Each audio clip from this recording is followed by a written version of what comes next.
business sector, society, academia, and the development sector agreed on the 6 principles for promoting the reform of the Nigerian economy.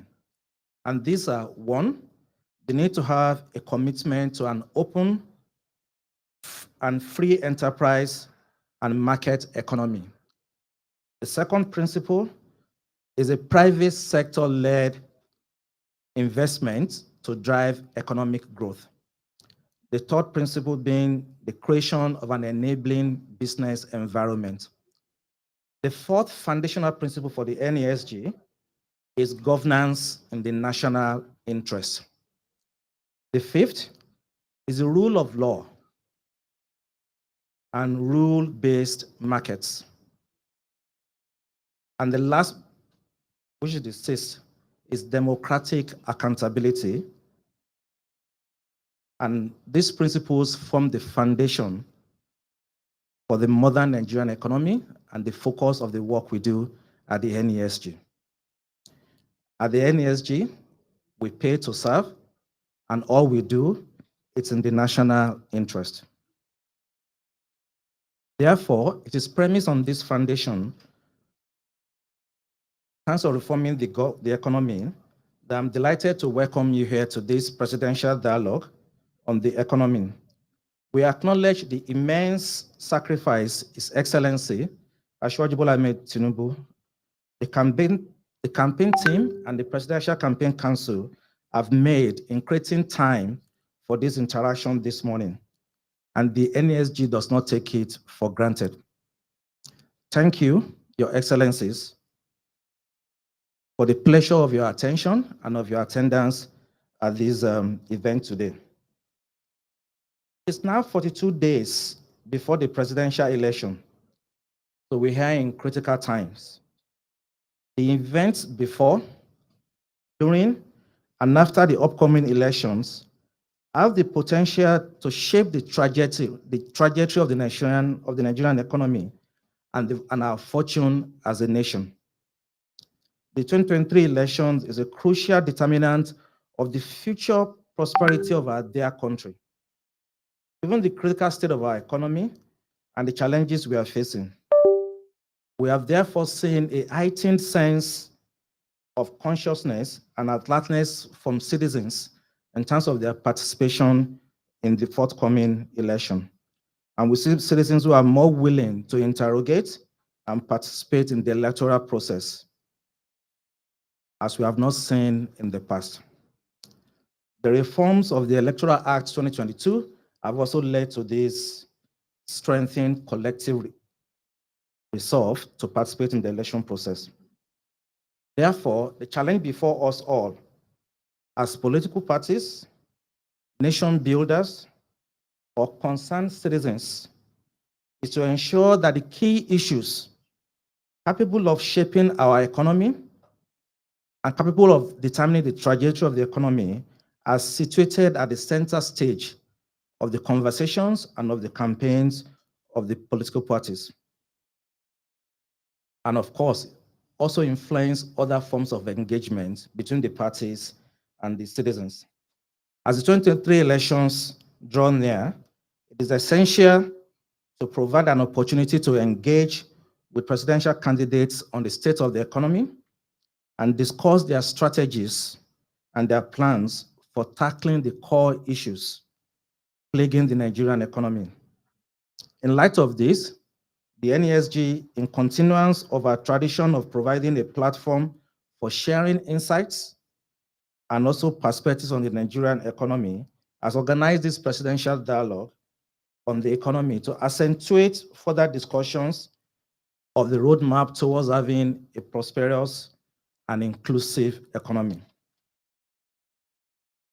Before we proceed to the agenda for the day, I would like to outline that the presidential dialogue will focus on economic issues. Issues around the macroeconomy, exploring the macroeconomic instability, GDP, inclusive growth, productivity, inflation, unemployment, foreign exchange issues, and fiscal management, which will also delve into areas of revenue, debt, and oil and gas reforms. Because today's entire dialogue engagement is focused on these matters, I would only want to note the following key issues. Firstly, macroeconomic instability has over the years undermined our economy's efficiency and impoverished our people, especially the vulnerable groups. Our economy has experienced 2 recessions within a decade. Even though our average growth over the period is still positive, there is need to have more significant improvement in the socio-economic conditions of our people. Rising inflation have also eroded the purchasing power of the average Nigerian. As a result, unemployment and inequalities have gone to unacceptable levels. Secondly, in terms of GDP and inclusive growth, the economy's cumulative average growth, the average growth rate is extremely low for a developing economy and a frontier nation like Nigeria. The economic capacity to create jobs, to reduce poverty, and to enhance social inclusion continues to be limited due to the narrow growth base that we have today. Also, we are experiencing weak economic competitiveness as the structure of the economy needs to deliver the scale and the magnitude of economic outcomes we desire, and also bearing in mind our population growth rate. Thirdly, Nigeria is struggling at the cliff of a debt crisis. While our debt to GDP ratio, including waste and means, remains low, debt servicing to revenue, it's high. The ratio soared to unsustainable levels. Invariably, the next administration will grapple with a tight fiscal space if this trend persists. The evidence suggests that while revenue is a problem, other factors must also be considered. Our external position is critically worsening with continued fading foreign direct investment. The details of the NESG's assessment of the historical tragedy of our economy that has got us here and the way forward are captured in a report that we've done called Understanding the Nigerian Economy. And this report has been prepared for all the presidential candidates as our own contribution to the discourse. This report, combined with the 2023 macroeconomic outlook that the NESG will launch on Wednesday, January 18th, offers an extensive set of strategy policy options for driving sustainable national competitiveness, inclusive growth, and shared prosperity. We recommend both reports for your serious consideration and are open as the NESG to work with you afterwards to continue to engage on matters that you might want to explore further in the 2 reports. Considering the enormous challenges facing us as a nation and confronting our economy, it is evident that the new government from 29th of May 2023 must be ready for office from day one and be ready to demonstrate an understanding of the issues and be capable of appointing the most competent people to key positions that can hit the ground running. Excellencies, ladies and gentlemen, it is the NESG's hope and desire that this presidential dialogue will begin a process that is more than just sharing our ideas and insights, but a vibrant and dynamic exchange of ideas, of evidence-based insights on critical issues of the state of the economy that shows our leading contenders and the presidential candidates to the highest office in the land how to distill strategic focus on options, policy priorities, economic reforms that will drive urgent action from day one.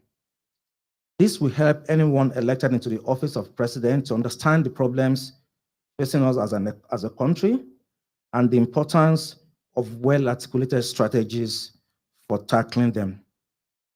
We are honored to welcome you to the Summit House this morning. We're also glad to have you in the maiden presidential dialogue, and I wish everyone a very fruitful deliberation. Thank you for listening.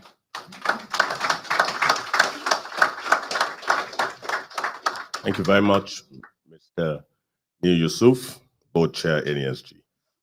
At this time, may I invite a gentleman who serves as the Director of Research and Chief Economist of the Nigeria Economic Summit Group, Dr. Olusegun Omisaki, for his presentation on the state of the economy.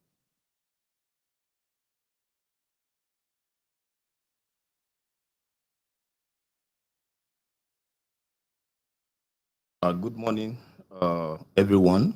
And I would like to say that Mr. Chairman has talked a lot about the state of the economy.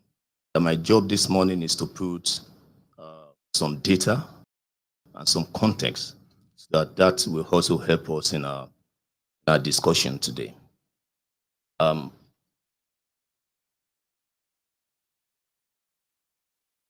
Globally, we all know that the world is facing serious challenges, especially from year 2020 when COVID-19 started. Again, last year, we also had some regional imbalances and crises everywhere. And so the discussion today naturally have a global dimension to it. But this crisis has impacted different countries at different levels. Some are hugely impacted, some are not really been impacted, probably because of the current state of their economic stability or policy interventions. This crisis has also impacted different countries through trade, policy channels, and the rest. Now, why different countries are facing the same so-called challenges? Some have moved faster, some are still crawling, and some have indeed beat the global expectation of recovery. The case of Nigeria is not different. We all agree that when COVID-19 came, it was expected that Nigeria would struggle to come out of this positively. Why? Because we had previous cases of recession and the economy was weak. But Nigerian economy proceeded from the negative territory in 2020 to positive in 2021 and recorded the same positive growth in 2022. And this is not just a natural occurrence. This came about as a result of some policy implementation from both the private and the public sectors, and some initiatives from the government. Few of them are listed here. The government started with the Economic Stability Plan that kind of gave direction to different intervention to stabilize the system during the crisis. We also noticed that there was a huge improvement in the ease of doing business generally because of the payback interventions, incentives, especially in the SMEs and the other private sectors. Also, we can see that the non-oil sector performed excellently in that it started to be like the major driver of growth, exports, government revenue, and output. And we also noticed that government intensified its efforts with respect to investment, especially those ones that pertain to the public transport infrastructure. So the economy grew, and this is a good sign that if we can grow like this, even do better. Why Nigeria recorded this impressive positive growth some countries are still struggling with theirs. But we need not sit down with this level of growth. We need to envision a better path. We need to envision a more successful growth level that will not only be based on recording positive growth, but growth that is high, that is fast, that is inclusive, and that is sustainable. And that's one of the core issues why we are here today. And so to do that, we need to look inward. We need to look at the current state of the Nigerian economy and ask ourselves, what do we have to change? What policy do we have to improve? What way do we go from here? And so I'm here today to also discuss with you some critical themes that are driving Nigeria's socioeconomic narratives. One is the fact that we can all agree to this, that the economy is weak. The economy is non-inclusive.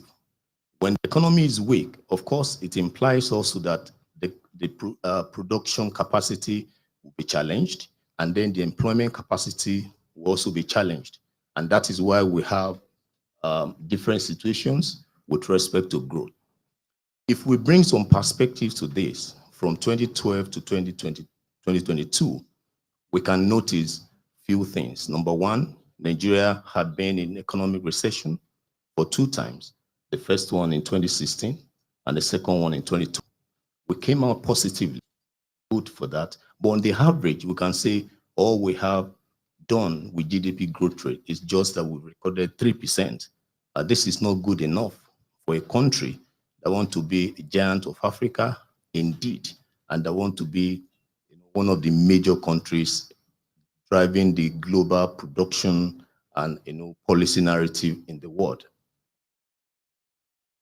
But when you look at the size of the growth itself, we can see a huge divergence between the nominal growth rate and the real growth rate. The real is where key issues are.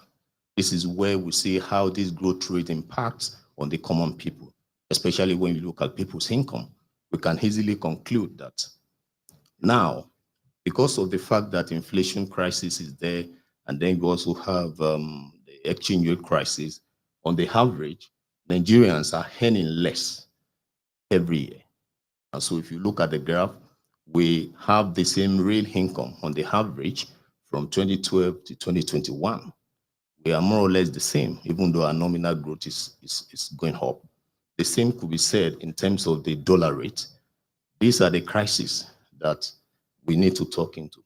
But why do we get ourselves into this? The only solution is to see where the problem came from, and that is our productive capacity. The sectors, how the sectors of the economy doing?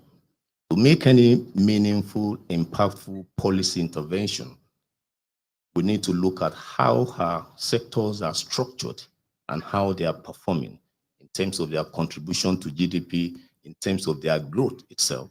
So let's look at the breakdown. We have major 3 categories of economic sector classification. We have the agri sector, we have the industrial sector, and then we have a service sector. Among these 3, only the industrial sector recorded a negative growth, minus 5.7. But if we look at it from the oil and the non-oil sector contribution or growth, we can also see that the oil sector declined by minus 20. This narrative is not just about now. The sector has been performing less than the capacity for long. And that explains one of the reasons why we had already established that the economy is weak and that it's non-inclusive, because oil sector has the capacity to impact on the inclusiveness of the economy, either from government, provides revenue for the government, is a major foreign source of foreign exchange, and so many other factors. Another issue we see from here is the fact that even some sectors are recording above 10%, 15, 20% growth rate. This 2022. Yes, this is fantastic, but most of these sectors contribute lower than other sectors in the economy. You talk about the the first sector, the transports, and the rest, you see the contribution is really low. But when you look at the high city, you look at the next sector, agric, and the rest, you see the growth rate is so weak, especially agric sector. Agric has been very, very important in the narrative of the Nigerian economy. But this time around, we recorded 1.8 growth rate for agric. We need something drastic to make sure that the weight that we put on agric as a driver of growth is not too much for the sector to bear. We know we had recorded different negative growth rates, especially for oil and gas sector. We are concentrating on this sector because it's so important for the Nigerian economy. We expect to see that when oil prices are increasing, we want to see that the rate of production of oil and gas increases. I want to see that their growth rate will also increase. But what we notice is the opposite. The oil price is improving, but our growth rate in the oil and gas sector is declining. In fact, as the trend has started around 2012, so we have recorded a kind of weak performance over time in this sector.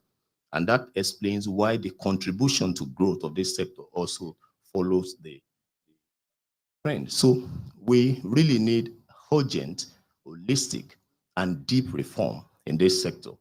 We need to look at how we tackle the problem of low crude oil production, the problem of high cost of production, especially when you compare that with our comparator countries, the problem of weak investment in the sector, and also the big elephant in the room, which is the oil subsidy. This oil subsidy is not just a narrative from the fiscal side. Of course, it's indeed a big narrative there, but it's also a big narrative in this sector until we get a final solution to how the sector operates that encourages appropriate pricing, that encourages investment. Then this sector will continue to be, in the recession, at the negative territory. The second point, which is very, very important, is the macro stability. This clearly is like the foundation of the economy. It doesn't matter what type of intervention or policy that is being, implemented. When the macro stability, when the foundation is weak, every impact will not be felt. And so we need to look at this macro stability very, very seriously. And when we talk about macro stability, we're talking about the inflation rate, we're talking about the poverty level, we're talking about the unemployment rate, we're talking about our labor productivity. Let's look at what happens to poverty rate, especially whether we measure that from the monetary index or we use the multi-dimensional index. The situation is not looking good. We moved from 10% or 10.6% to 33% in unemployment rate. That suggests that the impact will be hugely felt among those who are unemployed. And that's why we have an average of 63% of Nigerians who are poor. If we go by a multidimensional measurement, which goes beyond how much you earn, which also discusses how your living environment is, your education, and so many other factors. And it doesn't matter how we look at the dimension of unemployment, whether by gender, or by residence, or by level of education. The point is, this is a big problem, especially when you look at it from 2012 to 2022. So we need urgent intervention in any reform that will see that we alter the trajectory and then we achieve a well-balanced situation. And the third one is also our external performance. Even though we are doing great when it comes to the oil and on our trade, we are doing more exporting than imports. That is very impressive. But we have other challenges that are making these positive indicators to be less felt among Nigerians, especially when you look at the fact that our investment inflow is going down, when you look at the fact that our external reserve is also going down, and also the crisis in the exchange rate there. So the last one here is the fiscal pressure. We all know that The chairman has talked about the debt crisis, but the major challenge under that is the fact that our revenue space is limited, and that encourages our borrowing. If you look at from 2012 to 2022, you see the difference between our external debt. It rose from 9% to 9 trillion naira to 44 trillion naira, excluding the ways and means and other sources of growth. So we have other challenges, but those ones we've highlighted are capable of making sure that we turn around what we see now, whether it's social challenges, whether the economic competitiveness or security challenges, if we apply appropriate policy recommendations. So based on what we see last year, this is how we think 2023 will go if we do nothing about it. We are expecting to have the same weak performance when it comes to economic growth. Inflation pressure might continue. The poverty and unemployment rate might continue. We are going to have a more of a pessimistic scenario this year if we do nothing. So it means if we are ready to do something, not just something, but to do something holistic from either the way we define benefit for an average Nigerian to the role of market, especially the role of market when it comes to pricing, when it comes to incentives, and also to what happens to the sectoral reforms and to the way we plan together as one, subnationals to the national, and also to how we define our social reforms, the education, the health, and lastly, how we talk to the issue of safety, security, and national cohesion. So if we address this, we have a more optimistic expectation of 2023. And indeed, going forward, things can change positively if we look at this policy agenda. Thank you.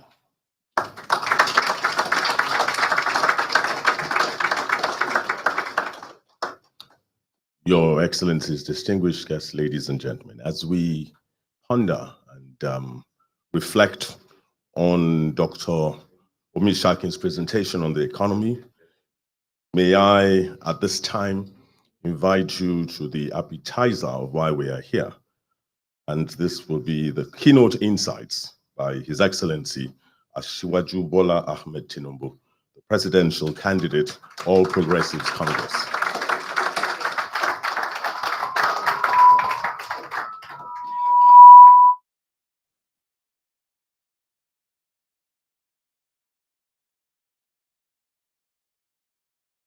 Thank you very much. Good morning. The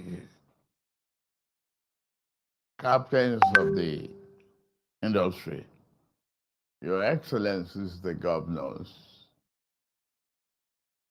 my friends, distinguished ladies and gentlemen, good morning.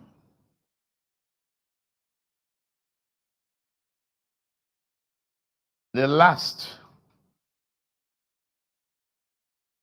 of the presentation that we just had is about safety, security,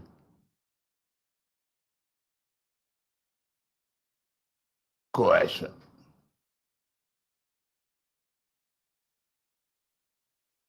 Without a solution to that,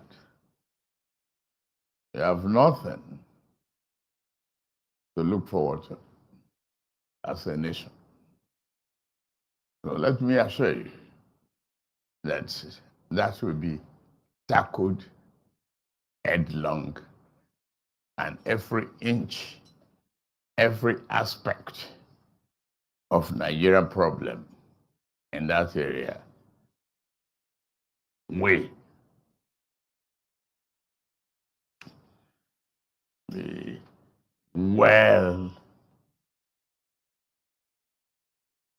attacked. Get that assurance from me. Indeed, it is my pleasure to join you here today at this Nigeria Economic Summit Group, the Presidential Dialogue. Over the years, the NESG has successfully carved a niche for itself with its annual flagship event, the Nigeria Economic Summit, and built a reputation as a respected platform across the continent for pragmatic engagement as well as continuous tracking through its standing sectorial working groups. Importantly, you have seamlessly represented the interests of both domestic and foreign investors, and your collective voice breathes life into economic policy and as on occasion transcend to core democratic rights and ideals enshrined in our national constitution. Today, I seek not to deceive you with unrealistic, unattainable promises and policies. Yet, I'm equally averse to repeating the sharp-won, unimaginative policies that have frequently failed in the past. Instead, I want to express to you my vision of the way forward. I believe this vision is bold yet pragmatic, difficult yet attainable. More importantly, it will yield greater success than the setback if we remain true to our objective and disciplined implementation. Some of what I say you may agree with, some may not. However, I did not accept this invitation to tell you only what you want to hear. As a potential president of this country, this diverse and complex nation, my constituency and the scope of my concerns encompass a wide breadth. My team and I have the capacity to improve security and reform the economy in a way that gives Nigeria its best opportunity to thrive. As governor of Lagos State, I'm glad we are here in Lagos. And I'm glad you are using this building and you are on this street, though the name is changed. Without adequate investment and attention, you will not be here. You won't feel comfortable. So as a governor of Lagos State, we develop institutions and policies that helped change the face of the state. It became a safer place and a more robust engine of prosperity for those willing to work towards their economic dreams. Why the precise actions and policies we follow will not be identical. We will bring the same practical problem-solving approach to the issues confronting the national economy. My core belief is that the private sector must be the prime driver of economic progress. However, government establishes the framework within which the private sector must operate. If that framework is sound, the private sector will flourish. If the framework is free or incomplete, then the private sector will struggle. On microeconomic environment, we cannot dwell into the problems and solutions to our economy without considering the global context in which we operate. In these past 15 years, the world had experienced a financial crisis that came dangerously close to being a global depression. The world also faced a novel pandemic called COVID-19 that yet to flare on its course. Geographical competition occasioned by the shift in international arrangement has sparked tensions and wars, such as the war in Ukraine.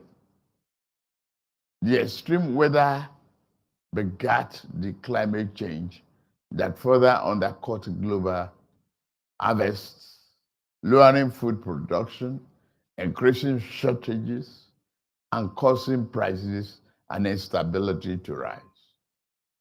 The global economy has been slow to resolve and to adapt to the new conditions. Such claims remains unreliable. Production is suppressed. Trade costs increase. Political tensions spread. During this period of global headwind, the economic's average growth has been positive, but not robust enough to translate into significant improvement in the socio-economic condition of the people. Our administration, when elected, we urgently address physical, monetary, and trade reform to effectively increase domestic production, thus serving to curb imported inflation and to ensure better macroeconomic stability by accelerating inclusive growth and job creation across Nigeria. Here, let me state some general principles that will guide our policies and plans. First, to achieve the economic we seek, we must resolve the pressing security issues. No nation can flourish with the terrorists and kidnappers in their midst. I said this earlier on. Second, individual nations have been slow to compensate for the lag of global economy by engaging in more domestic production for national or regional consumption. Thus, we have entered a time of both recession and inflation. But this inflation, as well as the recession, are not primarily caused by excessive demand. This type of inflation is caused by what we hope is a temporary drop in production and supply. I do not hold to the mainstream view that all forms of inflation are best tackled by interest rate hikes and shrinking the economy. Supply-induced inflation does not lend itself to this harsh medicine, just as one does not cure a headache by plucking out one's eye.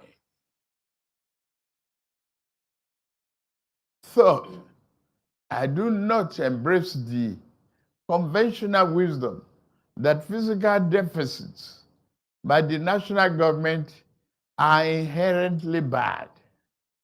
All government, especially this era of fiat currency, runs circular budget deficits. This is an inherent part of modern governance. The most powerful wealthiest governments run deficits as do the poorest nations. Must and forced to do the same. A budget deficit is not necessarily bad. Look at Japanese example with high government borrowing and low inflation. The real issue is whether the deficit spending is productive or not.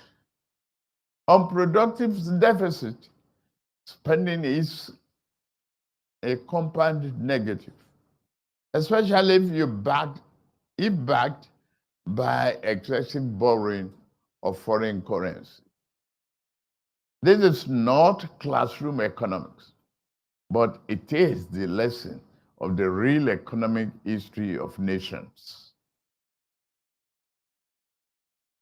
Fourth, it is based upon this idea that I believe we must remove the PMS subsidy immediately.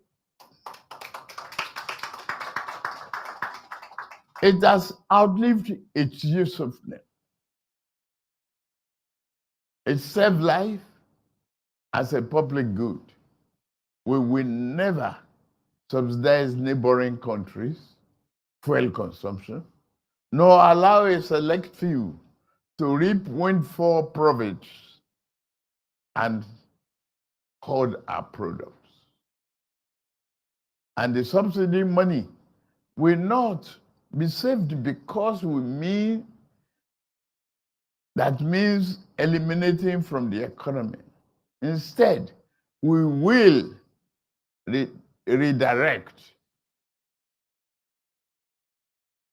the fund into public infrastructure, transportation, affordable housing, education, and health, and strengthen the social safety net for the poorest of the poor, thus averting increasing security challenges.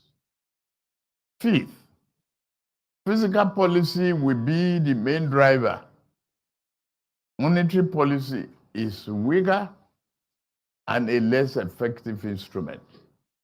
Bad monetary policy is, of course, destructive. But even good monetary policy cannot carry the load the physical arm can. Thus, we must steadily remove ourselves from the fiction of tying our budget to dollar-denominated oil revenue. This is effectively pegging our budget to a dollar standard. It is an outdated as well as the fuel subsidy that we mentioned earlier on. It is also restrictive and ties the economy to slow growth, just as the common man must mentally sever the cord to the subsidy. The elite must sever the cord to this artificial fiscal restraint. Instead, let us begin to produce budgets based upon what we believe is needed to achieve optimal growth without producing excessive inflation. It is a better path to sustainable growth and shared prosperity. Therefore, when elected, our budgeting will be based upon projected spending level needed to push real annual growth to above 10%.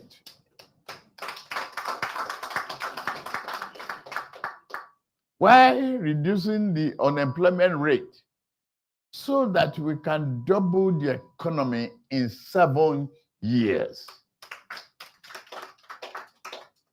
Sixth, we are a nation of over 200 million souls. over have lived in urban areas. The vast majority are young. If we do not expand our manufacturing base to provide jobs and also create affordable goods and products for the population, we have much larger problem on our hands in near future.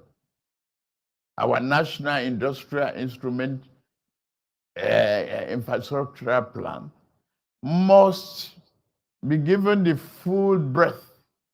This includes solving the power problem, perennial problem that's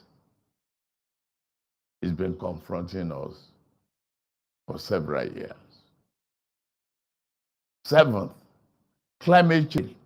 Yes, to achieve a national political consensus needed to address this problem, we must promote climate justice and not cast it as a stark trade-off with the economic growth, particularly for developing countries.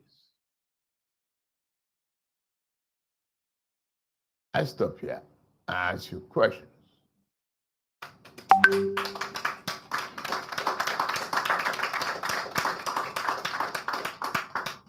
How do you ask me not to use firewood? Protect my forest when my children are hungry at home.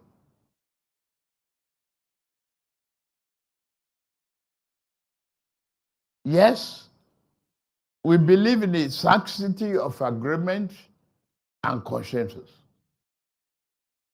We sign off before Ukraine war. But yet, nobody promised us what we could do to reactivate and recharge Lake Chad.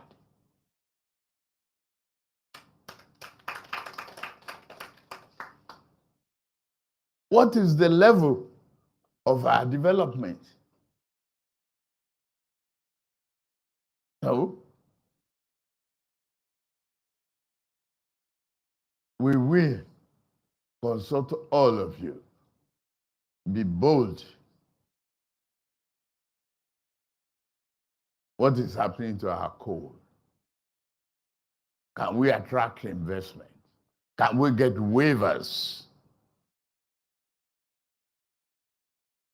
to really bring about uninterrupted, steady, right voltage, right transmission of power to drive our economy?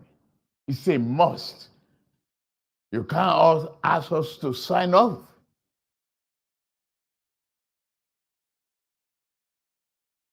And implement something that may cut off our head to cure the headache of others.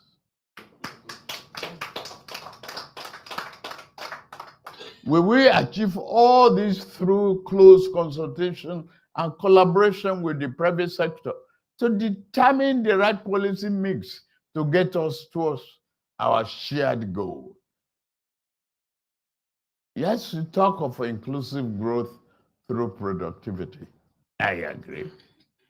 Productivity and competitiveness are essential if Nigeria is to increase export and take maximum advantage of African continental free trade area through strong industrial base.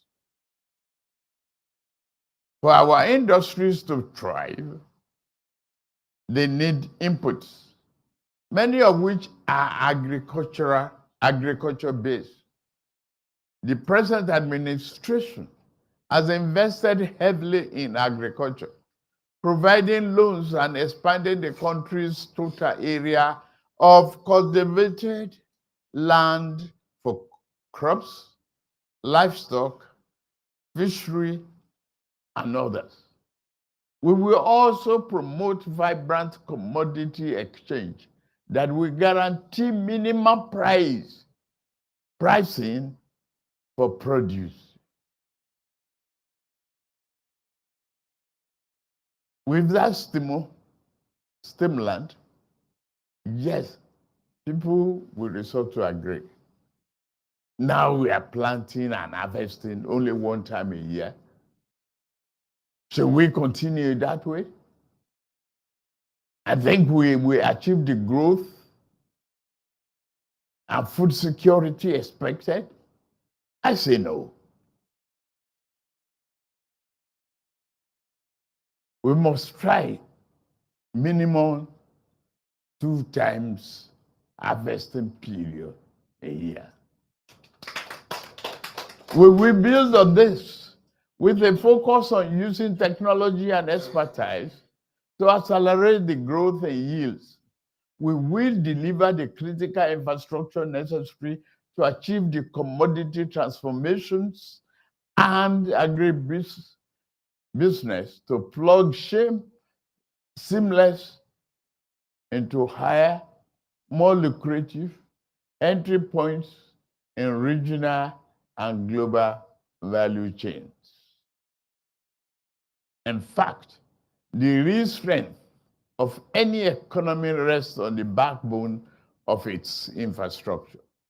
Already, the present administration has made unprecedented strides, completing several key projects all across the country, which has been pending for decades, spanning over 1,000 kilometers of roads and bridges, such as Second Niger Bridge, very proud of. The Lagos-Ibadan high-speed rail connected to Apapa Port, the Ajaokuta-Kaduna-Kano gas pipeline, the NLG train 7, 5 new international airport terminals, and many more. Building on this foundation, we will accelerate the faithful implementation of the Infrastructure Master Plan. If necessary, join us to amend it if you have questions. But we will adopt proven financial structure till we deliver an acceptable stock of hard infrastructure through seaports and airports and road, rail, water transportation, linkages that can support our desired economic growth. I assure you. Fixing the perennial problem of energy supply is a top priority. I agree with you. There is no version of the world where Nigeria's ambition for itself can be achieved without solving the problem of how to provide energy to homes, businesses across the country. We have privatized distribution in Nigeria and generation to a certain degree. What we need to do going forward is to improve the enabling environment for that decentralized transmission and deliver cost-reflective tariffs to attract more private investment in this sector. Broadband infrastructure is critical for the expansion of our technology ecosystem, which has already been attracting record amount of global financial attention in recent years. We shall support the sector to grow into a full-fledged digital economy with a significant effect on our economic development and progress. With micro, small, and medium-sized enterprises contributing nearly half of Nigeria's GDP, generating over 80% of all jobs in the country. Our administration will continue to prioritize the implementation of ease of doing business and reforms. You, members of the economic team, be prepared. Think, and let's do. Do it together. We shall also prioritize policy that will enable access to credit and promote financial inclusion. Interest rates must be significantly reduced.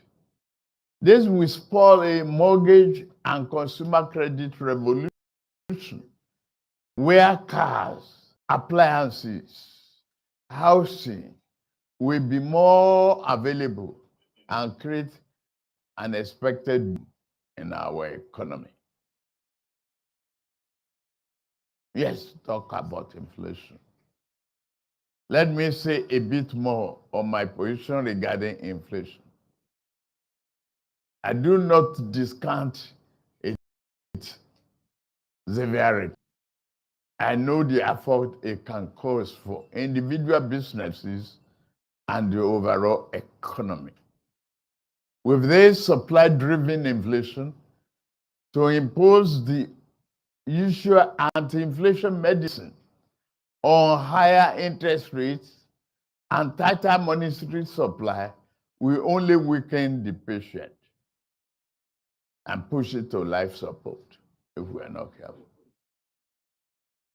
The answer is not to suppress normal aggregate demand levels.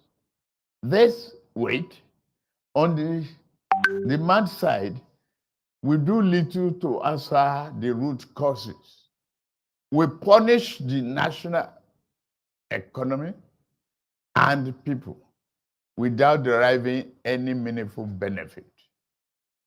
The better solution is to find ways to stimulate production and supply. We must therefore acknowledge the need to fix some domestic imbalances. If we agree, and we must agree to do that together. On foreign exchange, import and foreign exchange restrictions aimed at promoting industrialization have increased the smuggling, reduced revenues, impoverished the consumers, and raised production costs to farms. By improving transparency and moving toward a unified exchange rate, and by relaxing stringent trade and capital control policies, domestic foreign investors will be encouraged to invest more in our economy. Thus, unification of the Naira exchange and the transparency it will create will be a top priority of this administration when elected. Be assured. Unemployment. Today, 300,000 Nigerians enter the labor market every month. As we fix the fundamentals by boosting the industrialization through targeted regulatory reforms, the unemployment rate will fall as overall economic activities will grow. Taking this creative sector as one example of a sector that already engages millions of our youth, the sector has significant untapped potential for generating quality jobs and foreign exchange earnings for our country. From music to movie to fashion, when elected, our administration will create a legal environment that can attract much needed private investment in the sector, eliminate widespread piracy and copyright issues, as well as support the development quality hard infrastructure needs, physical management and sustainability of debt. For the size of our economy and the amount of work that we need to do, Nigeria is not spending too much. In fact, we are not yet at the right spending level at all. However, our development cannot be achieved by ineffective spending of borrowed funds. We will work to ensure all borrowing is geared towards productive economic activity, focusing on internal debt discipline, revenue mobilization. We'll talk about it. Generally, those who think finance, we know there are holes. Sometimes we feel we are pouring water into the basket. We are determined that we will close the physical gaps, promoting domestic revenue mobilization, implementing tax reforms, curbing corruption, and optimizing budget implementation. They are crucial for the economic viability. Streamlining bureaucracy, reducing cost of governance will be the imperative. Policy options to boost non-oil revenue are key to revenue mobilization strategy. The use of technology to drive reforms implementation is very crucial. On oil and gas reforms, despite the adoption of the Petroleum Industry Act 2021, the PIA, government revenue from oil has continued to decline. We shall work in a coordinated manner to implement reforms that will remove the bottleneck to the PIA implementation and attract increased inflow of investment into the sector. It is necessary to address the issues of oil theft. We will eliminate it.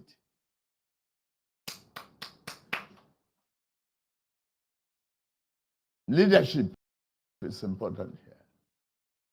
Decision process is important here. Understanding who you are and necessary action. We address the issue of oil theft and vandalization of oil infrastructure and promote an increase in oil production to tap the current high oil prices. International trade and investment. We must admit that investor perception of the Nigerian economy has played a role as well. Investor must be able to repatriate funds and earnings more easily. Domestic exporters should have fair value for their export proceeds.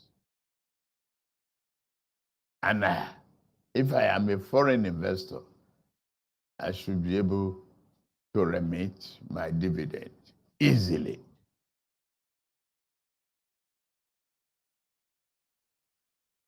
In conclusion, for the vision to hold, we need the private sector to partner with us.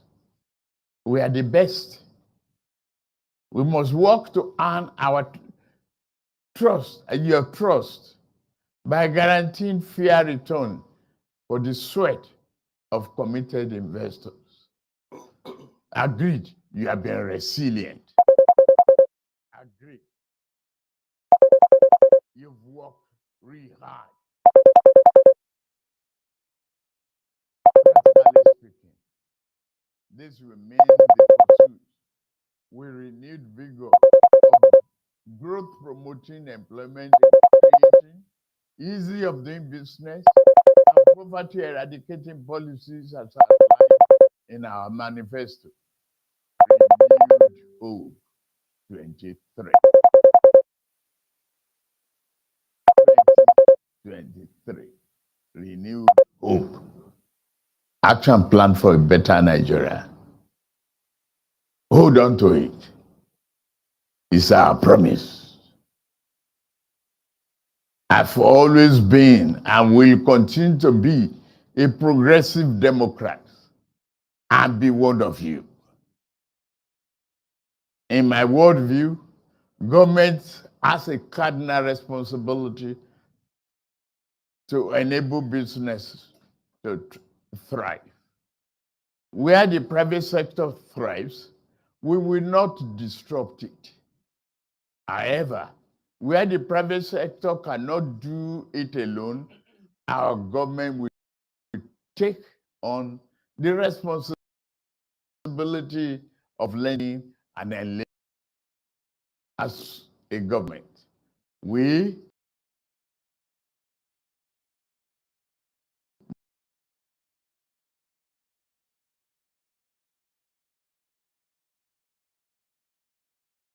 must govern. And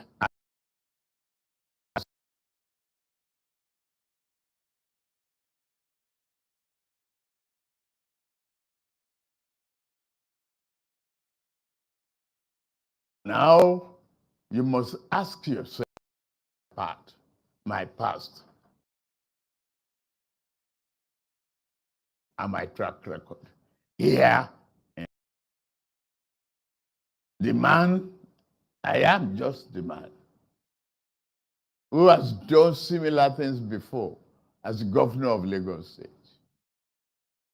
I am the man whose blueprint guided the emergence of Lagos State as a fifth largest economy in Africa. Please clap for me.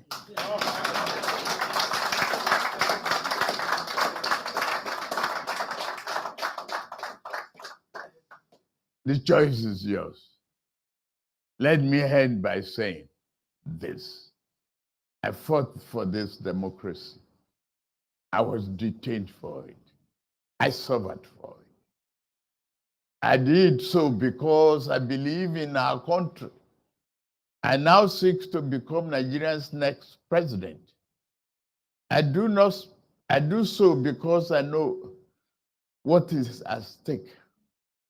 I want this nation to have its best chance to progress towards the great destiny.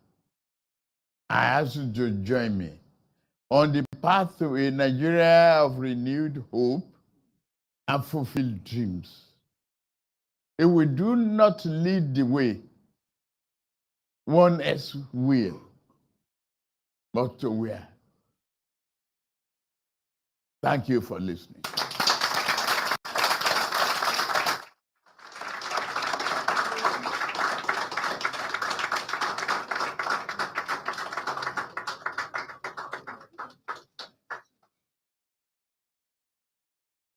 Thank you very much, Your Excellency, Asiwaju Bola Ahmed Tinubu.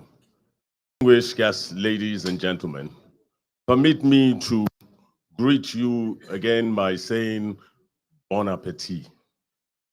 As I invite a moderator for the interactive session, the Executive Director, Policy Innovation Center of the NESG, Dr. Osasu Irisu, he will moderate the next session when I say to you again, bon appetit.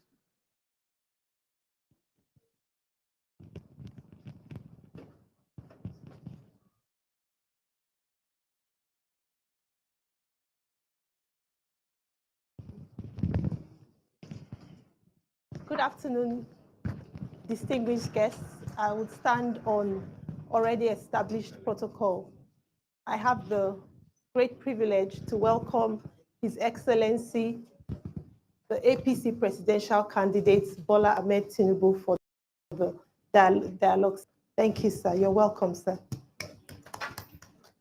Yes. So you're welcome to come up, sir.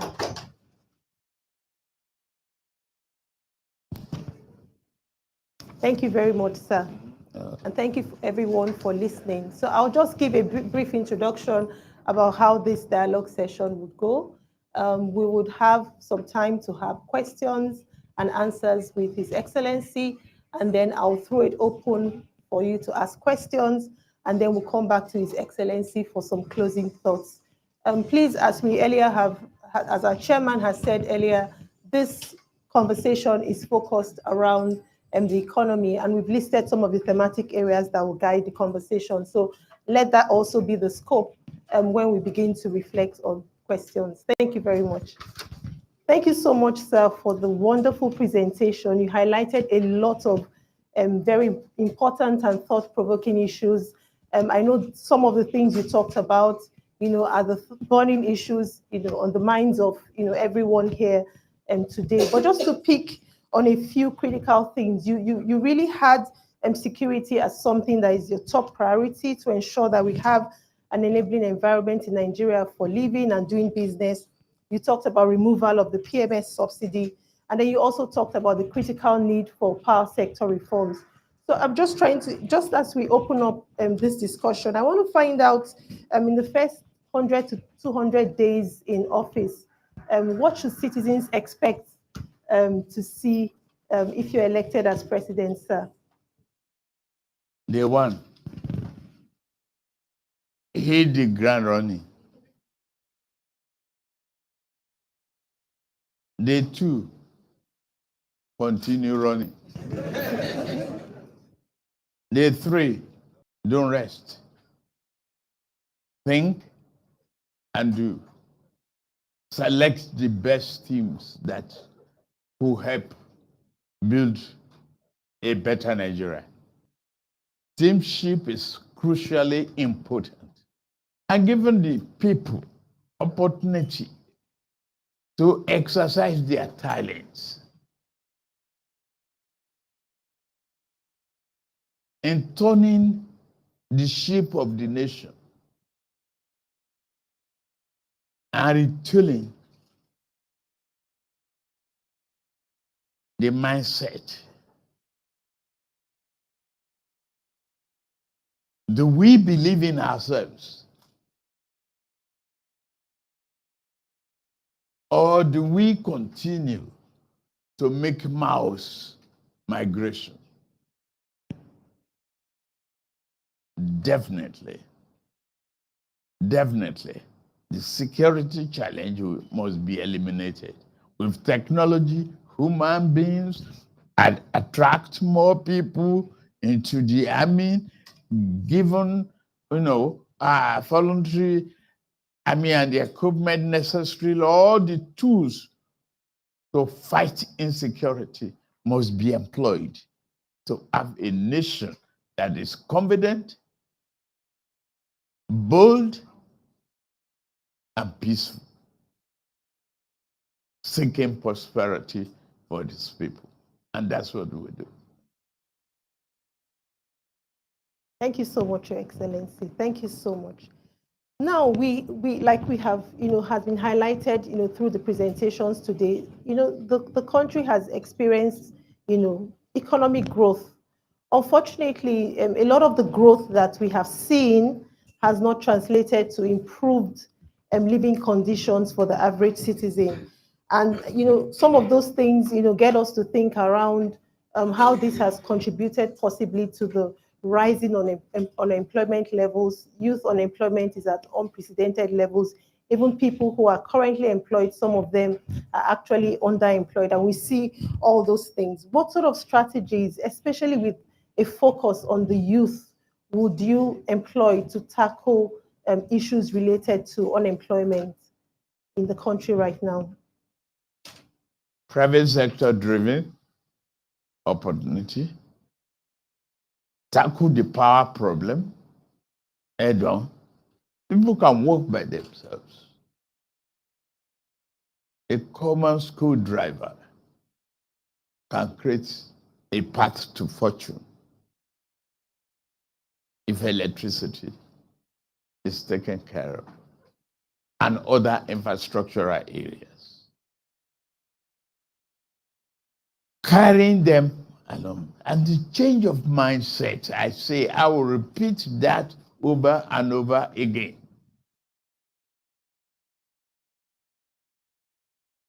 Patriotic commitment, the conversion of negativity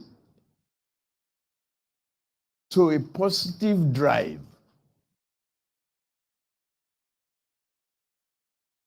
and partnership with the private sector to create a job, to put an incentive there.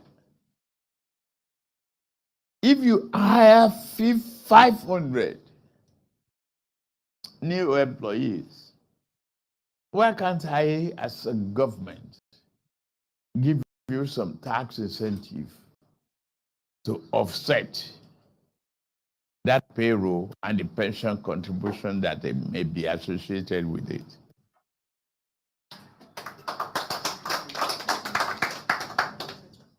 I don't want to sit here and reveal all my strategy.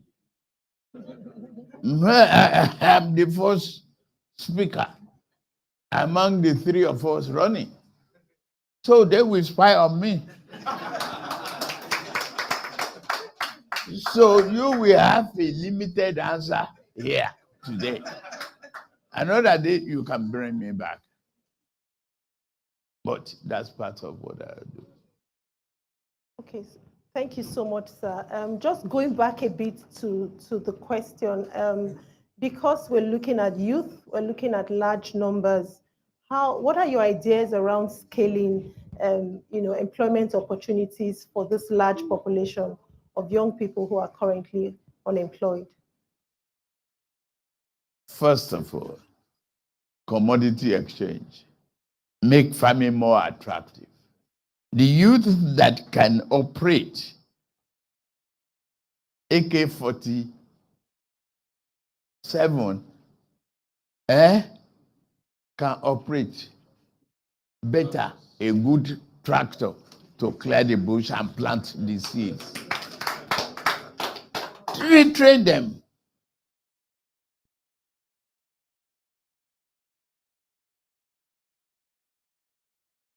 I will stop here. Thank you, sir. I don't want to give you a comprehensive plan that I have because others are coming. So the 2023 budget proposal suggests that borrowing would be the primary means of funding expenditure, the government budgets. And that brings, some challenges that we also need to discuss, because currently projections, exceed revenue expectations. What other revenue sources can you identify, Your Excellency? What sort of funding models can we expect, from your government if elected to office borrowing? What sort of other funding mechanisms can we expect to use to fund our government budget? I did it well, and I did it well. I'm proud in Lagos. 600 million naira a month internally generated revenue. Today, 50 billion naira every month. I'm making it the 5th largest economy. Let's take one. I won't go to the rest. But right back to the revenue, your savings from oil subsidy. You have an increased revenue. You have a gap there, right? Right back, the opaque exchange rate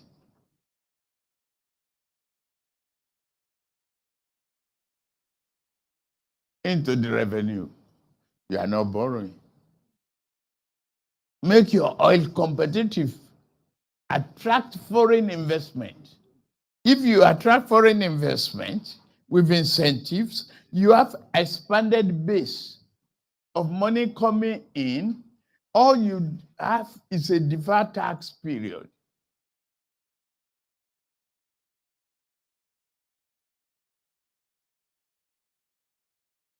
A creative mind is a fertile land for growth.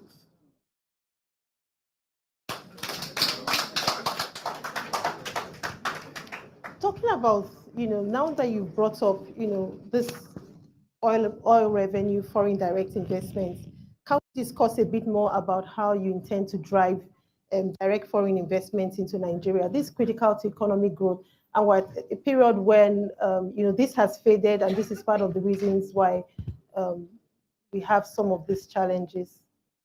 Yeah, a beautiful lady. And the problem is talking about age to women. So I don't know how old you are when we started PIA. Look at how many years it took us to conclude on it. No, you don't accept that. That is not growing a nation. Look at the bottleneck on the PIA itself. The one that we have right now. Untie the bottleneck. Make accelerated action. You have proposals you submit today, you must have a timeline for the approval of that project. If I know as an investor that I'm giving you this proposal and expected a return within the next 3-4 weeks, and I get it, it's calendarized, I will bring my money. The more money you have, the more comfortable you become. And you can promote those ideas. There is bureaucratic bottleneck in the establishment. I'm not given to it. I've never worked for government before. I guide the government. I was the governor of Lagos State. That's my first public life government. Deloitte and training, good university education, Deloitte training, ExxonMobil, Auditor General, ExxonMobil, Treasurer. At the time that we are craving and dying of foreign exchange, I don't know what is my luck, that I come time again, foreign exchange problem. But we survived. I remit all our dividends. We completed that building without 2% variation. Look at Faloma LSDPC building. It wasn't complete, completed about 10 years later. And we started at the same time. Efficiency, transparency. I didn't receive from Julius Baja a notepad to say thank you. I didn't make any demand. I was not trading with treasury fund as a treasurer. Tunde Fashola was my lawyer then. You see, Oh, what are you covering your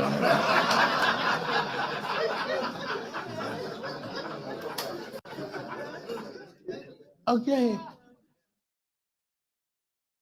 But I'm not one of those treasurers that got into trouble. You know how many of them go and research.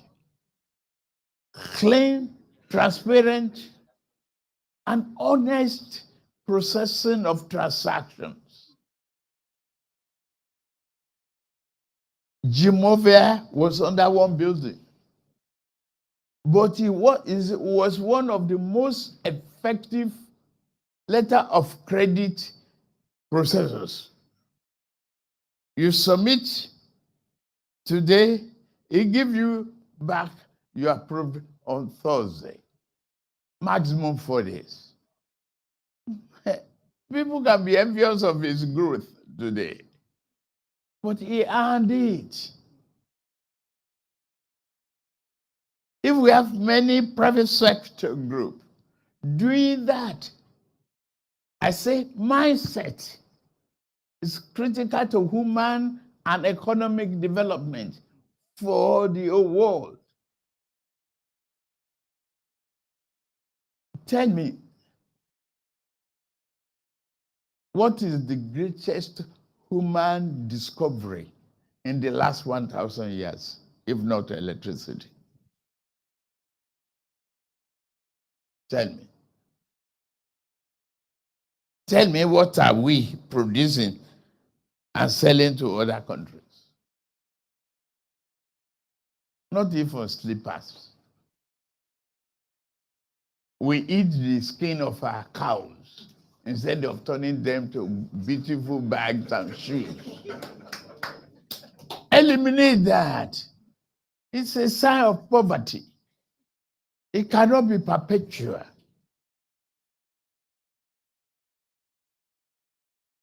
We work hard together, collaborate with private sector. You are all here.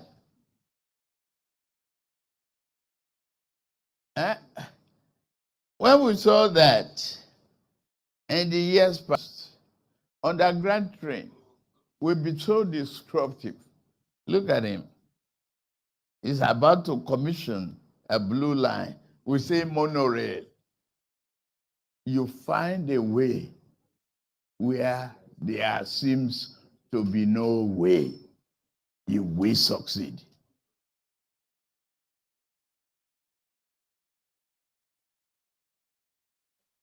Thank you, Excellency.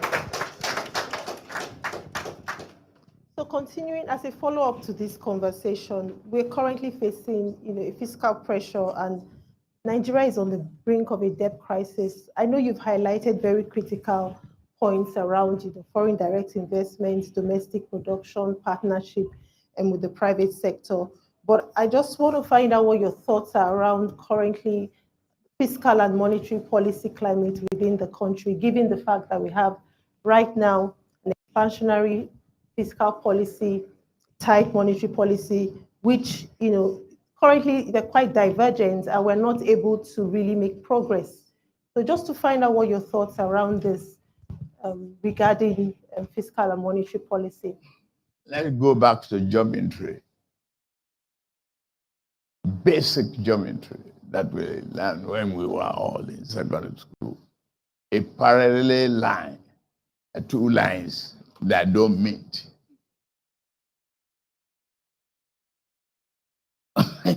What are you doing?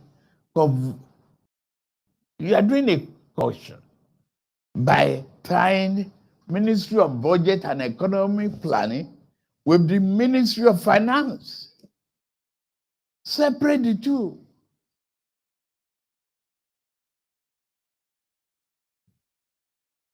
I call my Commissioner for Budget and Economic Planning, Yemi Kadoso, I call him the headmaster. We all gave him the name headmaster because you cannot spend the money that is not budgeted for. And the budget progress must give the result for which it was addressed. It's simple. Today, we don't have a clear line between monetary and fiscal policy.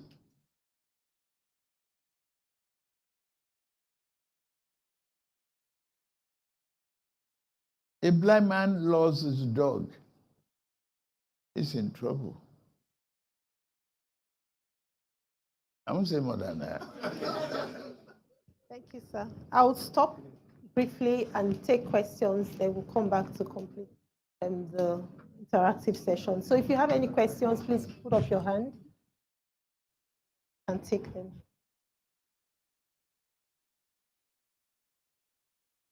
Go first. Yes, so she goes first.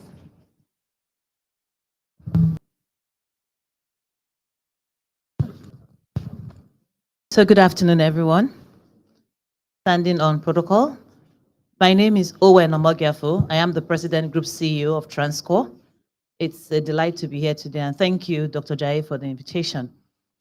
I am particularly pleased that you focused a lot on power, and you've talked about security, talked about oil and gas.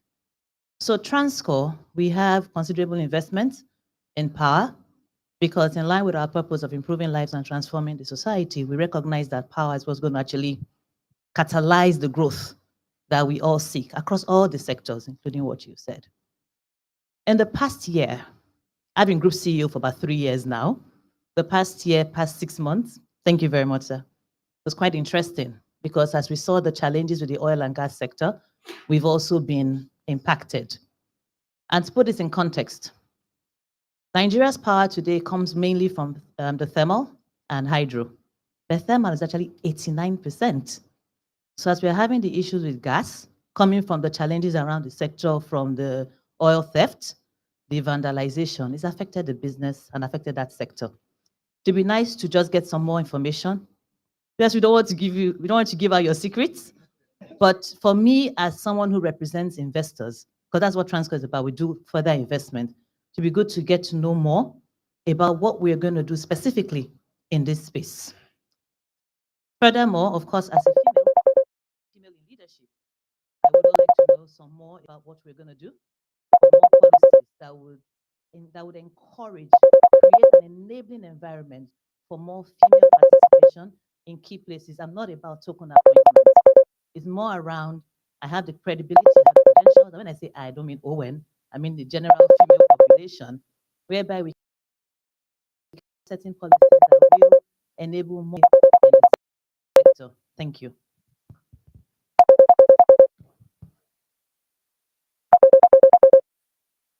Thank you very much. The question of our ourselves, you will have identified the problem. Today, there's artificial intelligence, there's technology that can censor those areas of interventions, illegal interventions. Metric is another thing.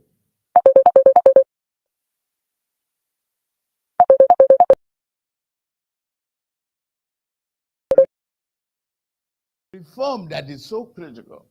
Before, I was the last person on the also condensate project from OPEC countries. Amobu made progress. Why are we commingling? And what is the problem? That we are not today at a great advantage to compete with Russia on gas.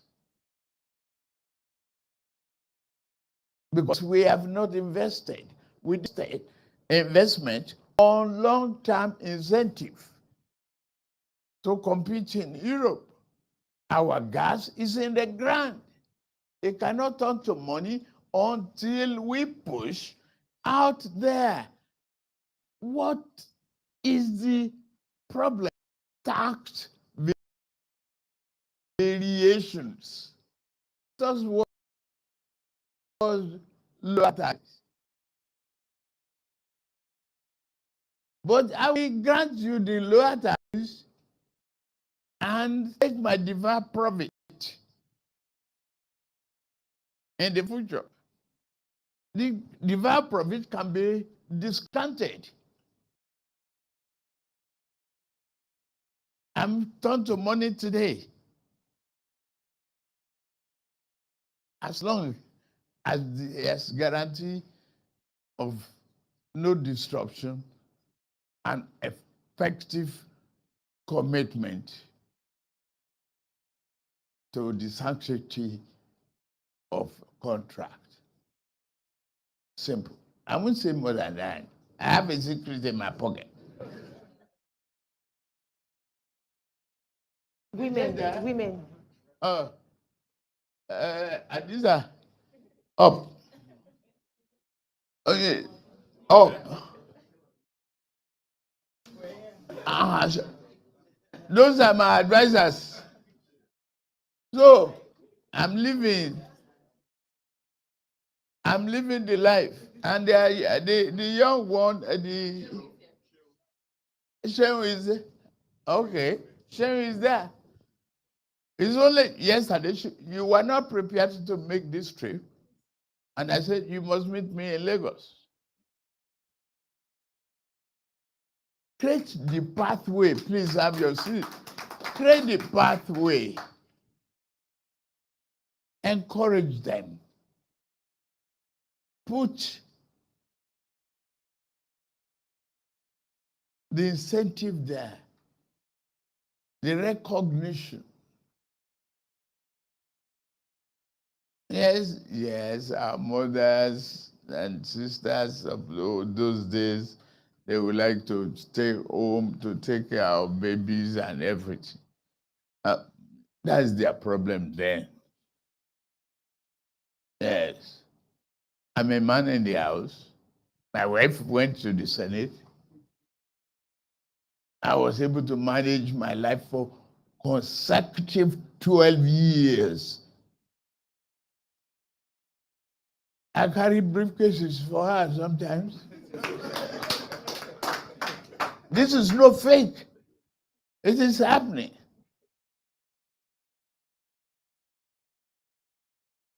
Until I was elected to become a presidential candidate, she was still in the Senate. It is only to comply with the ANEC regulation now that we are, playing through. So, you want to know, I'm raised by a single mother. So, all of you females, you can be guaranteed of a better future and good recognition. Thank you.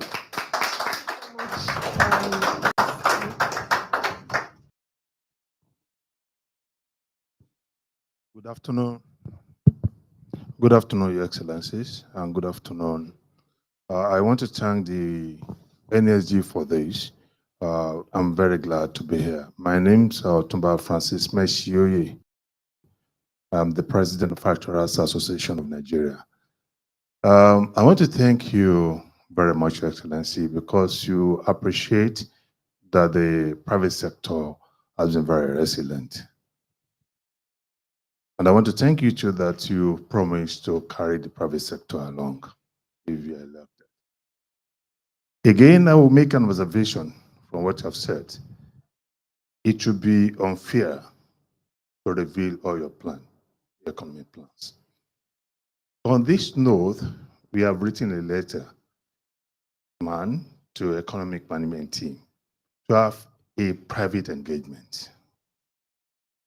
You acknowledge the real sector is very critical to the growth of the economy. We want to talk of the employment of laborers and so many other things they do that really push the growth of the economy. And it was explained during the presentation of NSG Director of Research that we are on minus level in our contribution, minus 5.7 if I got him very right. This is very pitiful. And to continue to work in that kind of environment, sweating without reward is really very bad. And I know that it is not the intention of any government to do that. It is necessary to have a real interactive period to let the government understand this, and get a response. So why we are cheering for the knowledge, from the knowledge the government wants to offer? Because we suffer the pain. We can explain that this give us this pleasure, this give the pain. Number two, deriving from this, is the fact that at many times policies really sign on, just like we sign off the one you just mentioned before the Russia problems or whatever it is. When this is signed on, the effect on the specific sector were not known at times. Why signing generally? We should know that policies should be national specific, make the specificities of the nation. It is on this note that we want to play with you once again, using this forum to find time to encourage your economic management team to give us the time. The time frame we gave have lapsed. So we can have another one. We'll be able to spell out. And I'm sure you'll be able to analyze properly at that kind of a forum. Thank you very much.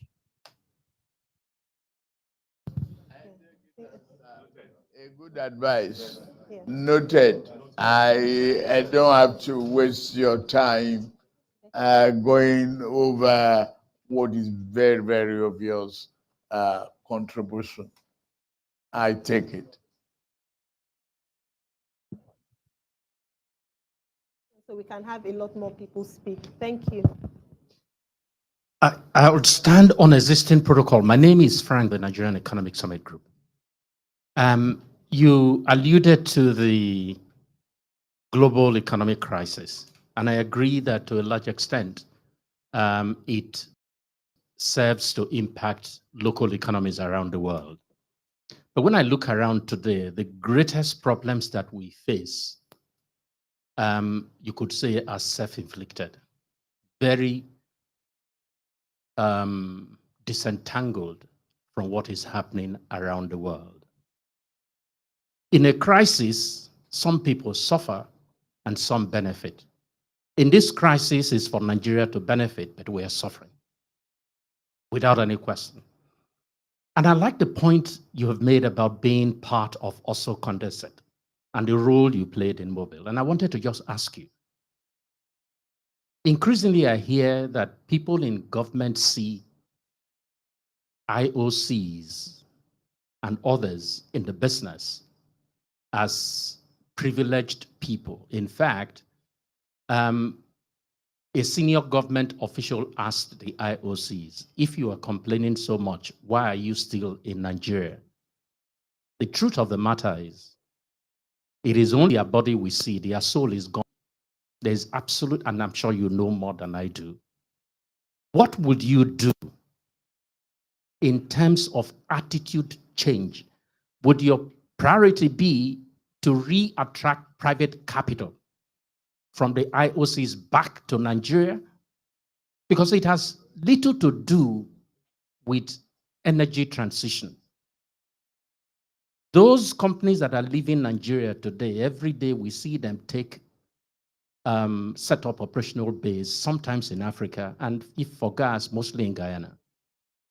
So I ask, what would your attitude be to attracting investment from IOCs? And I'm talking about energy, and that's all I'm going to talk about. The other question will be, Olokola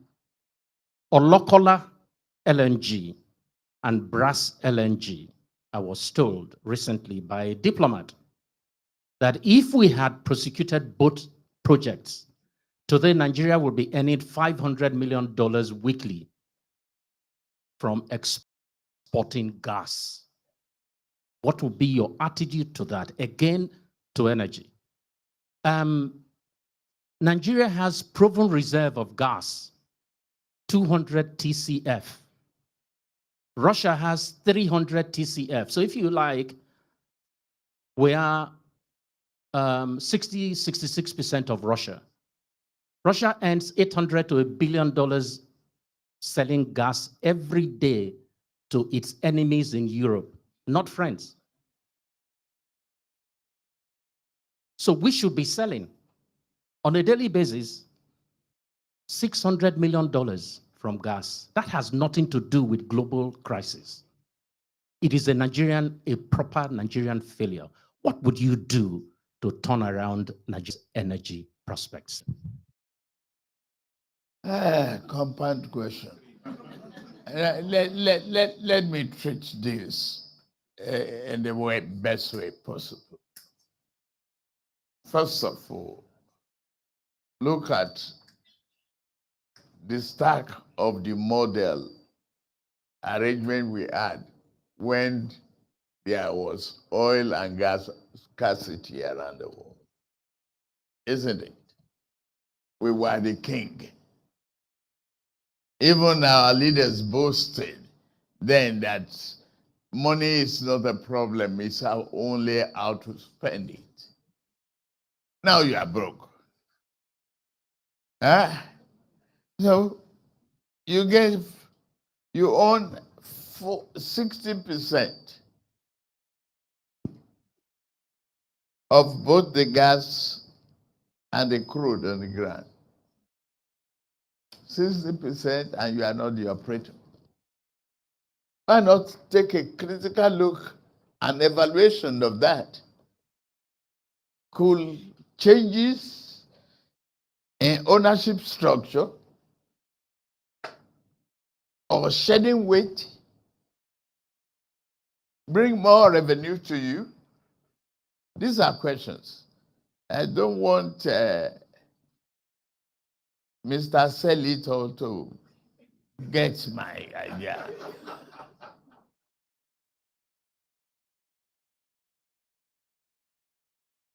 You look at that.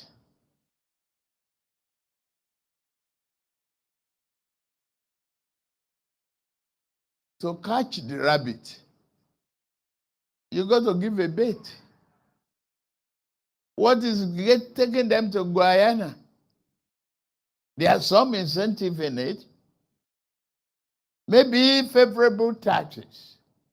But instead of having to dig ground and build a city in Guyana, you already have the infrastructure to some extent here. So negotiate. Give up some of the pork belly areas that Nigeria wants. I'd rather have 40% and you keep 60. If on the long run, it will give me the necessary incentive and the revenue that I need for an accelerated growth and recovery. You find a way to change the formula. There are certain things I know I can't say now. I am the first speaker. But just take it. If you want an omelette, you got to break the egg. Thank you so much, sir. Thank you. Sorry, I can only take one last question, please. If you can just make it like 20 seconds, because we have to round up. Yeah. Yes. Mine is not a compound question. It's a very simple one, sir. My name is Philip Shelbila, and I'm a director of NESG. How would you deal with corruption? All of the things that you've put forward would fail if that is not addressed. Thank you. Your brief comment, yes. Good afternoon, Your Excellency. Wasim Hussaini, I'm the Managing Director of Nestle Nigeria PLC. Looking at the statistics of the past 20 months, I found out that 54% of the people who exited our company exited to leave the country. Not because they retired, not because they were sent out, not because a competitor took them from me. What are the actions of the government to help reduce migration of talents? Thank you.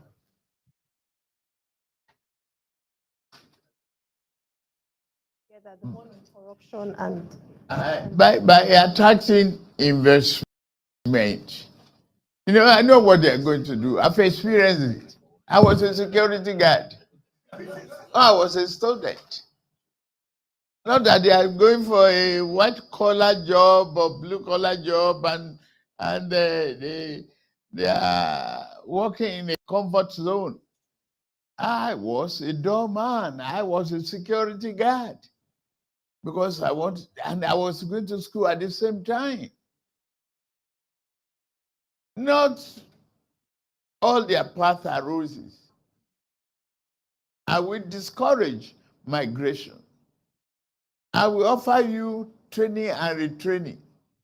Give incentive, like I said earlier on, to corporate body that might hire 500 or 50 more people, and you can take it in a defer taxes. I can give you tax free on that, just for them to be here. At least they will consume. And if I recruit more into the police, into the army, and others, they might call me an egusi soup economist, where they are own warehouse economy. The food those I recruit will eat here is grown in Nigeria. It expands the economy of this country.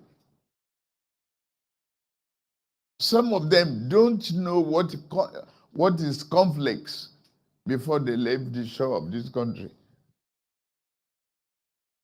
So you change around the problem of migration only because the idle mind is a devil's workshop. They don't have no choice. On the corruption, you can not eliminate corruption completely and reduce it to zero. You find other means. I made corruption life. Yeah.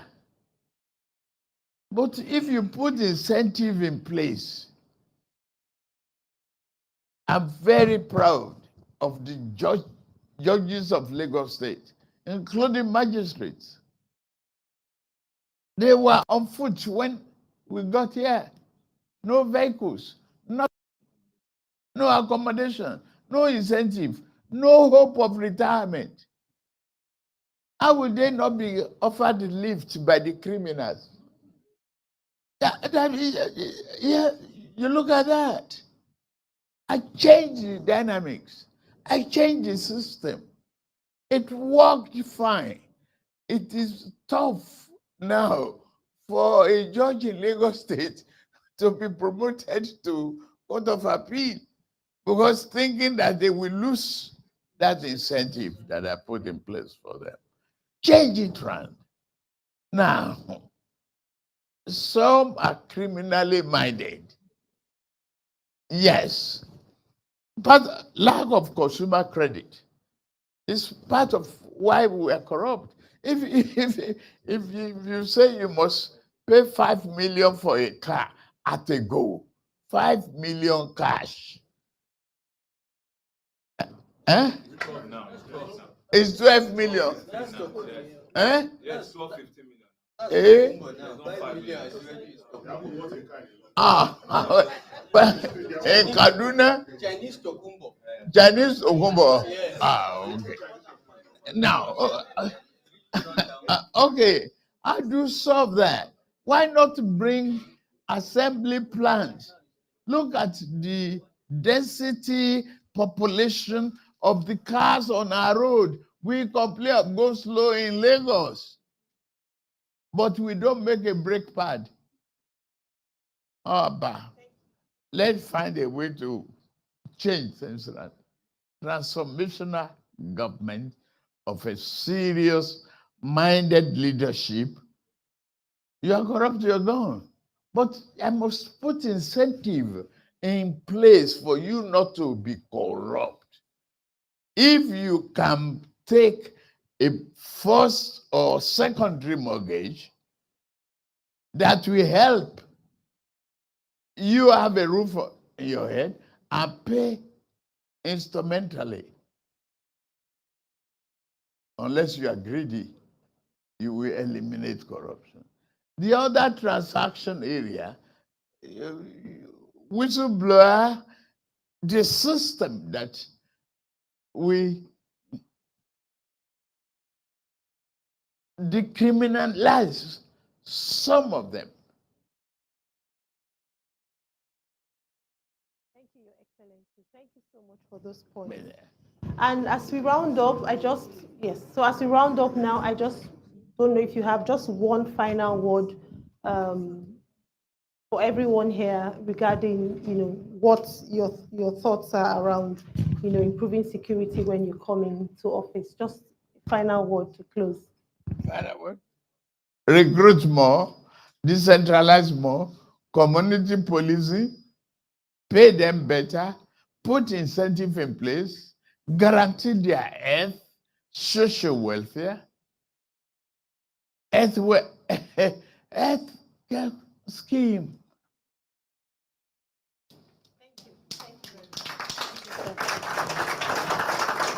Thank you so much.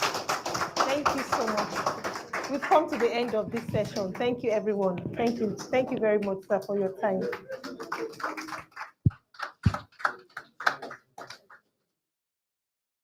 Very quickly, distinguished guests, ladies and gentlemen, may I invite Ms. Amina Mena for the vote of thanks.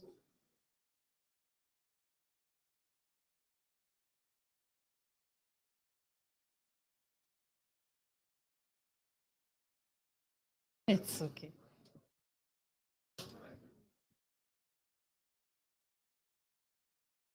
Your Excellencies, distinguished ladies and gentlemen, I would like to thank you very much for honoring our invitation.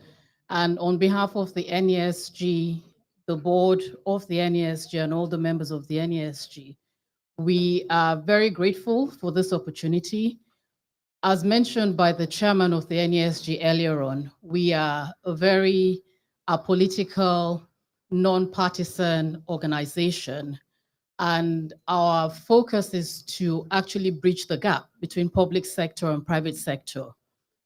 As you forge ahead, and we wish you the very best in the presidential elections come the 25th, we would like to state that we offer our hand in partnership. As you mentioned, collaboration, partnerships, think it and do it. That is what the NESG is about. We are here. We hope that should you emerge the president on the 25th of February, you will call on us and we will work with you through your transition. We will offer all the help on policy. We will dialogue with everybody. Our aim is to see a greater Nigeria, a better Nigeria, and a Nigeria that is back on the global map, where we have foreign investors rushing in, as you have mentioned, and an opportunity to implement some of the policies which you have talked about here. As you all return to your various locations, we wish you a safe journey, and we thank you very much for your time. God bless you. Thank you. Can we please rise for the national anthem?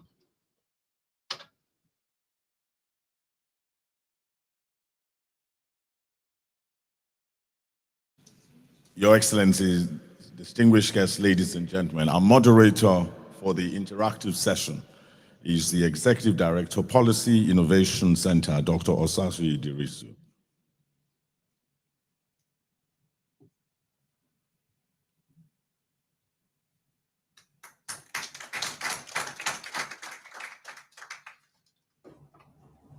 Good morning.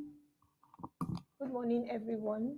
I stand on existing protocols and I want to once again warmly welcome His Excellency, the presidential candidate of the Labour Party, Mr. Peter Obi, to this dialogue session. You're welcome, sir. Thank you. So just before we start, just a reminder that this is a presidential dialogue on the economy. So when we give time for questions and answers, we'd just like us to limit our questions to conversations around the economy. Thank you so much. Your Excellency, as we start this dialogue, I just want your opening thoughts about what your urgent priorities would be when you assume office, if you're elected on the 29th of May. So what are those key things that you would like to run with in the first 100 to 200 days in office? What should citizens expect to see, given the current situation in the country as has been presented by our colleague who is the Director of Research of the NESG? Well, I think, thank you. The first thing, without which there's no other, the other ones won't even follow, is the issue of security. We'll aggressively, from day one, start dealing with the issue of insecurity, which have said that the enemies are not more formidable. I've traveled all over Nigeria. I've been to places that people said you can't go, like I mentioned. I've been to Pew in southern Borno. I went to Katangu in southern Gombe, where they say we shouldn't go. I went to Mubi in Adamawa. People ask them, why Mubi? As governor, I buried one day 20 Anambarians who were killed in Mubi. So when I arrived at Adamawa, I said, leave Yola, I want to go to Mubi. And again, they told me the same thing.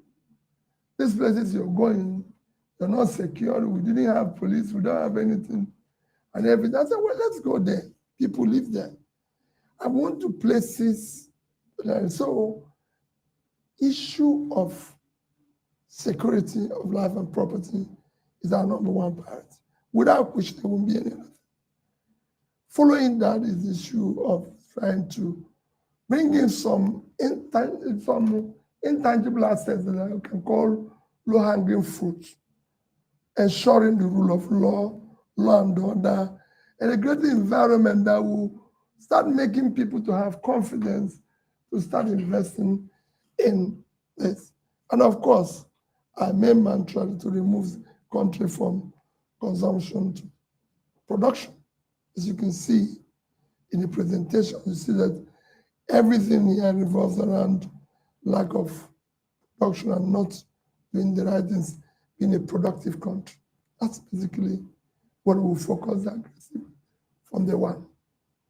Okay, thank you, Your Excellency. So within those first 100 to 200 days, we expect to see traction in the area of security. I can tell you that from day one, activity in Anambra, from day one. Because there's no other thing to do, because the president is not even secure today.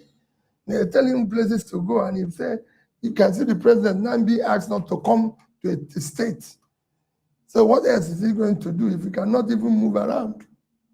So from day one, even as I speak now, I'm the only candidate who have said I've interviewed the IG of police, I've interviewed all the security heads. The day I went to see the present IG of police, he told me why he was. I said, listen, I don't want to go into office and start telling people what I saw when I come in. I want to see everything from outside. So if it's not possible, let me stay where I am. So from day one. Okay, thank you, Your Excellency. Our numbers, like have been presented here today, suggest that there's been economic growth, but that growth has not translated to improved socioeconomic conditions. It has not even translated to improved living standards. Living standards at an all-time low in Nigeria as we speak. And then given the rising unemployment and underemployment, with youth disproportionately bearing the burden of this unemployment crisis, what are your thoughts around improving or scaling employment opportunities when you assume office? Well, For me, when you move, like I said, from consumption to what I expect that comes with issue of creating jobs. Today, you have most of them, even from the rest that's been shown here, you have most of your states, most of the subnationals virtually live.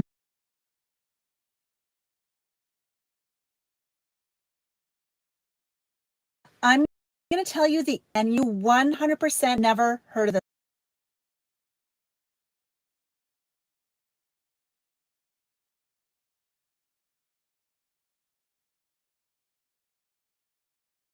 ترضى يا أرحم الراحمين سبحان ربك رب العزة عما يصفون وسلام على المرسلين لله رب العالمين اللهم آمين. Your Excellency, the APC presidential candidate Asiwaju Bola Ahmed Tinubu, Jagaban Bogu, Jagaban Nigeria. Your Excellency, the APC Vice Presidential candidate, Senator Kashim Shettima. Your Excellency, the executive governors here present, all other protocols most respectfully observed. We want to show how happy we are for this occasion today. But time is not really on our hands, and therefore we are going to take fast as we can. Our candidate, the Jagaban, is here, and we are all happy. At this point, I would like to call the chairman of the AE in Borno State, Honorable Alibuka Dalori, to give us a welcome address before we go on. Honorable Alibuka, please. APC, APC, Nigeria, Nigeria, Nigeria, Vice President, Vice President, Borno, Borno, Dagasama, Dagakasa, Your Excellency, APC National Chairman, Deputy Governor, Your Excellency, APC National Chairman, Senator Abdullah Adamu, Your Excellency, the Executive Governor of Borno State, Professor Babaga Umar Azilim, Your Excellency, Chairman and the members of the Progressive Governors here present, Your Excellency, APC Presidential Candidate Bola Ahmed Tinubu, Your Excellency, APC Vice Presidential Candidate Senator Kashim Shettima, Your Excellency, the Senate President, distinguished Senator Ahmed Lawan. Okay, in that session. Honorable Speaker, Borno said, sorry, Honorable Speaker, even though in that session. Yes. Your Excellency, DG Presidential Campaign in absentia. Your Excellency, the Deputy Governor, let me stand on the existing protocol. Your Excellency, House Abi? Okay, hold on. Hold it. Let me go to the House. Ronnie, hold it. Hold. You're there. Jamande Erwai, Jamande Borroe, Kusam no Bulala Trinari, some no Aja Palinta, some no Galtema Trima, Nalan Nandia Nanua, Senator Bola Ahmed Tinubu Kuyewalan, Shashimdo Suruna, Jamaso, Banamazi, Senator Kashim Shettima, Arema, Gomnande Marta, Governor Professor Babora Zuluma, Senda Rua, Arema Gomnande Gade, Seta Gade Rua, Arewa Senator Adena Gereruwa, Arewa Gwamnan Detina, Shima Kureman Nala Karama, Siyasan Den Hugirjin Manonua Shenalan, Senator Alimar Sharif, Jamaso, Nyandura Falgulukin, Jama Bornoe, Hutunalan Septene Akai, Yim Kaukin Tawe Pindi Lukona, Luyo Kuriandia, Senator Bola Ahmed Tinubu, Senator Kashim Shetima, Arema, House Remde, Yaku, Borno Centrale, Senator Nde Yaku, Borno Centrale, Senator Barisa Kakasho Bajira, Arema Sozon Borno, Mohamed Alome Tair Monguno, Sak Episi Karru ya Jama. Jama Karru iwa, nda kamdo karjin episi kasuna so muko. Nda muko amnorie. Karru iwa, ala sinar wal. A jama so, na awama na tie zorongu, amatinda, speech urongana matapsana da. Jama, gwamnande ngawe, Senator Maina Majilawan, Surolan, kullum sura pomtandeno, Borno tenari, Bate Polo Senator Maina Maji and their Kolzi, Kelofomga Jamanurua, the Jinala Shikala Zimbe, Awalete, Anna Karo, Are Mayai, Germany State, SCPA, Are Imam Chena Alambe. Arema Dr. Mohamed Abaji, Senator Netina, Chembe Nalan. Anna Karo Jamande Yerwai, Nalan, Yande, National Chairman Kaketina, GDMB, Alhaji Gambalan, Chena Alambeji. Arema Yuguda Tibal, former Deputy Governor, Arema, former Deputy Rukwa, Arema, Abajatwa, Amdo Bama Bana La Jama, Nyenduro Uzo Kindero Gulena, Jama, General Brateya, Arema, General Brateya MBA, Adamu MBA, Gaptina Nguna La Jamaso, Anna Karo, Jama Nyero Askriena, Sayro Askriena, Manada Kurulu Amgereba. Salaam alaikum. La masubana nang kusoka desu kuyankuri. Thank you very much. That was the state party chairman of APC in Borno State. At this point, I have gained one language today. Your Excellencies, distinguished ladies and gentlemen, for his opening remark, His Excellency, Governor Babagana.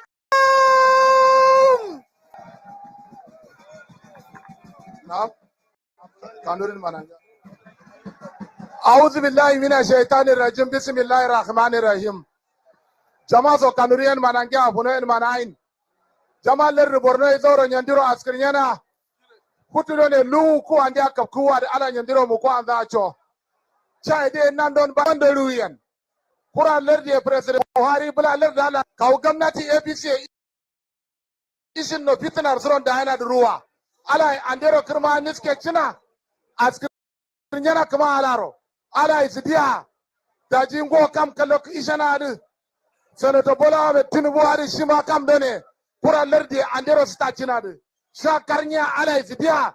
Nigeria Galajin. Ler Borno Galajin. Lemer Zulu Mbero Waljin. Bare Mbero Waljin. Koltaf and Dian. And the Ala is dia. Samaza Ler Noran and the Akaranyan. Zauro Nyandiro Askriana Ala Nyandiro Mukwanza Acho. Tajibana Nandon Manyana Chaide and the Akarno. Tada Lerindie. Kajim Chatima Shimana Alan. Banama Kura Lerdio. Chunyo Ngundo Ngudi on the Aro. Luyo. Koluyo Chamazo and the Kosa Gului. Londo.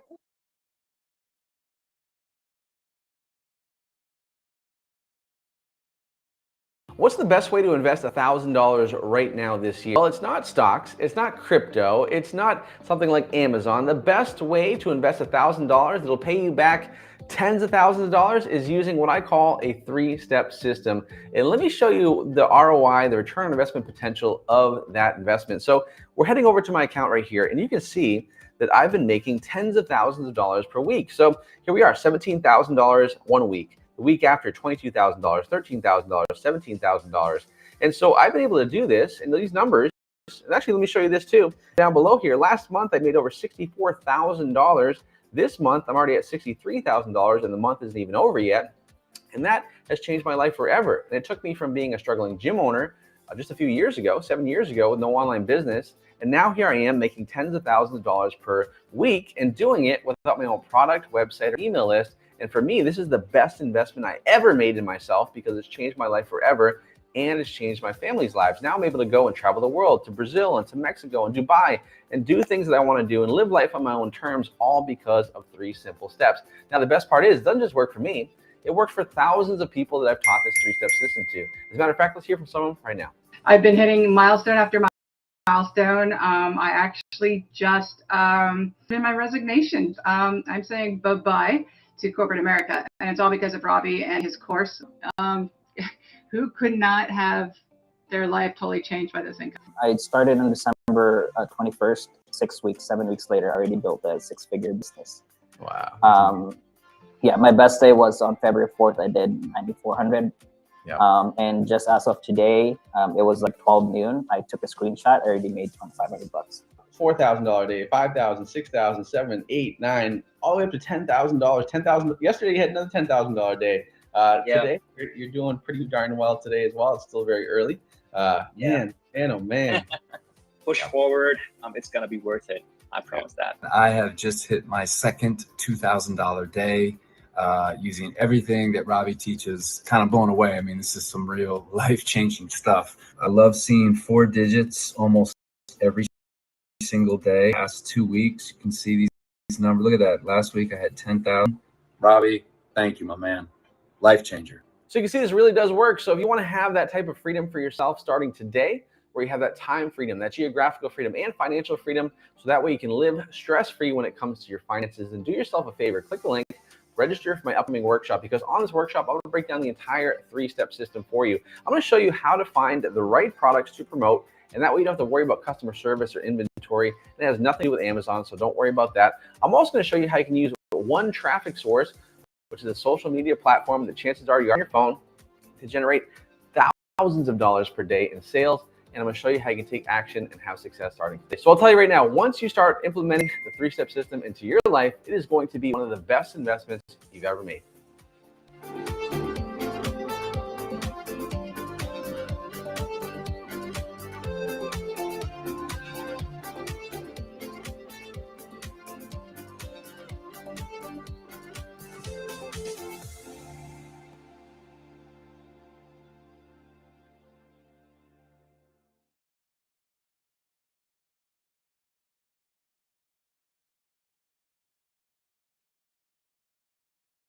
I was looking for a way to make some extra money. I saw a video of a guy talking about how much money he made on DoorDash. So I figured I'd give it a shot. And I'm so glad I did.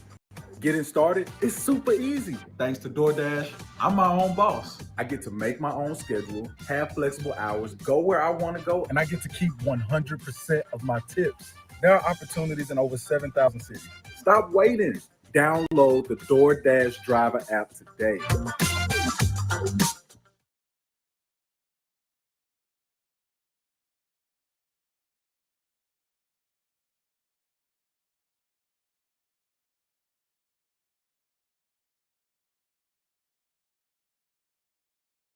ba wani taron da zaka yi a cikin Maiduguri, amma yau alhamdulillah kun gan taron da aka yi ma Maiduguri, local government 27 duka kowa da kowa zai iya tafi. Jama'a insha Allah gashi nan Senator Bola Ahmed Tinubu shine Senator Bola Ahmed Tinubu shine wanda Baba Buhari ya bamu. Insha Allah zai rike amana mu, in mun zabe shi insha Allah zai rike amana mu. Don saboda haka Borno zai samu ci gaba a fannin noma, a fannin ilimi, a fannin asibiti, kuma za a yi hanyoyi, kuma za mu mayar mutane kauyansu.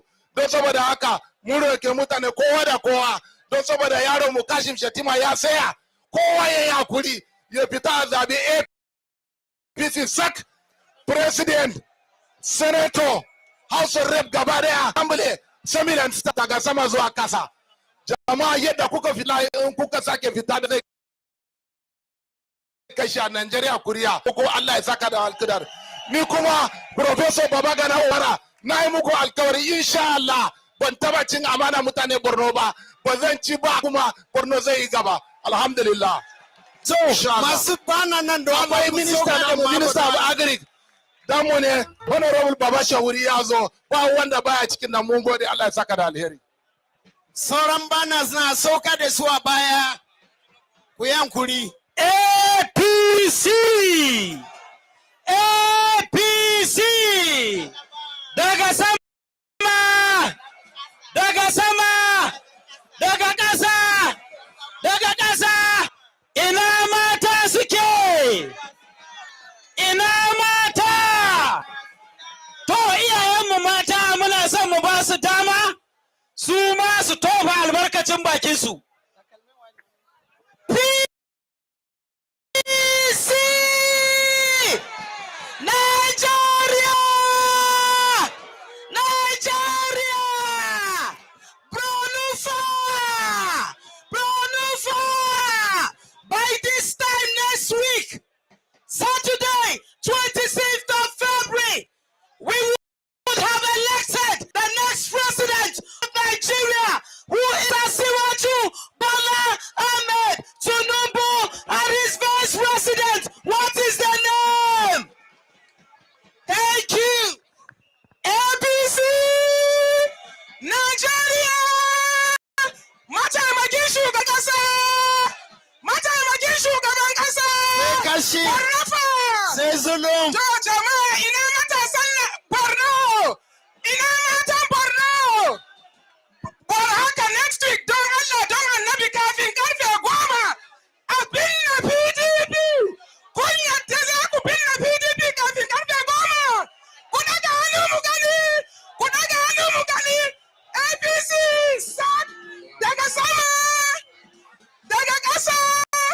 To Allah Mun gode. Leader, we are grateful. APC Nigeria Vice President Borno daga sama daga kasa jama'an da ya kama Borno, assalamu alaikum. Mana na lamanado barazu cinzu na kashin shatima Dr. Falmata kamu Babagana Umara Zulum First Lady Ndaro titin zaro manayin na ya kama Borno da sama askirzuna da inalen barazu kamu vice president ne na kashim shetima your excellency barazu kamu gwamnan da first lady Dr. Falmata Babagana Umara Zulum bara kamu gwamnan da engineer Habiba ne ya sami mazana haro da ya jama so na yana zauro askin yana kama so martuno wai so da ka hanga ilu zabe duwi na karo na yaro askin yana awo mana san ma amkura ya kiliya sile sabtana ya kiliya sile wote tadande yandi ana bande yande kam andana piso sunna kashim shetima shima vice president dazo zabe sa sunu tero aro kama salamu alaikum yande Dr. Falmata na kashim shetima aro samilan na ya maza aro kuma iske da kullu aro kala kille goti yishin dai to know the engineer Habiba bismillah aro bismillah. Thank you very much. Thank you very much. Can we have Haj Chatima and the wife? Thank you, women. You can take your leave. Thank you. Thank you. Thank you. Thank you. We are expecting our mothers as we are expecting them. I'd like to call the governor who is going to pilot the rest of the affairs here today. On behalf of the Director General of the Campaign Council, Governor Simon Bakola Long, who is unavoidably absent here today. We have the Executive Governor of Jigawa State, Alhaji Abubakar Badaru. Can we welcome the calculator? The calculator of the North is here. here. We are expecting Her Excellency Nana Shettima. Party chairman. Born as a party chairman. Member of PDP. Martea. Baya Mamuria. Na Loboyo. Nda Bana Bama.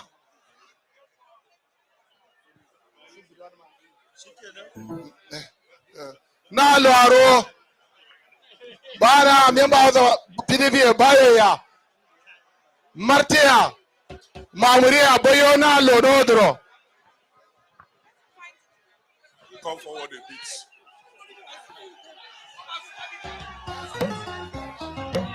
أعوذ بالله السميع العليم من الشيطان الرجيم بسم الله الرحمن الرحيم APC APC ko Fulani za mu kawo ne su maganar APC adalci alhamdulillah Nigeria 6 Nigeria Borno zulum. To jama'a assalamu alaikum. Kun ga dai yau sun ɗora ba Fulatani da ra. Ban biyu ba dai har yanzu. Amma ne dole uwa bare bari jinjina. Wannan taro da muka gani ya cika gari bam. Mun tabbatar da cewa Asuwaji nan gidansa ne. Mun tabbatar da cewa mutanen Borno suna tare da Kashin Shettima. Mun yi godiya gari ya ɗinke kwata-kwata ko'ina, duk inda ka shiga sai ka ɗauka nan ma ake ralin. Mun gode, yanzu an sa mana ƙaimi, da muna ganin ƙuri'un Jigawa, ƙuri'un Kano, ƙuri'un Nasarawa sai sun fi na Borno, to amma yanzu fa sai mun dage. Abin da muka gani a Borno ba ƙarami ba ne, amma muna nan Ganduje ya harare ni ya ce ina takara ce tsakaninku da Kano, mu ga wanda zai fi yawan kawo ƙuri'u tsakaninku da iyayen gidanku ya Jigawa, mu ga wanda za su fi kawo ƙuri'u. Na tabbatar muku da cewa wannan gwamnati kowa ya yi ta ku ya taya, kowa ya yi ta ku ya taya, mu ya taya, domin Kashim naku ne, Kashim namu ne, Kashim amini ne ga duka gwamnonin jihar Arewa da na kudin baki daya. Namu ne kuma mun tabbatar da cewa a yi abin da ya dace a ƙasashenmu, a state ɗinmu baki ɗaya. Na tabbatar muku da cewa wannan man da ake tunanin tono na Lake Chad zai tabbata, arziki zai haɓaka, tattalin arziki zai dawo. Na tabbatar da cewa za a samu tsaro a wannan ƙasa tamu da yardar Ubangiji, domin alkawari ne na Baba Asuwaju, alkawari ne na Kashin Shettima na haɓaka tattalin arziki, kuma sun yi kun gani. Baba ya yi a Lagos, Kashim ya yi a Borno, kun ga abin da aka yi na ci gaba, to za a ɗora, za a sake ɗorawa. Mu duka gwamnonin APC na Najeriya gaba ɗaya muna bayan su 100%, kuma yanzu ana nan an zuba competition, mu ga jihar da za ta fi kawo ƙuri'a. Allah ya sa kar ku ji kunya. Allah ya sa kar ku ji kunya. Da yardar Ubangiji. The next presentation now is going to be made by His Excellency, the Executive Governor of Yobe State, His Excellency Honorable Meme Malabuni, the Berbechi. Business? Go to Wix.com and set up your store on a single integrated platform. Add products, showcase them dynamically, and seamlessly track your inventory. Accept multiple secure payments, and design your storefront down to the very last detail. Get all the tools you need. Drive more sales with customizable gift cards and flexible product subscriptions. retain customers with a point-based loyalty program, email automations, and reach millions with sales channel integrations. Complete your setup with a personalized analytics dashboard. Make smart business decisions and shape the next phase of your business. Build, manage, and grow from one place. Go to Wix and launch your online business today.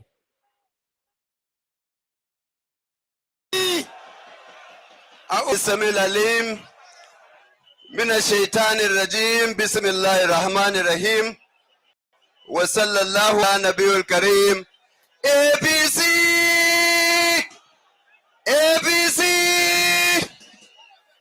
Nigeria Nigeria Tinubu Borno Borno Zulum Assalamu alaikum jama'an da Borno ya so.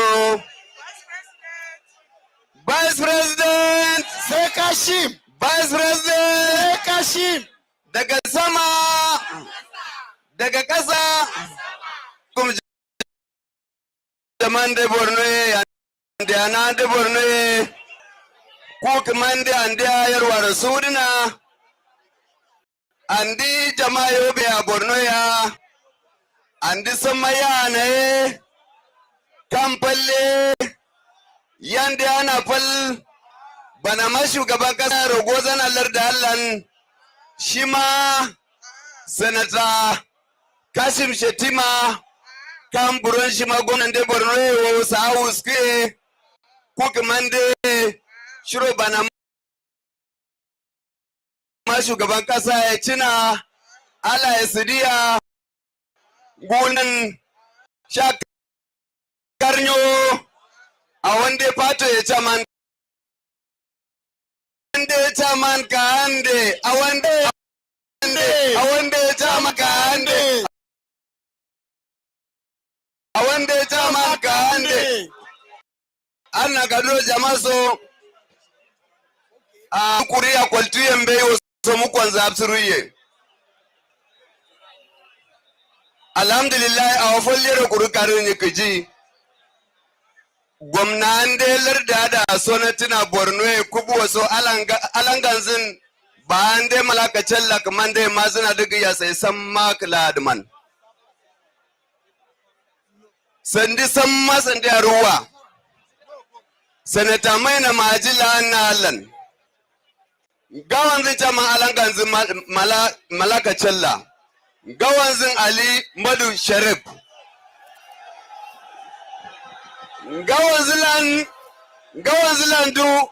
gawan zilan sai bana ma shugaban kasa ya Kashim Shetima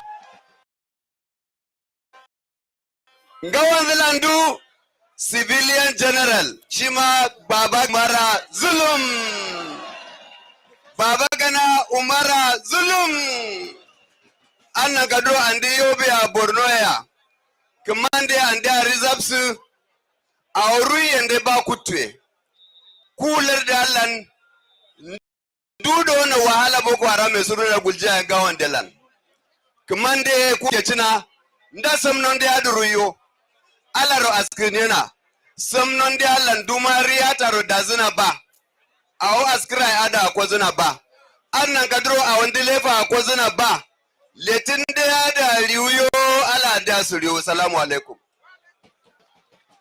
Alaikum salam. Thank you very much. On this note,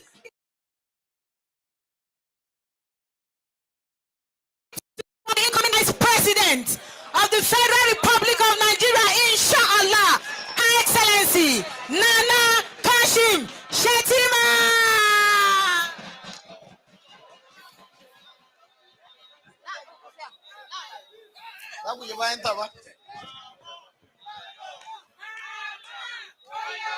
Mama, oyoyo. Mama, oyoyo. A'udhu billahi minash shaitani rajim. Bismillahir rahmanir rahim. Alhamdulillah, alhamdulillah, alhamdulillah ala kulli halin. Auna da wuce ba illa askirar ma. Na la askirarin ci kako kuma askirarin ci ya zangin. Alhamdulillah. I will tell about. And they are not going to Lua, kuma insha Allah falla nongina cewa APC are not going to Luya Borno State. Is as a whole to mangina APC Sagdian, Nandiro Askrinyana, Nalang Isungunduan, Danu, our following, digging, Yakiki, Diogiro Nalan, Danu, Am Kurandi, Amoko and Dindi Mowadi, I will teba. Put to Gomna Wulzina ala audo diwadi kamande nandiro jannati firdausi la nandiro falzi ala andiro neptunele faichi matuno nandiro nandiro lungoroti kya rakina aunde chama nonyana riana luye yim 25th of February ala kaunde charoma matuno na yangodongina shimalondo chanyen letin dia nunua I believe kuma letin dia askirnua chin nande bunia kauswa kata inshallah mokon de kata am dero die askirnyana matuno luo and dia banano Senator His Excellency Aswaju Bola Ahmed Tinubu kirmai matuno naira lungoroti kina ala shima kam mo kirmai chin amma kuma banando ya manyana kurman after a week matuno lo andiro gomnande tangarata nduso nozina Professor Babagana Umara Ziluma waltuno shiro kuria ndio yo andiro audo tamtamia chiga tamtamia futi yar wandeya soro matuno nero longurtokina nero askirnyana amnalo isana dukso ala andi dukswa na naptindero kilewa sele andi asade askiringina APC APC Nigeria Tinubu Tinubu Borno da ala ando ita tsari ta wasu Your Excellencies, distinguished ladies and gentlemen, askirnyana Amen. Your Excellencies, distinguished ladies and gentlemen, the next speaker is going to be our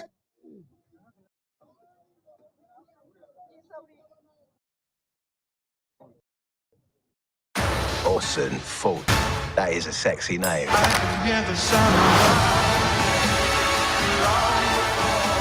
You must fancy him a bit. I've dealt with much worse. Operation Fortune, rated R.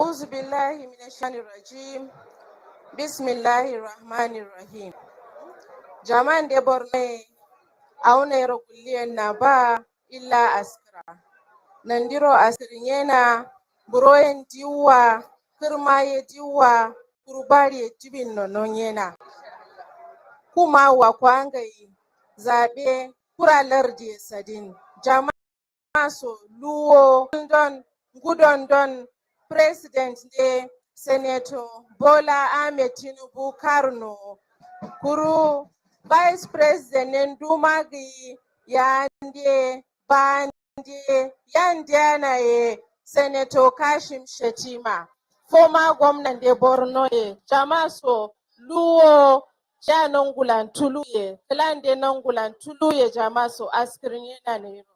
Thank you, Your Excellency. And with that, we finish with the female side of the campaign. And I think we can excuse Their Excellency step a little backwards. Your Excellency, distinguished ladies and gentlemen, the next speaker to come on is the former executive governor of Borno State, distinguished Senator Mena Majilawan. Your Excellency, please. I've just APC!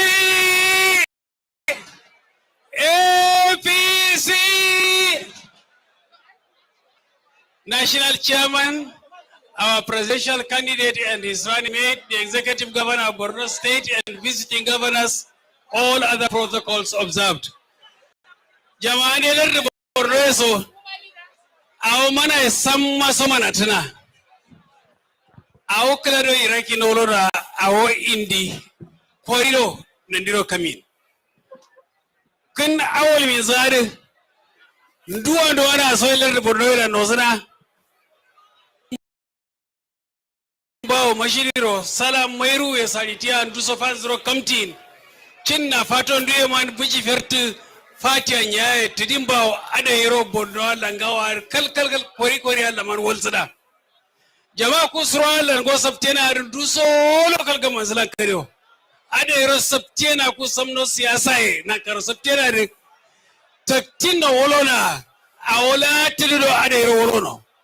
Anna karo awadi ngawolar gamna Kashim Shetima ya sita bana Umar Zulmu hazu kyu civilian general shogul zana hare jamaso mana suliye gi awogade nduye nozuna shada zuna sojan fun do kararo gain yarwa clearing trid dazu local government clearing trid kara clearing trid jama'an lar zaro kalaksina ntuwa ndo ara so nozuna jama'a shiro surom zukma gozna hare kalanyo surom zu shiro yo kinna de nozuna surom de mu gozu nozuna hare sade andero tomozu wande kam zawad manozi koro furs awar ga ande ala yasai arfallo kani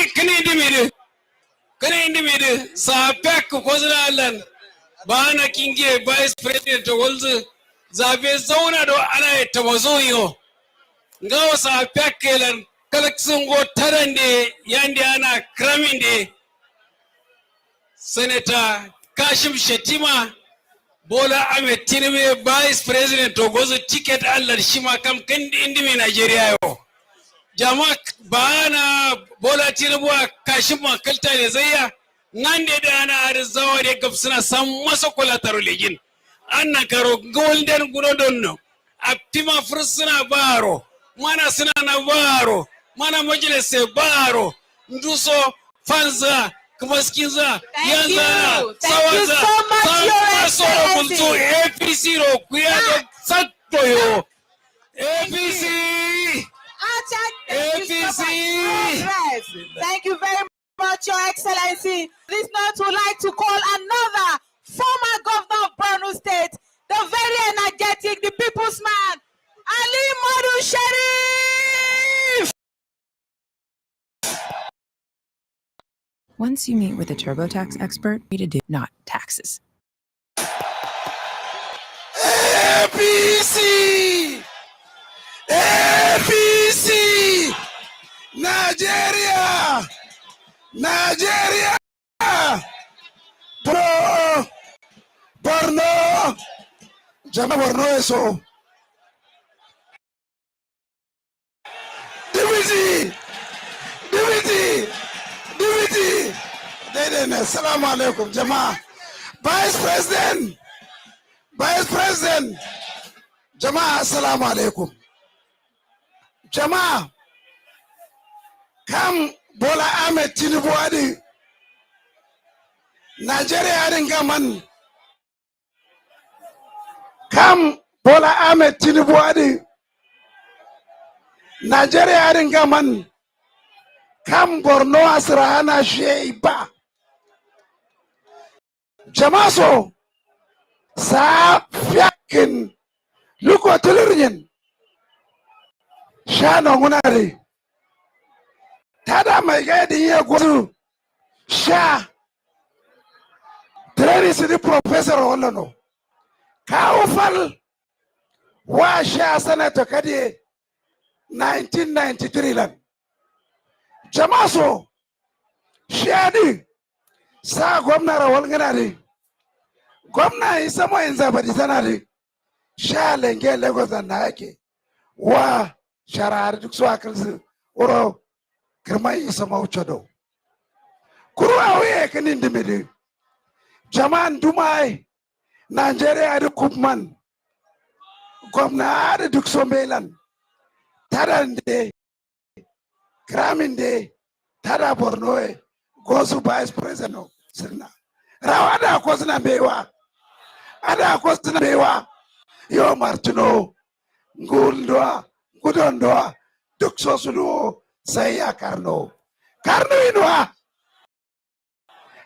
Inwa, Ndamukono Amno, APC, APC, Borno, Martino, Ngao Zabe present, Zabe Babagana Umara Zulumbembe, Nduso, Kamundoa, Tadandoa, Nguldoa, Ngudondoa Sama, APC, Carno Inwa, Ndamukono Amno, Muko in the mind. APC, APC. Muna goda a taba matsohon gwamnan Borno mana. A taba mashi. We are still watching the live telecast of APC rally.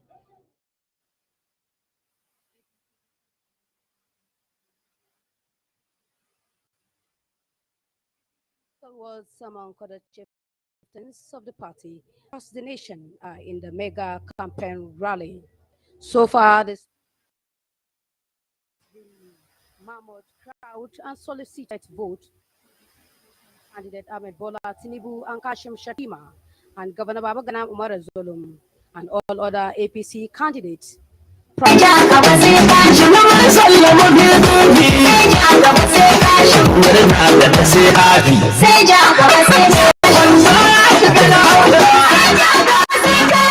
Zaya da ma'amala sai ja gaba sai kayan zauna zauna sai ja gaba sai kayan gwaro ku kai gona sai ja gaba sai kayan murna ta jona sai ja gaba sai manonu ta nuna sai ja gaba sai kayan malaman mu sun zauna sai kudi sai kayan kudi sai ja gaba sai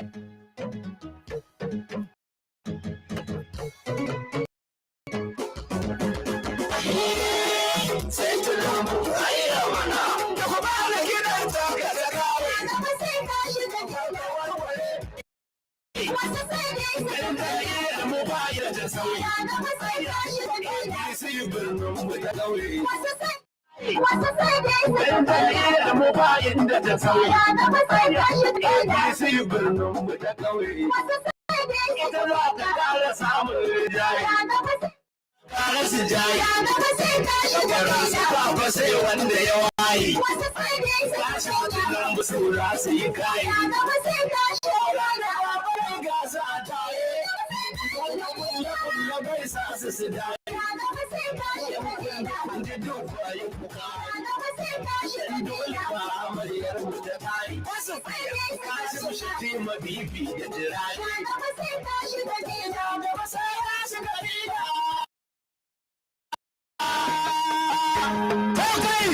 ko da kuɗi ko guri ja gaba kai zani da kuɗin gaba za ku gungun bana ko da kuɗi ko guri ja gaba kai zani masu kan da kuɗi zai bine ba za ku zama fatura ko da kuɗi ko guri APC za ta ji yadda kuɗin gaba ne ba za ku zama fatura ko da kuɗi ko guri kuɗi na lokaci masu kan da kuɗi zai bine ba za ku zama fatura akwai wani lokaci yana tare da zamani ko da kuɗi ko kuɗi wanda ya yi lokaci ko zamani ja gaba kai zamani shi ne yawa wasu wani kudu da ni ko da kuɗi ko kuɗi hankoran ya da na gaba yi gaba ko da kuɗi ko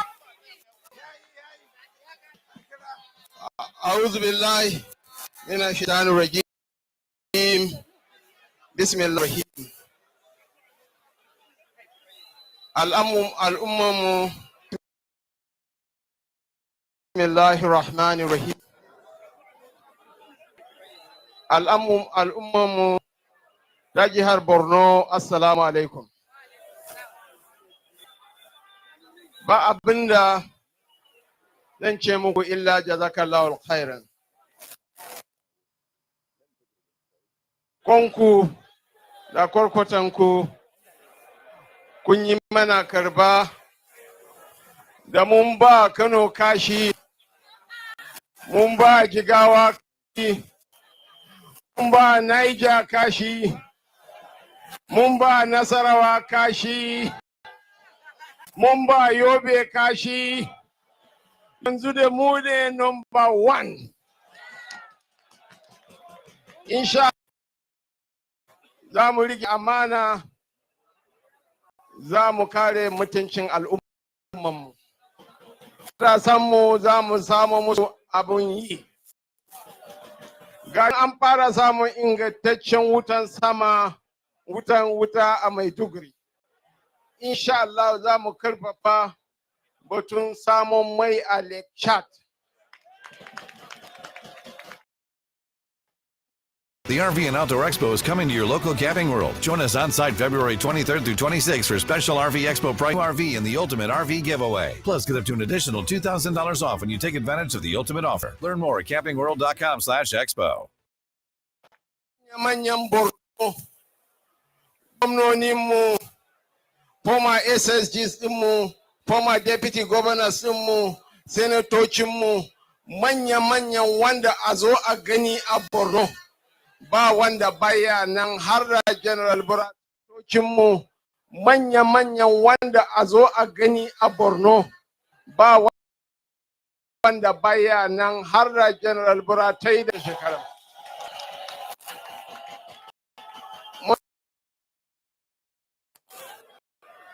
Jamaso, Nanjiro Nyarila Chulugu looking. Gurla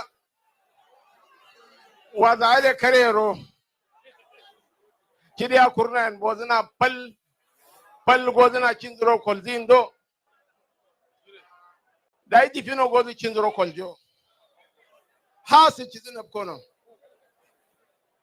A word in Nanza Pale Yanza Gadi Desigulono. Jamaso Kake Runzu Kande Runzu Urukando Jamaso Nguruwa Isana Tirezen Kwaya Kindi Sanjuro Girda Sidin Yange Chidia Shen Karatari Letiki Pandemia Jamaso Naptaki Pandum Bao Namni Mimbuni Mia Jamaso. That is how Kwangaela Neptu Kamu Kamuro Namni. Annankaro Nanjuro Longro Tukin Kumawa Luo Bola Ahmed Tinubu Senate Sandia House of Redia Tukso Karno. Jamaso Gomna de Bornoe. Professor Baba Gana Umar Asulum. Yamazo Nandira Palpu looking. Uru Koyam Kanuri indicated at the Bafana. Our Pal Asunia Rakanari. Jib Jine Juat Kamunu Torora Rex Shasere in Bow. Kuru Jama Soluna Ruwa. Kam hangal lao so mandanza kiskanza basarjin bawo domin kangadi daro waljin bawo kangadi dagin da daro waljin jama sonan jiro longoro tukin ngawo ma undi andia karnuwa lo professor Baba Gana Umara Zuluma member Sunday House of Assembly tukswa karno jama so awari diwiya inshallah shimalon de chenwa putu lu andia nongun tuluwa de martuno nandiro longorotu kin lu andia nongun tulo koyi manan wege nandiro zawuro askin yana ala andiro kilakilci ala ladro nyama sudu ala kilewa silayin zabiyare tire kamo andere longoro tukuna kawalo martuno wonde na leso kiriwi na le kirni yaran botin din wow kurundua BBC ni shima bali min kurao BBC ndiro kirtuyo luyo amdi akarnyo yama sono ndiro zawro askirena nduwaye kam nandi isnan ruala kilewa sili insha kalaksi yama so assalamu alaikum wa rahmatullahi wa barakatuh sumo jirelan panua adi banama kura lerde mainde shima wanazo kurumana mana zana ma adi sumo karuyen kirnuwar walze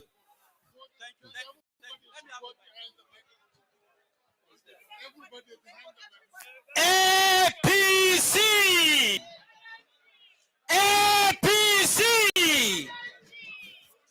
tare da mu muna da shugabanmu APC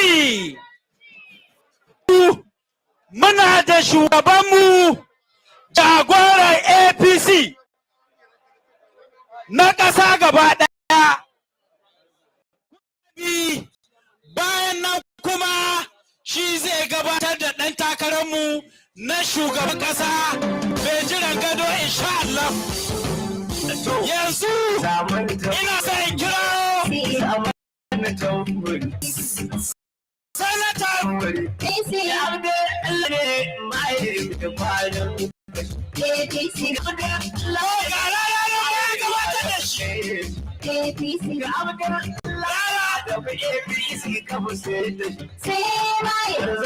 shugaban mu da kowa ke fahari da shi da ke hango kashi mun ba haƙori dukan mu da tare da dasa shi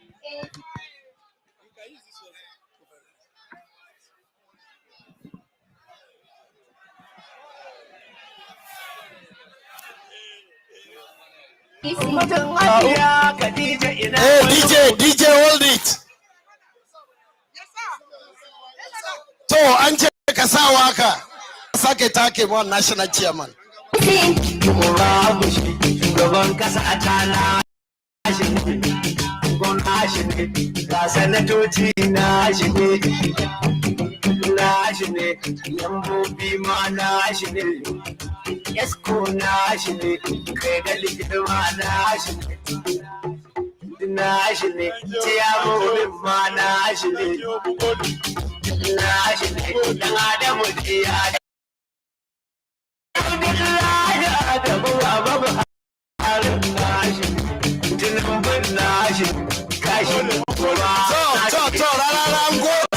national chairman zai jawabi mun gode rarara to a'udhu billahi minash shaitanir rajim astaghfirullah allazi la ilaha illa huwa hayyul qayyum أستغفر الله الذي لا إله إلا هو حي القيوم بسم الله الرحمن الرحيم وصلى الله على النبي الكريم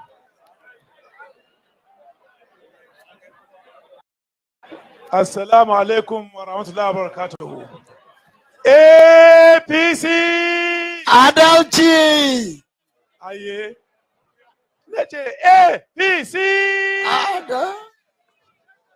ban ji can gefen ba ban ji wani gefen can ba APC Adalci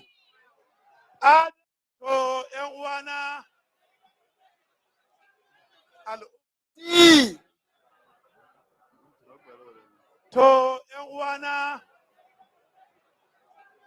al'umman Borno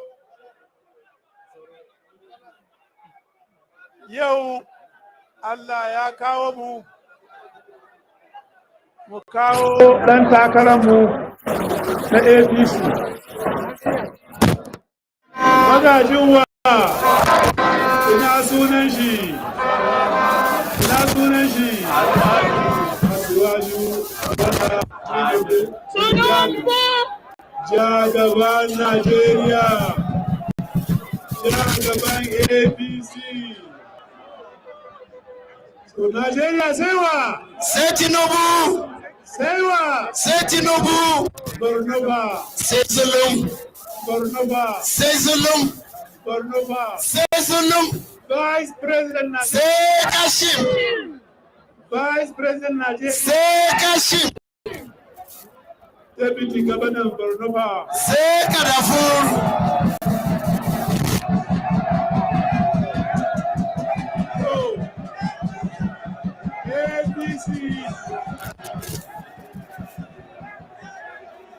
APC da jama'a mu na Borno duk abin da zan faɗi a nan yau an faɗi.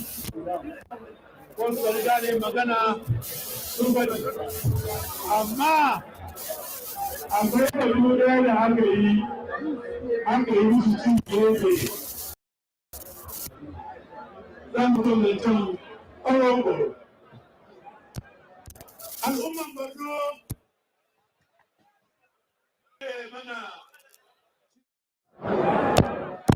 Al'umman Borno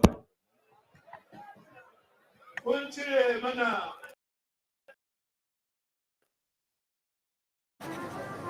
It's so bad. If I would have used kayak to book our car, we could have saved on our trip instead of during our trip. Kayak. Search one and done. kun fito kwanku da kwarkwatanku. Kun nuna aminci. Kun fito kwanku da kwarkwatanku. Kun nuna aminci. Kun nuna yarda da inda Najeriya ta nufa yau.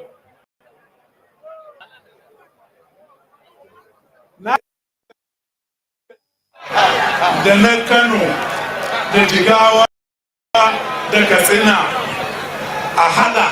Dukan su ade. Za ku buge su ko buge su ba? Za mu buge su. Za ku buge su. Za mu buge su. Za mu buge su.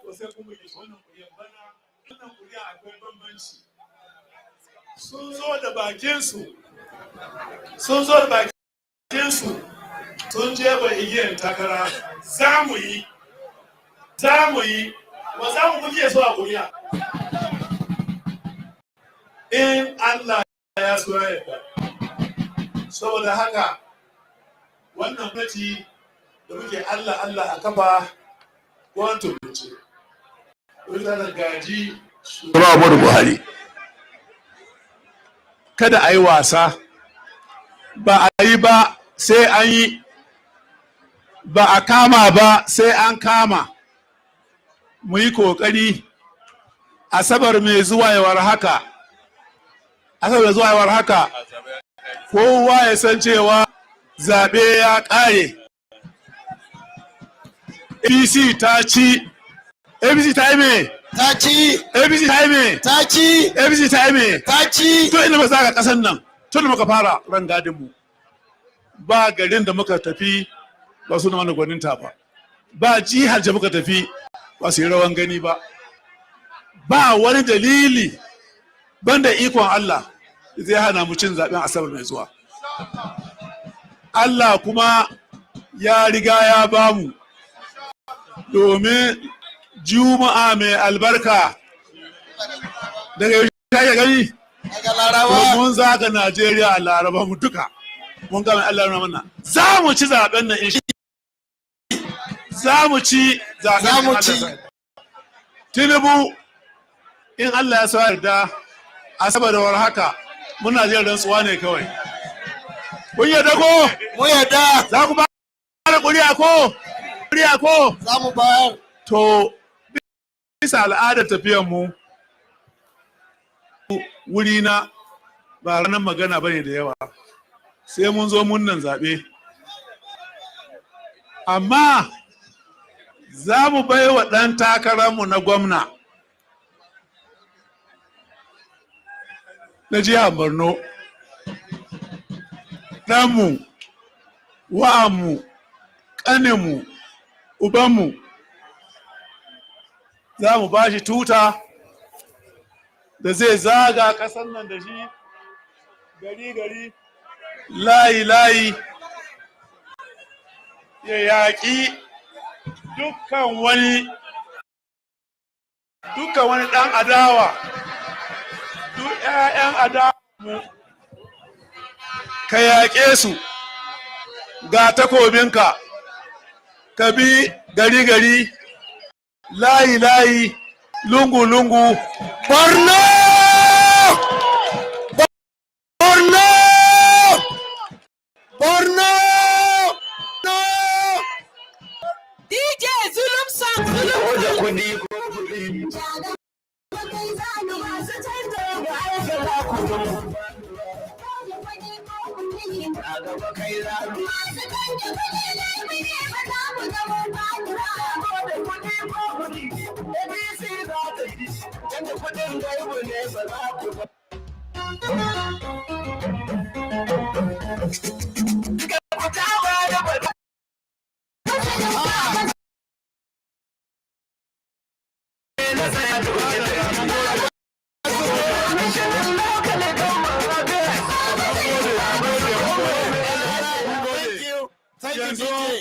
Yanzu zan kira shugaban ƙasa mai jiran gado in Allah ya so yarda.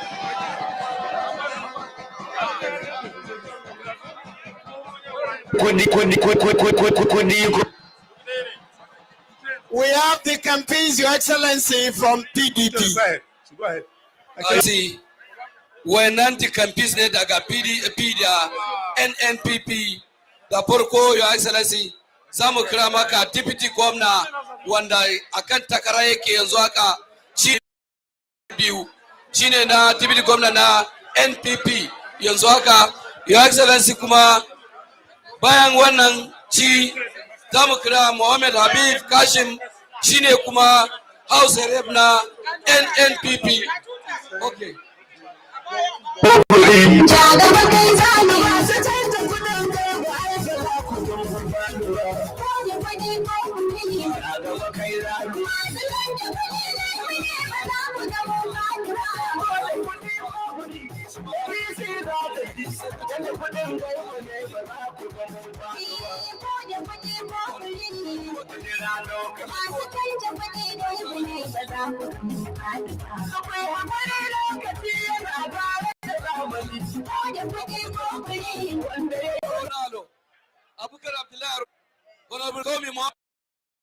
Aronalo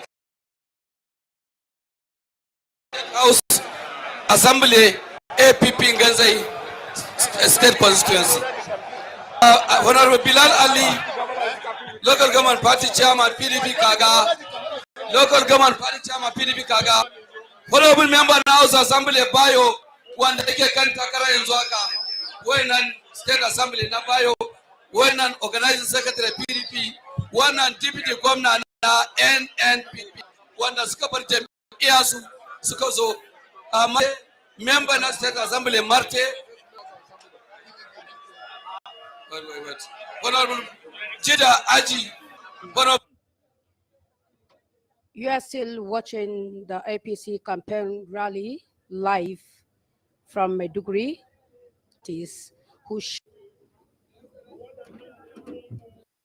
Sun bar jami'insu daban-daban sun shigo cikin APC. Muna tabbatar muku kun zo a sa'a, ya sa kun zo da sa'a. Thank you so much to the campaign from NNPP, PDP, and NPP. We welcome you into the winning party, former members, House of Representatives, and House of Assembly. Thank you very much. To yanzu za a yi ta manya-manya. Please, can you go back, everyone? Lokaci ne da za mu kira mutumin da duk Najeriya yau shi ake maganan shi. Duk Najeriya yau shi ake jira a rantsar da shi a President Najeriya. Duk Najeriya zama ake asabar din nan a jefa ƙuri'an zai kawo mana shi in Allah ya so yadda. Haka ne? Haka ne? Wa kenan? Wane? Wane? Ja gaba.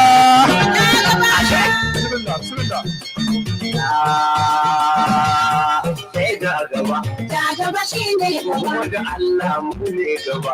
Ja gaba shine gaba. Bola Ahmad Tinubu. Ja gaba shine gaba. Ja gaba, ja gaba, ja gaba shine gaba. Ashwaju. Ja gaba shine gaba. Tinubu. Ja gaba shine gaba. Alhaji Ahmad Tinubu. Ja gaba shine gaba. Ja gaba shine. Allah shine gaba. Gaba shine gaba. Mu da murna gari. Ina garba ta jiri. Ja gaba shine gaba. Tinubu ba a kauye gari. Ja gaba shine gaba. Ja gaba, ja gaba. Ja gaba shine gaba.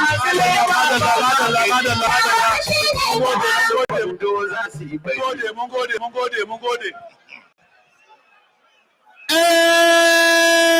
APC. APC. Nigeria. Nigeria. Bonusel. Bonusel. Encore. Vice President Call. Yoruba. Vice President using me. God assigned the certificate election for all of you. There's nothing. I want to tell you better than our chairman, our leaders have told you. I'm here to express my joy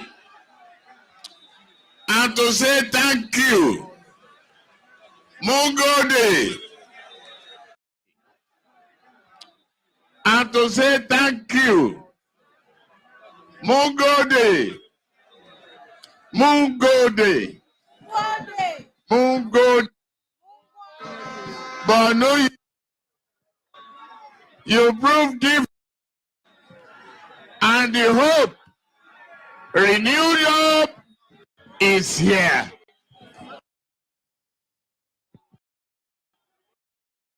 Rather nasty has been stolen. Bit naughty. We need to stop him selling it. I can get inside them. I hope you take them to dinner first, before you get inside of them. Section. Operation Fortune. Rated R.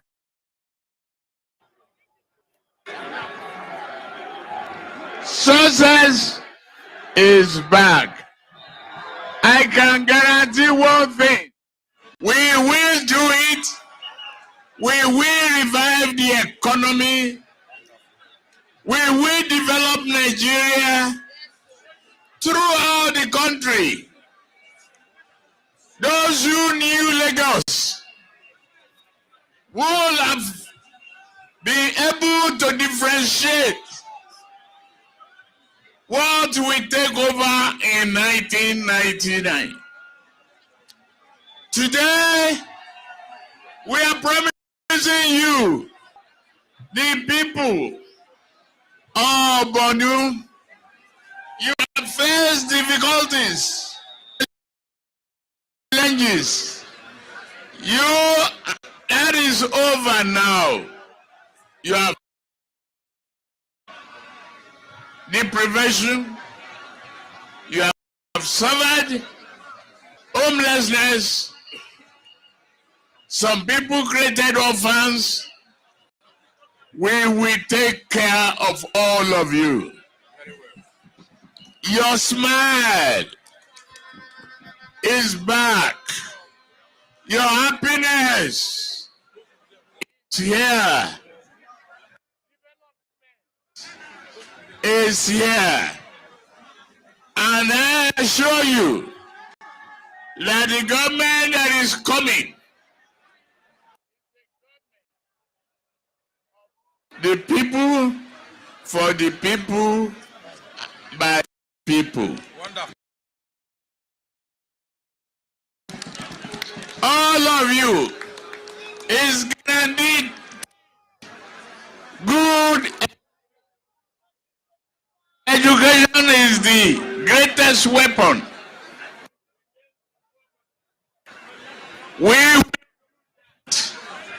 Your children will inherit and benefit from a better future.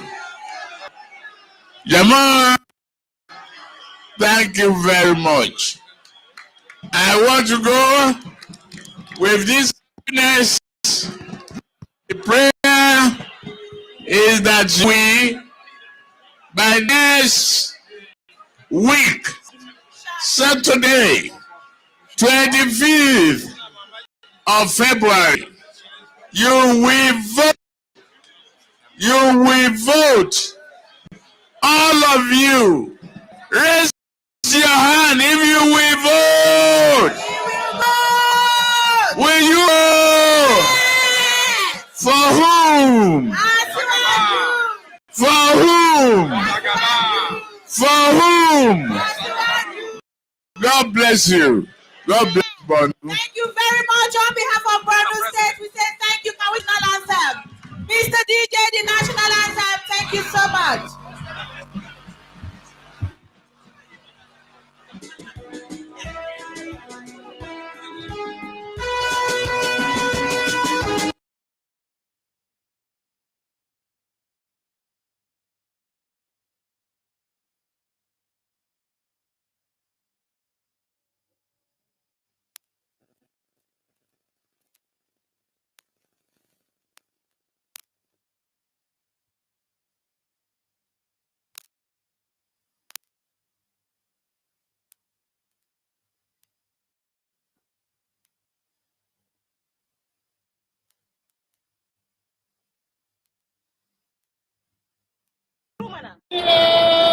Say Tinubu, Nigeria,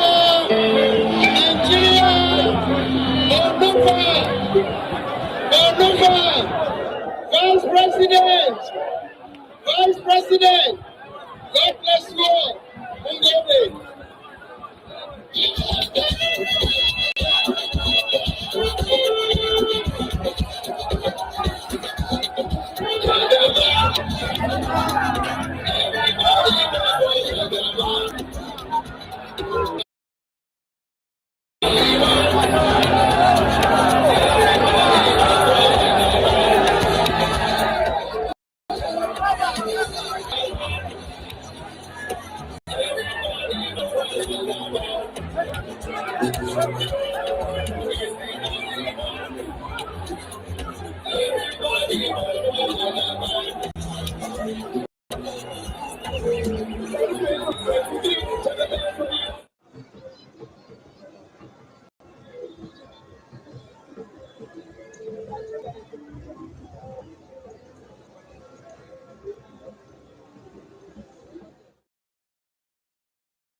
Have you been thinking of where to acquire knowledge without stress and inconvenience? Then what are you waiting for? The National Open University of Nigeria is the place to be. To me, insurance is just another form to protect my body. I want to protect business. That's why I like Next Insurance. My name is Tim Mueller from Pioneer Builders, and insurance does not have to be difficult. With Next Insurance on my phone, I can quickly get a quote that will save me up to 25%. And with over 420,000 customers, people like you and me, I'm confident that I'm well protected. So go search for Next Insurance on Google or go to nextinsurance.com and get a free quote now.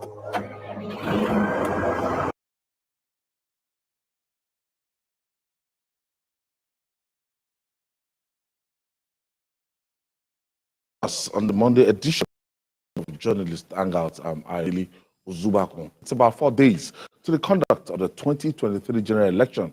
So ready are you to vote in the elections?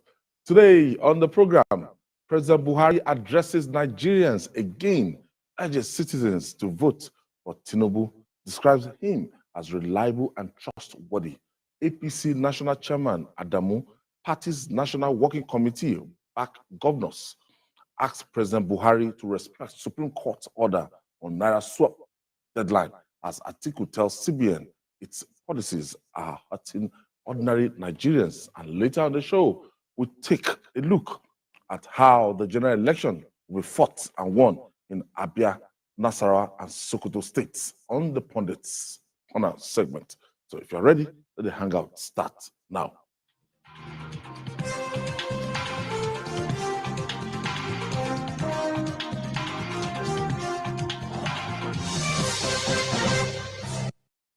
Thank you for staying with us. I have in-house the maestro himself, Babajide Kolade Otitoji, and Osiare GKB.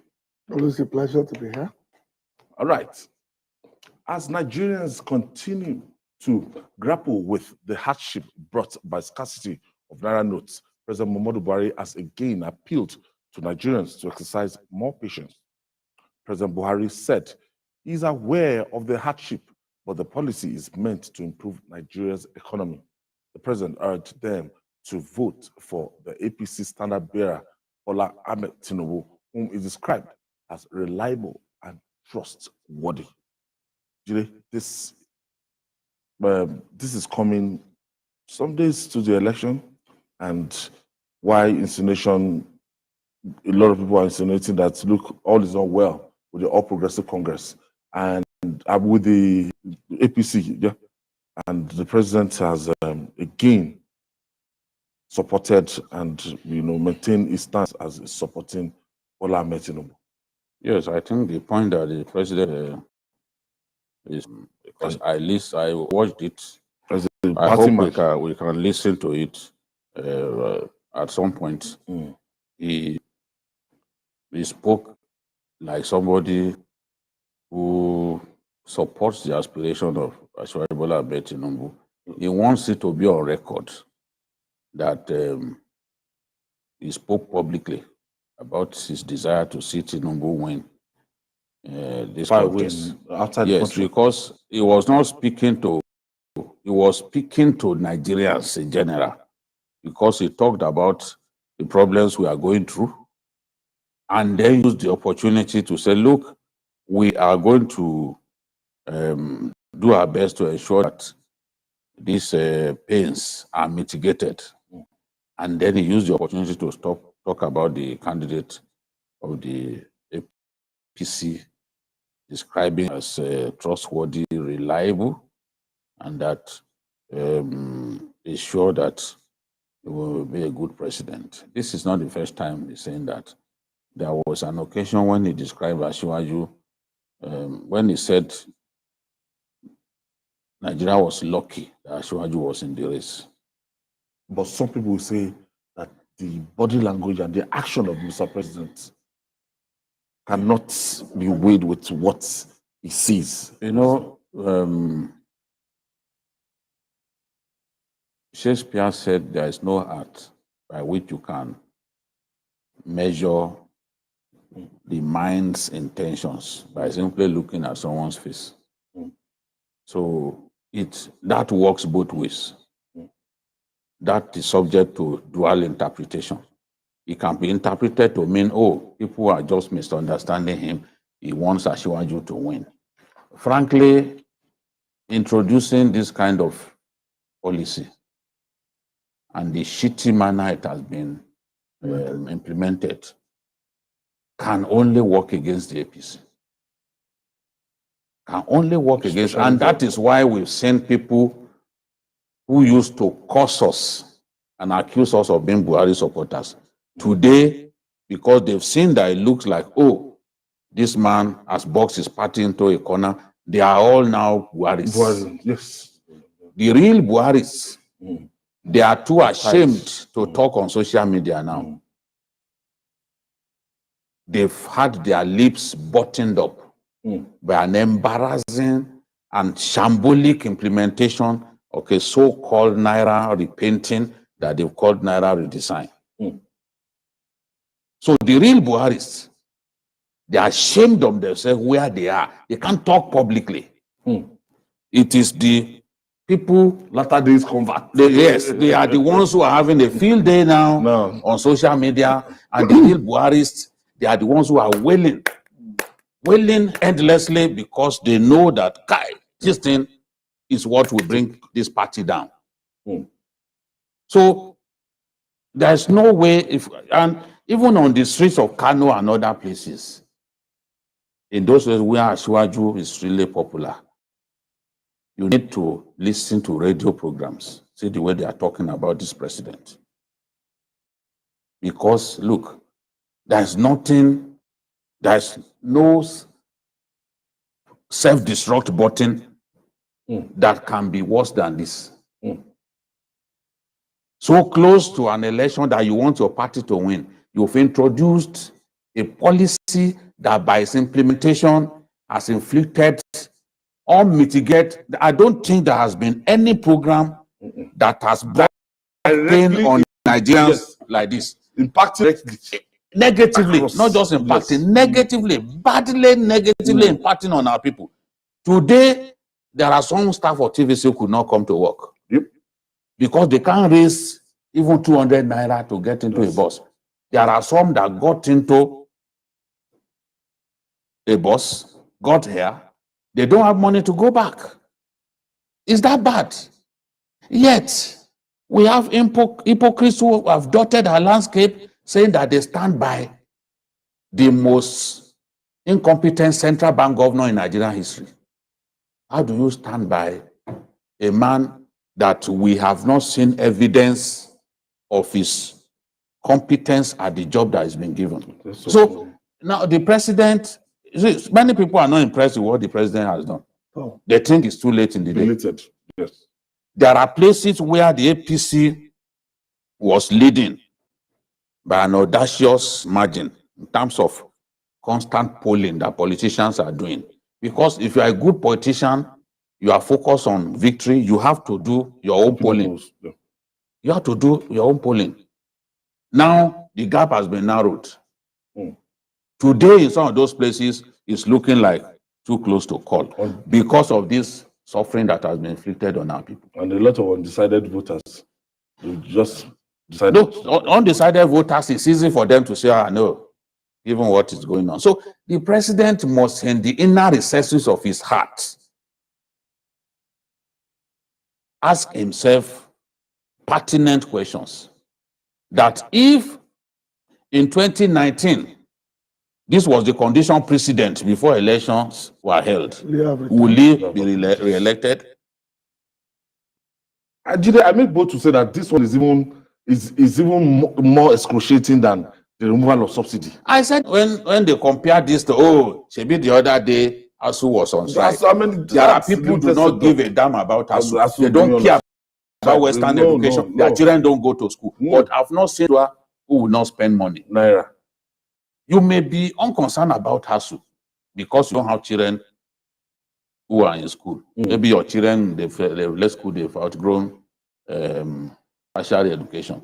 But you must spend money. Won't you spend money? How will you eat if you do not spend money? Even in the biblical days, they had currency. They had currency. So what are we talking about? Everyone is affected by the need to spend money. I was speaking with my boss, and he said, Jide, there's 1,000 naira note is being with me. I refuse to spend it. Big man. 1,000 naira note. He's just keeping it emergency like a war trophy. Yes. He's keeping it like a war trophy. Yes. People are entering the public transport 200 naira now, and the conductor is now with POS, but no old notes. Except for 200 naira. They are still collecting. 200 naira. I think the problem is that of perception. And I don't think, and the party How many has buses are you going to enter with POS? You see POS? How many? All those boys not wearing those dirty boys. How many of them have POS? How many of the passengers will do transfer to the conductor? Before you get to your bus stop, the conductor will transfer. It seems that we are transfer that may not go. Yeah. Or we will not confirm the alert before you get down your own bus stop. Somebody was eating today. They told him you continue to eat. They said, we are waiting. This thing has not entered. regurgitate what you are getting. there was a joke I wanted to write that out about somebody wanting to go to the public toilet who is very pressed. And then they give him a POS to put his card while he was doing this. Imagine somebody trying to use the public toilet. Okay. Who was so very that pressed. waste their time. And so he's like, what do I do now? He said he's not going to. Is he going to wet himself? I think the president has burnt bridges unnecessarily. And that to me is sad. Because we all know that for the last 7.5 years, he has tried even to the point of being called Baba Go Slow, not to take decisions that will appear to reinforce the image he had before becoming a civilian president. He tried very hard sometimes not to do things that will even appear that the old Buhari is back. Imagine trying to manage your image for 7.5 years. You are doing a policy that will undo all that. What fell swoop. Nobody's talking about. And nobody now people are reminding themselves. Nobody's talking about railway. Newspaper cuttings of 1984, showing the same thing 30 years later. Somebody sent me. Daily Times cuts. Someone sent me Olympia in last song. In 84. Where he was saying to, why did bring out money? Oh, we are hungry. Oh, there's no money. Oh. There's a Daily Times cover page that somebody sent to me that reflects the fact that banks are hoarding money. 1984. That means the same Buhari that decided that is the best way to run an economy in 84 is now back at the tail end of something. Changing our currency. He was the last person that changed it in 1984. No, you remember there's a change currency. No, there's nothing wrong with it. We won't change currency. But don't really this painful. Just change. Even we introduce new currency. Notes. Don't forget. There was a time we want to do 5,000. See, there was a time that they introduced polymer notes.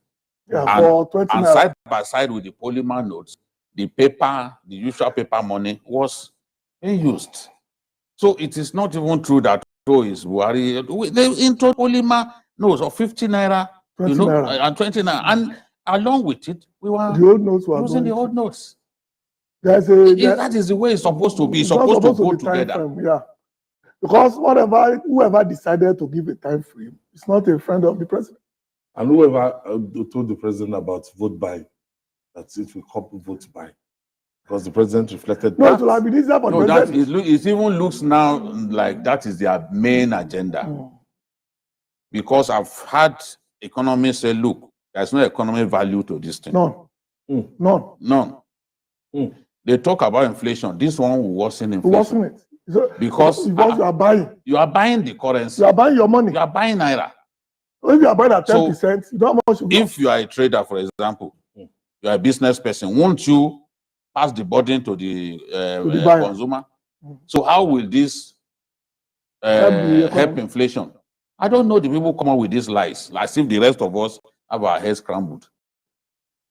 How can inflation when this thing is driving up the prices of everything, virtually everything? Because you are buying your own money. You are buying currency. Well, if you have 100 naira, what you have actually is 70 naira. So how can it help inflation? Because you are using 30 how can naira it to buy reduce 70 inflation? naira. Outright lies. It cannot also not reduce. See, today, there are still kidnapping people. In all those dangerous areas, are still kidnapping people. Those guys are not interested. For them, they can ask you for dollars. If you can't find dollars, they will tell you, go and print the new notes. If you truly love your person that is there, whatever they told you to do, you are going to do it. That's why I'm very happy that the So this is not the solution to insecurity. It's not by changing currency. It's not even solution to vote buying. But what stops the person from now using other currencies? You must use dollars. He wants to buy anything. Okay. The National Working Committee of All Progressive Congress, APC, and the governors elected on the party's platform have called on President Muhammadu Buhari to obey the Supreme Court's interim injunction on the Naira swap deadline. They said the policy and its implementation are causing hardship for citizens and the economy. The national chairman of this, Senator Abdullahi Adamu, urged the president to intervene in resolving the issues. Meanwhile, the presidential candidate of the People's Democratic Party, PDP, Atiku Abubakar, has had a rethink on his previous position on the Naira redesign issue. He stated that the policy is hurting Nigerians. Therefore, we go now. Let's hear from what Governor Nasir El-Rufai of Kaduna said about the policy. How can the Central Bank of Nigeria collect 2.1 trillion from citizens and print only 400 billion? Is this not a case, a clear touch? It is bad economics to so curtail economic activity and the velocity of circulation of money. It is also insensitive to deliberately cause cash shortage and then seek to instigate the public against the mostly innocent commercial banks. Even the most honest and prudent action by banks cannot magically make 400 billion to look like 2.1 trillion or have the same spread and availability like the central bank should have ensured. As a regulator, the Central Bank of Nigeria should not be seen to be setting up the banking sector as the public enemy to cover up the glaring failure in its design and implementation of the so-called cash swap policy. Wow, let's start from Senator Adamu Abdullahi, the APC governors. They met at the Secretariat with and the NWC, met with, and the presidential candidate was there. And for the party to take a position, say, Mr. President. And you know, it's in the interest of APC to do what they have done, because the party is by its own, by the poor judgment of the federal government, the party risk losing this election. That is a fact. It's a close race. It's a close race. And in a close race, every issue counts. Insecurity, poverty, all kinds of people will decide. The campaign, based campaign on points now that different variables. You want to continue in this poverty, you want to continue in this crisis, cluelessness, you people, want all to kinds of continue. things. Yes, that's the talking point. So now the party has to find a way, because nobody can be bigger than the party. Even if you are a president, you can't be bigger than the party. By being president, you are deemed the leader of the party. But it doesn't make you are deemed leader of the party, but it doesn't make you the owner of the party. And not the monarchy. I mean, this is a democracy. People like Dati, the deputy governor's candidate of Labour, saying that because a governor chose to respect the directive of the Supreme Court, that he has committed treason. What kind of shambolic thinking is this? That a Supreme Court order, a governor chose to obey it rather than obey the president. You are calling that treason, and you think you are making sense. Somebody said it on TV yesterday that a lawyer said it on TV that the federal government can choose not to obey the Supreme Court. And it has happened in the US, it has happened in Australia, it has happened in Britain. That the federal government, in the matter of national security or some other matters, national security matter, or can Are we on that track? not to obey the Supreme Court of the land. Once, a lawyer speaking like that too. No, Sebi, there was one that abused you. He accused you because we debated a matter that we now, that by the grace of God, we were vindicated by the upper court, the superior court. He was abusing you, accusing you of taking money because we spoke the truth. Yes. There are all kinds of Nigerians. There are some people who do not see beyond their Fake nose. lawyers. Once it has to do with their interest, they would twist it. And that's why, Charles Dickens, that said lawyers are trained to call black white. It's people like this who give Philip to that notion that lawyers are indeed paid to call black white according as they are paid. That based on the size of the money, a lawyer can choose to lie. This is not, it makes no sense. But the best lawyers in our land, we've seen what they have said. And Ozekome, it is now a professor of law. The most underrated, most brilliant lawyers around. We heard what he said. Very brilliant. So it's not every lawyer that is privileged to go into a TV studio that I take seriously. Some of them don't know They are left from their rights. Even what a layman will not argue. You see a lawyer who wants to be described as a learned person, pushing the argument. Yeah. Is it not in this country that something happened in Anambra and a lawyer matter to bring in Kudu? Yeah. To get an injunction. In Jigawa? So matter. Lawyers who deliberately do what is wrong because the NJC permits them to do all kinds of nonsense. If not because the former CJN in the matter of Ondo State, if not because he decided to deal with a lawyer. You saw how they were postponing the matter, bringing frivolous motions and all that, just so that the case will not go forward. Let's leave the issue of lawyers. I don't blame them. If the president had not behaved the way he behaved, will a lawyer be saying that even in the US? Oh, that means US, why should Trump respect the Constitution? He's the president, and he could have done. Do you know how many times Trump lost in court? Why did he obey? People, you see, the thing is, when we argue about things that have to do with common sense, people will go, they look for the most negative examples in foreign lands. That is what they bring. That's why we are where we are. Because the things that we are supposed to copy, we ignore. The finer things about those countries that make them the great countries that they are. You look at Norway. We're looking for loose examples. You look at Norway. With their sovereign wealth you know, their sovereign wealth fund. See how big it is. All our money we just spend. We don't copy the right things about those countries. And some of us go there. That's why we are stunted where we are. And people who sit on TV and simply lie in a manner that enables the suffering of the common man to continue. What they are doing is simply oiling the shackles of our people. You have shackles, you have manacles in your leg. An individual goes there and puts engine oil. You know that so that you will not feel it, but the shackles remain. I mean, it makes no sense. It makes no sense that the president can do what he likes. Even Obasanjo, you know how many times Obasanjo was losing in court? And he obeyed. Why would we have people who encourage a president who is not by the letters of the Constitution to disobey the law? Even they went further to even tell the Supreme Court ahead of Wednesday's hearing that the Supreme Court should not be stampeded.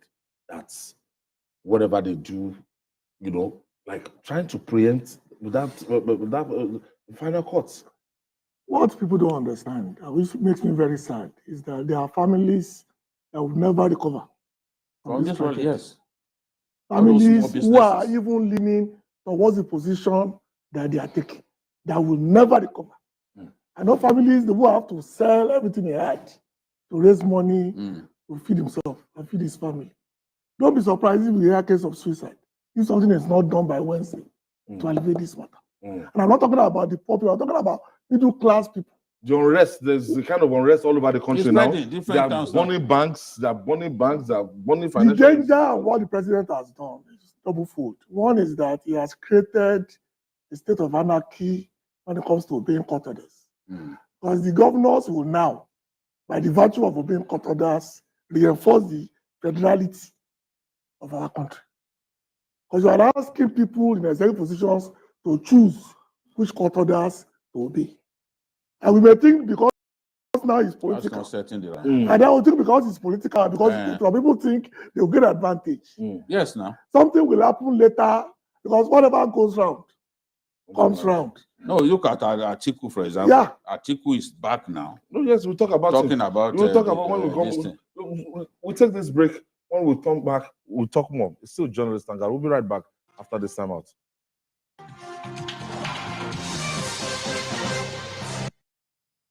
My name is Kashim Shetima. I'm an agricultural economist by training, a banker by profession, and now a public servant by calling. I was the governor of Borno State for 8 years. In the heat of the Boko Haram, we set up an agricultural transformation committee. We crisscrossed the wall and invested in the whole agricultural value chain. This is the smallest state in Nigeria in terms of landmass, 3,577 square kilometers. But the largest rice mill in Africa and the third largest in the world is located in Imota in Lagos. That is the power of ideas. Bola Tinubu is an idea whose time has come. Let us vote for Bola Tinubu to be the president of Nigeria come 25th of February. God bless Nigeria. When I was younger, I got asked a question by a friend. What is the ultimate dream in life? You see, in my several decades on Earth, I had seen trends come and go, hopes dashed and deserted. But the story of success has taught us that the ultimate dream should be one that inspires you to paddle through the odds to victory. Finally, I had the answer. The ultimate dream is not a destination. It is a journey of pushing through the odds. It is about challenging the norm, to strive for excellence, to always be in motion, to never give up.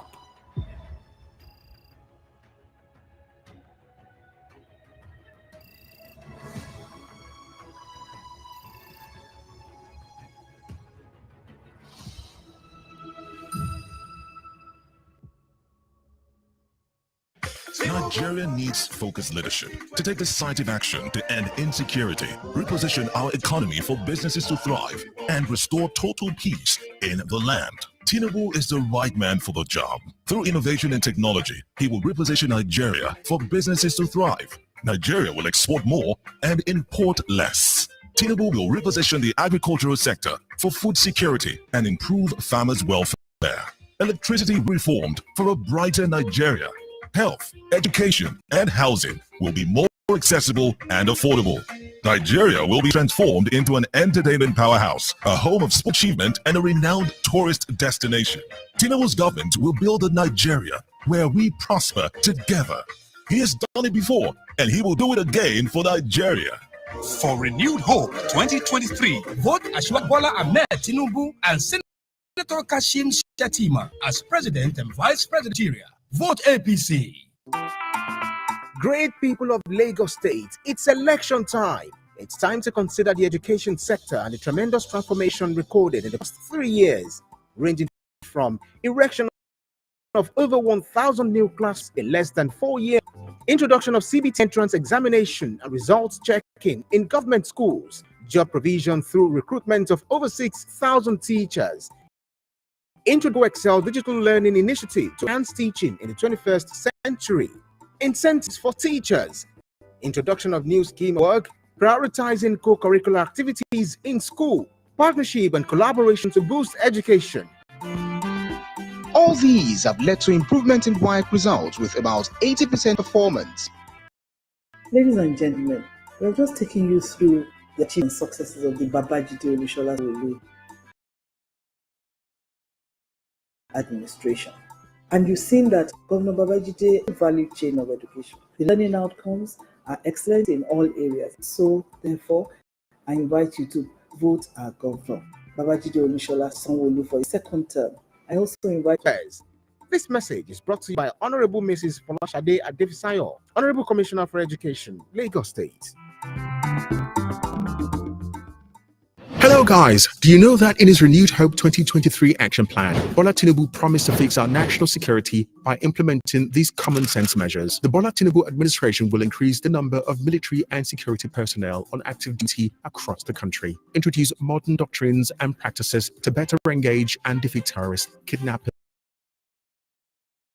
and bandits, upgrade weapon systems that introduce new border, forest and community security forces, specialized remote areas and variable terrain, reposition the police institution to focus on its primary duties of community policing and maintaining law and order, improving heroes. This is to turn Lagos from a dangerous, often scary place where crime was the norm into a relatively safe and crime-free place it is today. He has the ideas, he has the track record.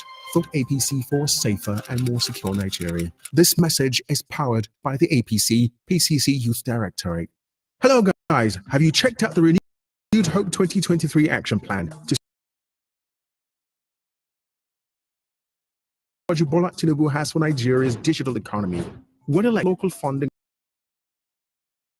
opportunities and access to capital for startups, private sector in e-commerce, tech manufacturing, and IC-enabled outsourcing. It will implement government digital services to improve government efficiency and create new jobs. It will encourage further use of blockchain technology in finance and banking. Operation will achieve delivery of 90% broadband services by 2025. System at the cutting edge of digital revolution. Vote APC to build the Nigeria of tomorrow today. This word by the APC PCC Youth Directorate. Thank you for staying with us. Jude, the former vice president, when this policy started, and he was part of the people that I stand with the president, I stand with the Emefiele, and he said, look,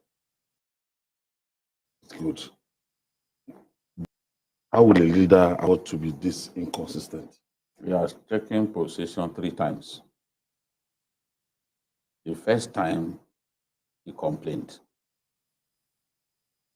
When he saw that this thing was hurting the APC, he changed his position. You know, initially we thought, oh, he was sympathetic to the people. But he was one of those who said, no, that deadline, don't extend. That was the second one. If we check. Tiku has had 3 positions. In just a matter of a few weeks, 3 positions. A principled man would take a position and come rain, come shine, will stand by that position. Whether that position is in the realm of the minority or not. There is sufficient evidence that the majority is not always right. We call it tyranny of the majority. The 2 greatest human beings the world has seen, they were alive. They were persecuted. Yes. People didn't like them. Kill them. That was what we were doing. But Jesus Christ was crucified. Muhammad had to embark on Hijrah. He fled. They persecuted his followers.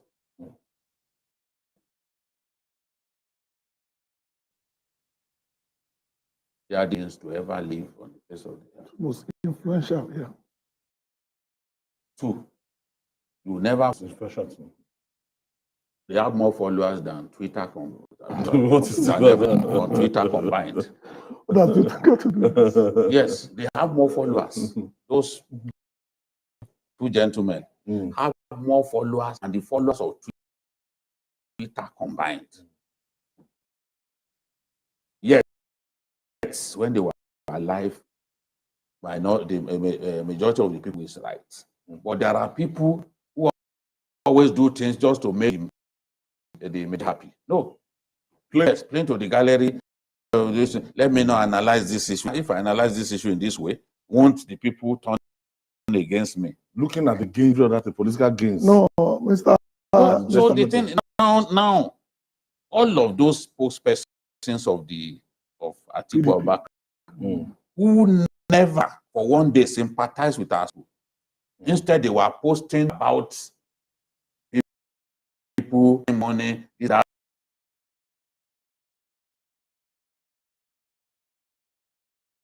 is because they stash money. And some of them, to show you a lot of the so-called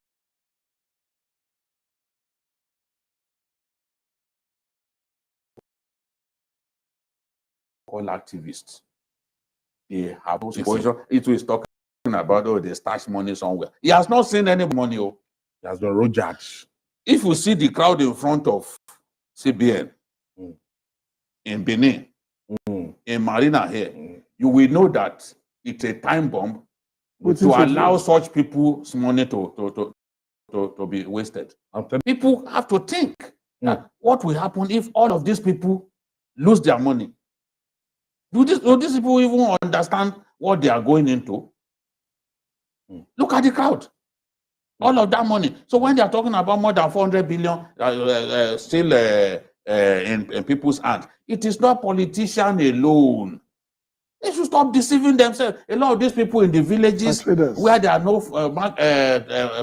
banks and the rest, they still have their cash. They don't know what, a lot of them. Look at the one who was carrying 2 big bags. Is he a politician? Even if it's not their culture in those areas, you expect them to put their money in their house. By the time this whole thing is over, we will have damaged our economy badly. The same way, that was what happened to India. For 2 years, India didn't recover from it, but they will not tell you. They will say, oh, India did. Tell us the full story about what happened in India. Our economy will have suffered irreparably. Then, many people will have lost faith in the banks. Governor Nasiru El-Rufai was saying that, oh, the banks have been made the scapegoats. Let me tell you, the that will be on the banks. Once this situation normalizes, people will go take their money. They will not. Honestly, except to decide because to they won't want this thing to happen every again. 2 years. They won't want this thing to happen again. That I will go and put my money somewhere and I take my money back. You know what's even the banks will suffer. Back. It's not possible. What's even It's not possible. Even me, I will go and take my money.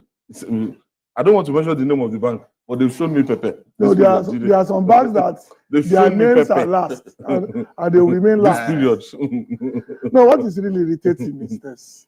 I don't know whether they live outside the Nigerian bubble when people talk on television.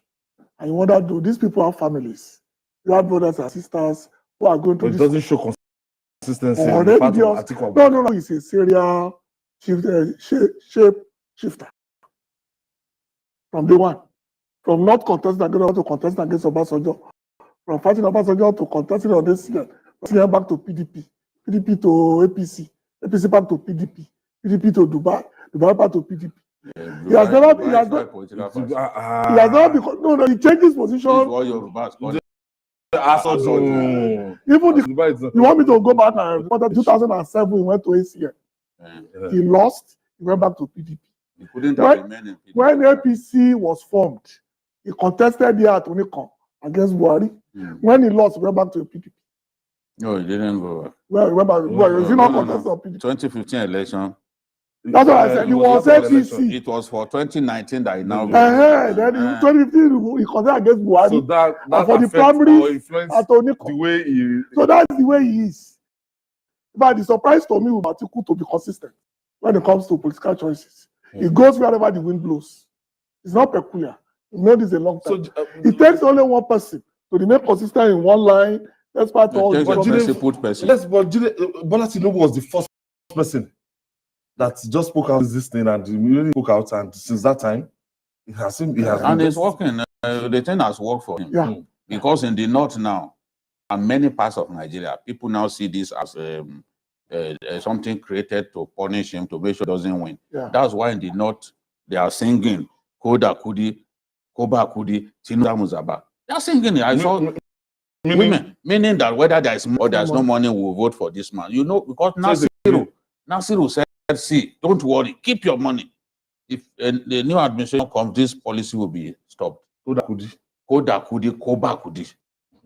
Tinubu Zamuzaba. It's Tinubu that will vote for, whether there is money or there is no money. I was sent you a video of women singing the song. It's already going. They even held a rally to say, look, whether there is money or there is no money, we are for this man. Because you see, Nigerians don't like it when it appears that you victimize someone. Our people stand by those victimized. Yeah. He's now looking. He has played the victim's role sufficiently. People speaking too much. People can get the message. Why would you introduce this kind of policy at this time? And you are refusing to bend in a manner that will make our people not suffer. You are refusing to bend. How can anybody say, no, don't bring your money into the banks? How will they change it? And you said nobody will lose his money. All right, we have to leave it there. Now, to our pundit segment, now, where we dissect how the 2023 elections will be fought and won.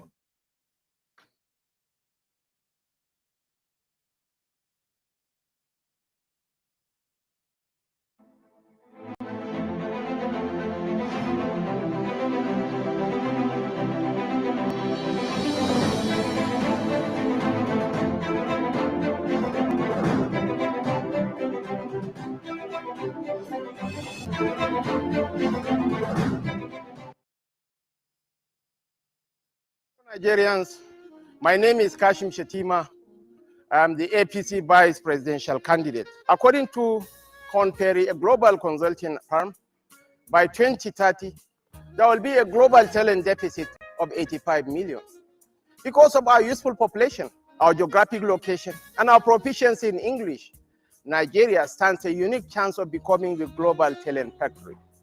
The building behind us is the Secretariat for the Implementation of the Startup Act. It's the Digital Innovation and Entrepreneurship Center. Of the 7 unicorns in Africa, 5 are in Nigeria, all in Lagos. It wasn't a coincidence. Neither was it an accident. It wasn't magic. It is called leadership. It is the Tinubu effect. Vote wisely, vote Bola Tinubu for the president of Nigeria. God bless us all. My brother, my sister, do you know that winning an election is not only about getting the majority vote? For that your candidate to be declared winner of the election, he or she must secure 25% of the vote in 2/3 of all states plus the FCT to be president, and 25% of the vote in 2/3 of all local governments of a state to be governor. This is constitutional, and every presidential candidate has had to pass this threshold. Even governors have had to make this mark to get elected in their states. We live in one country with different languages, religions, and ethnic groups. This is why it is not enough to have only northern votes, or southern votes, or eastern votes, or western votes. The only way to get elected as president or governor is by gaining enough support across the country and states. Let us make sure that we know now so that we don't cause an issue tomorrow. This message is brought to you by the Center for Democracy and Development, CDD, with support from the Foreign Commonwealth and Development Office, FCDO. So the first thing we had to do, and Mr. President was able to achieve very successfully, was an outreach to the most important and most powerful countries of the world and change their perception of Nigeria and the narrative with respect to Nigeria. He achieved that very impressively, and the US completely changed, refused to supply arms to Nigeria. Under Mr. President, they started to supply arms. So one very clear deliverable was the supply of Super Tucano planes, for instance, because the US Congress refused to do so. That was a huge achievement, and negotiations after that to supply even helicopters and others. So we have the most powerful country in the world with us in our fight against terror. This message is brought to you from the Federal Ministry of Information and Culture. A day to remember in the history of our dear country, Nigeria. 9 wise men from the north who are governors came together on June 8th, 2022 to stand for equity and fairness in the interest of our nation, Nigeria. They buried personal interests for the unity of our country. They supported the call that power must shift to the south in 2023. They chose a Nigeria agenda. We salute our brothers and sisters in the northern part of this country who, in spite of their vote advantage, continue to propagate the unity of Nigeria by promoting rotation of presidency between the north and southern part of the country. Let voters in the north follow the move by these leaders. Vote for power shift to the south. It's the turn of the south to produce the president in 2023. Let's vote Bola Tinubu for president for a renewed hope of better Nigeria. Vote Kashim Shettima as vice president. Vote APC. Long live the Federal Republic of Nigeria. At the multilateral level also, we're able to get the United Nations on board. And if you recall, at that time, the attention of the world was focused more on Syria and Iraq, with Al-Qaeda, with IS, Islamic State. And so we were able, through rigorous engagement and outreach, Nigerian diplomacy, to get the Boko Haram front and center of the agenda, of the global agenda, and the fight against terror. So at the UN, we're able to get Islamic State of West Africa. Nigerian diplomacy, through Mr. President, was able to now isolate, in that sense, Boko Haram. This message is brought to you from the Federal Ministry of Information and Culture.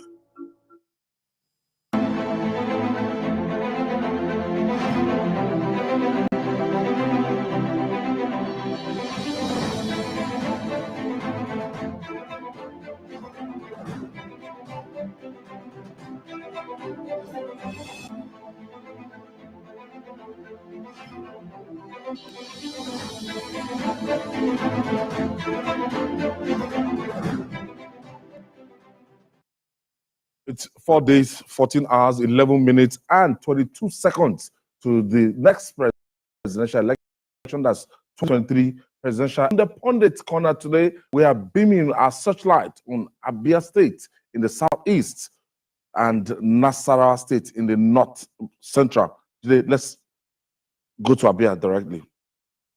Abia remains a PDP state. PDP is still the most dominant party in Abia State, and there are some interesting contests in the National Assembly for the National Assembly positions. Abia South, Abaribe, the outspoken senator, is contesting against the governor, Nkuben governor, Dokeze Biazu. Of the senatorial ticket? Yes, both of them. Abaribe has been at home now for months. You know, just under Abga. Yes, under Abga. Yes. The governor is in PDP. It looks like a 50-50 race now, but Abaribe has an edge. Abaribe has an edge. I won't be surprised if Abaribe wins it. As for Abia North, another interesting contest between Oji Uzokalu and Mao Onhuaboa.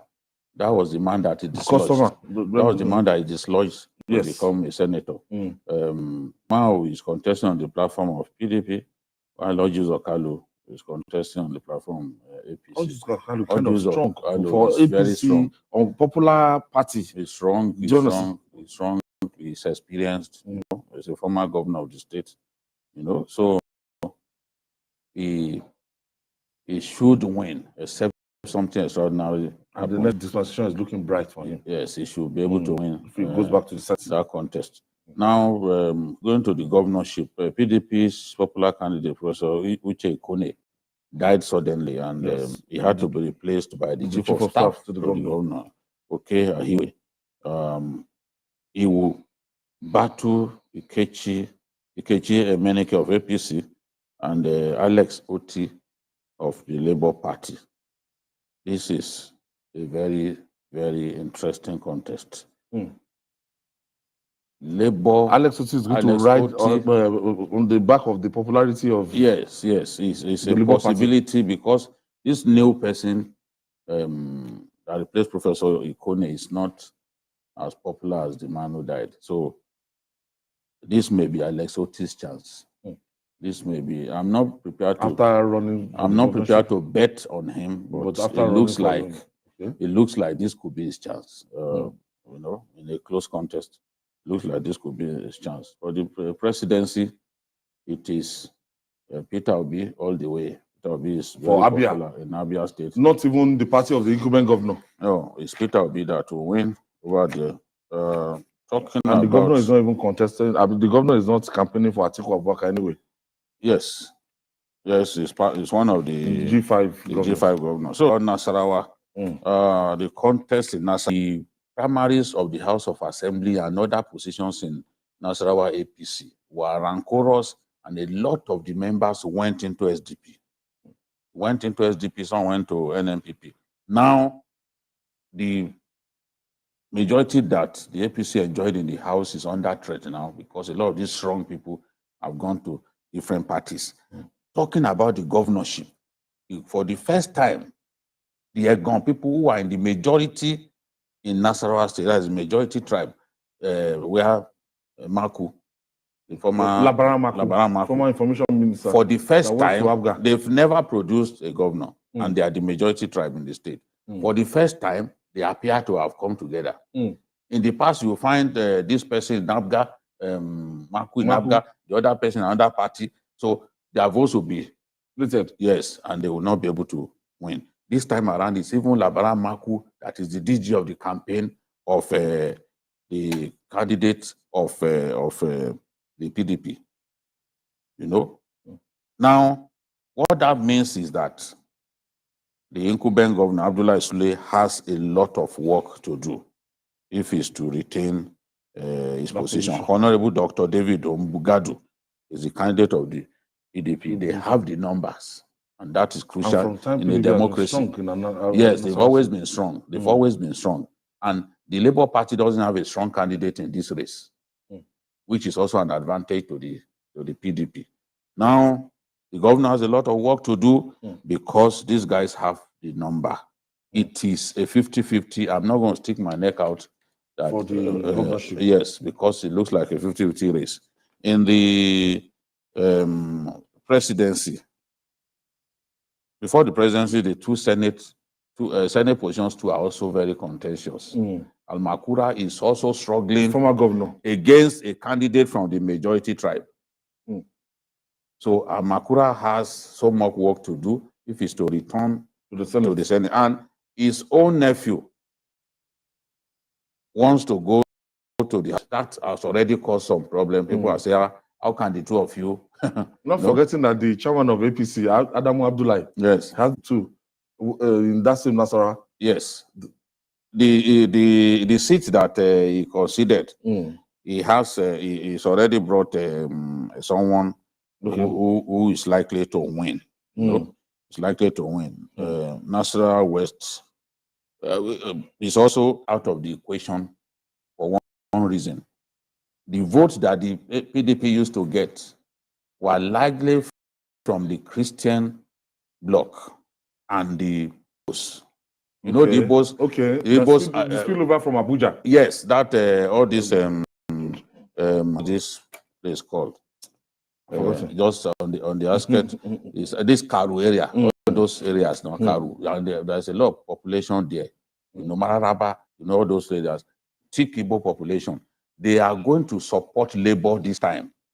With the Christians who are so many in Nasarawa also supporting Labour. Peter Obi will do quite well in Nasarawa. So it's a tight race in Nasarawa between Peter Obi and Asiwaju Bola Ahmed Tinubu. Wow.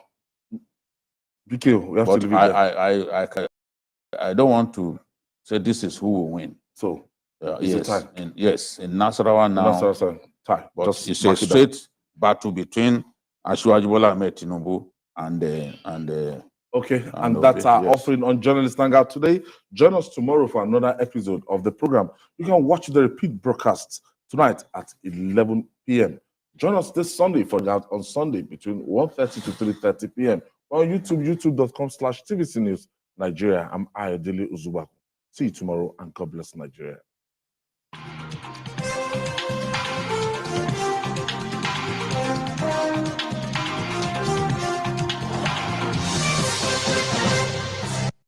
We country people for Naija don't talk say they no want mago inside the collation of the election results. To make this one happen, INEC don't bring wetin dem call the INEC Result Viewing Portal, IREV. See wetin this portal fits do.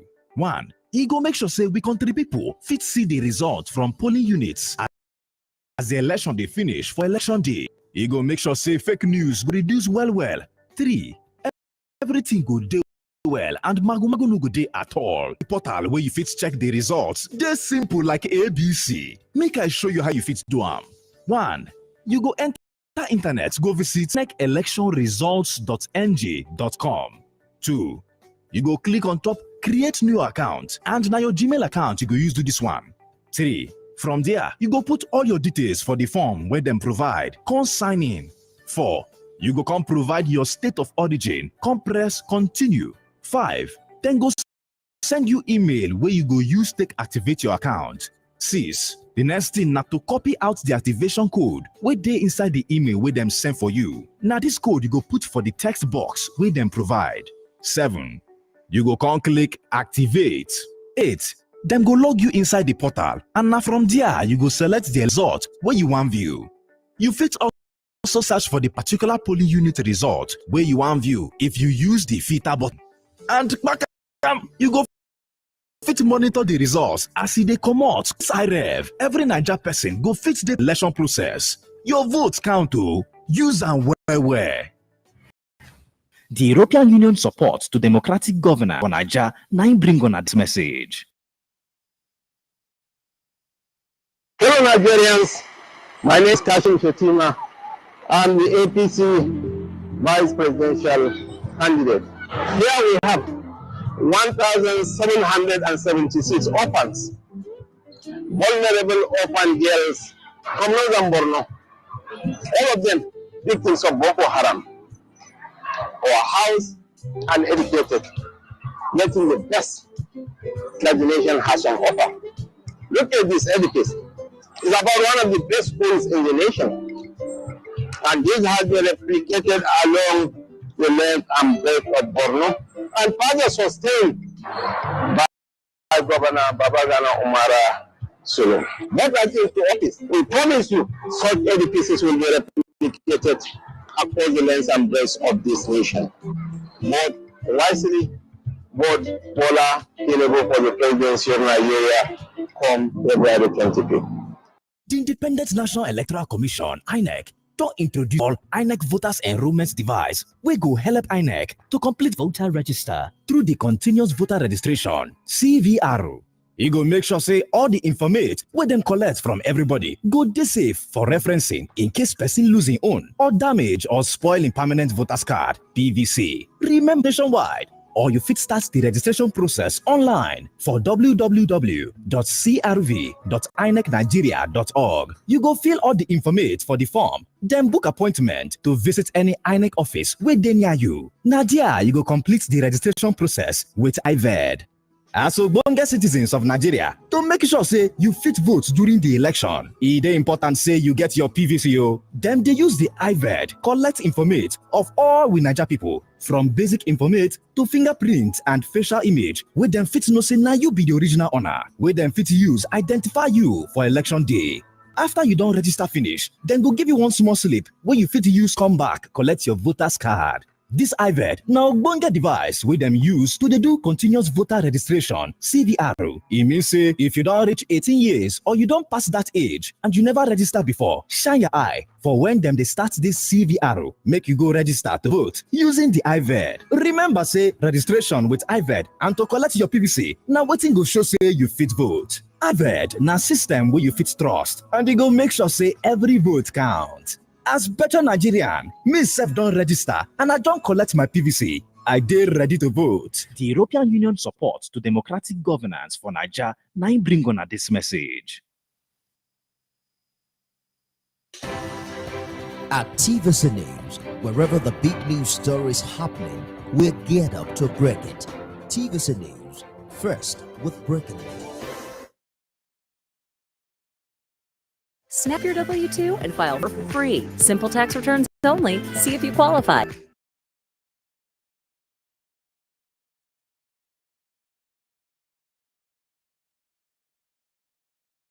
People will hail you. About Stojua, they appreciate how we speak the truth to government. You give them a little money. Last month people had road intersections. You see them, they hail you, they salute you. Do you understand? If every time those people appreciate you, you just drive up, they will know that this one yesterday is a useless I went to person. one of those eyebrow restaurants. After finishing, we entered my car. The normal security, they know anytime they see me that I will Roger. But I had to. You can, when you don't have enough, you just say, where you get the naira note now, from? the thing, now the guy, I told him, I said, I can't help you. The guy who comes to help me clean the house, I said, I can give you, I can transfer money. But I don't have these new notes to give you. Go and meet Emefiele. You know? So this is the situation that where we found ourselves. My younger sister had to find a way to get 20,000 across to my mom in the village. It's terrible. For maybe we are in the city, you can find the POS people. This Yes, some you of can use them, your card. we are using Naira to buy Naira. Yes. And some people will still sit down in the demonstrated of dim-wittedness. Still tell us that so there's nothing bad about it. Let's endure. Let's endure from. Is it with other an policies. Emefiele that has a history of incompetence? Because I've challenged anyone to tell me that this is a competent CBN governor. Of course, I will reel out his failles, beginning even with the management of the value of our currency, which is the most important to all. So you cannot dress skyrocketing. Ayo, you cannot dress Emefiele in roses at all before me. no matter the civil society guys you employ, no, emergency civil society people, they people pay for without life pedigree, and do people without pedigree, people without and do friends on your no behalf, history, no that will not future. save you. You know, all of the monies that some people collect to do PR. In no time you will spend it. You will be back to the suffering like the rest of us. Not only that, it is sad that professionals who are journalists, who are supposed to be professionals, because they work in a medium where the owner is the consultant, the PR consultant to Emefiele. They sit every morning and defend it, rally down and defend it. Look at and I wonder, how can anybody do that? Nobody is saying that you should not do Naira swap. Nobody is saying you not do Naira design. But we are saying that we are talking about the saying that the implementation. implementation of it is so amateurish and incompetent that it is amazing that a governor of central bank will not thought out a policy as important as Naira design, and they will be doing this thing. You even said people should collect only 20,000 naira. They cannot now even they can't collect it. And People, you don't think that is a problem? They will give them 1,000 naira, 2,000 naira. People cannot get it. And that is They can't happening. get it. And that is happening. Some, you know, And people defend this. Very close to the time, very close to the election. They claim that even when the president said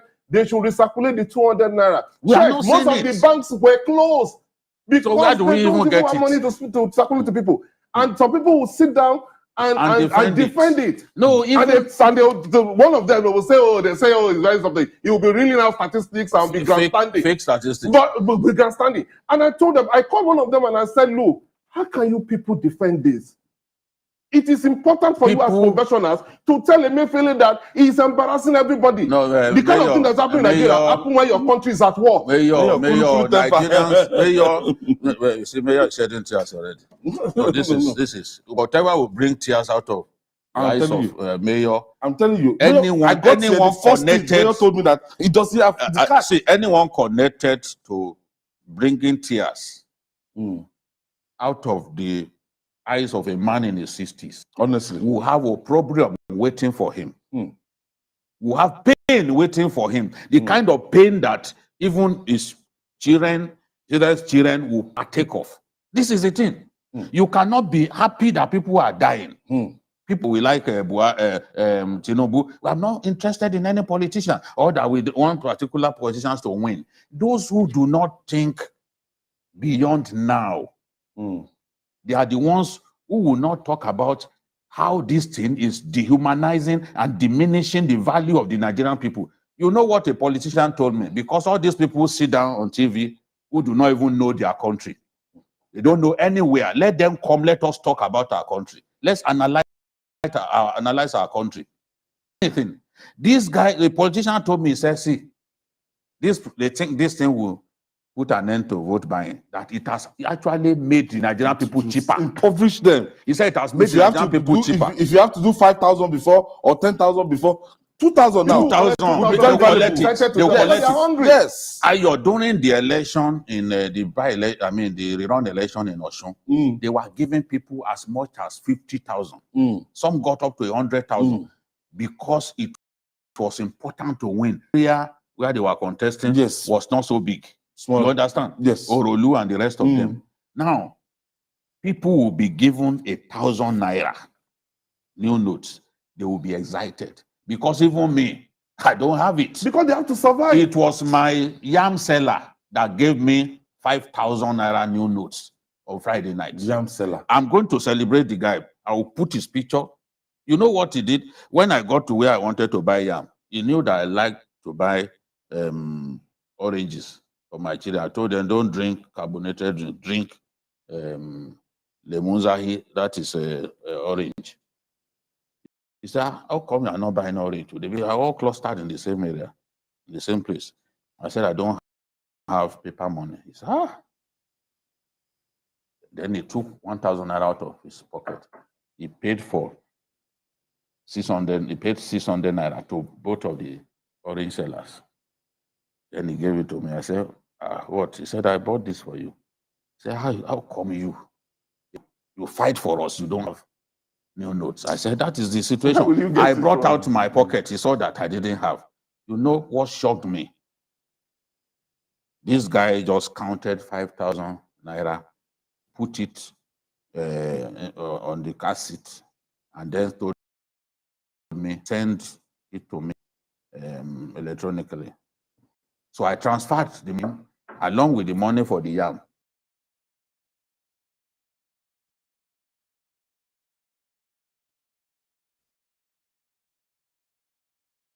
I transferred to him and kept the going POS rate. So I just left.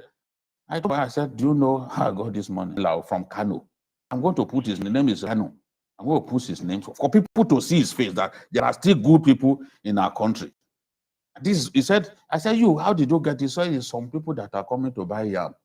Out of it is all, that there are actually old no salmon, but you saw those ones. So this is what we are going through. Let's leave the appropriate judgment to God. For those who are happy to see Nigerians suffer, let's leave them to God, except if God does not exist. I sent the video to you. Yeah. Okay, you said if you have old Naira, Nigerians should go to CBN. We'll get there now. We'll get there. No, don't worry. We'll get there because of the program. You'll see it now. So now, my concern is those children still in the hands of these guys, half years or so. They are still there, and now the bandits need new notes as much as the rest of us need it. Some bandits will ask for dollars.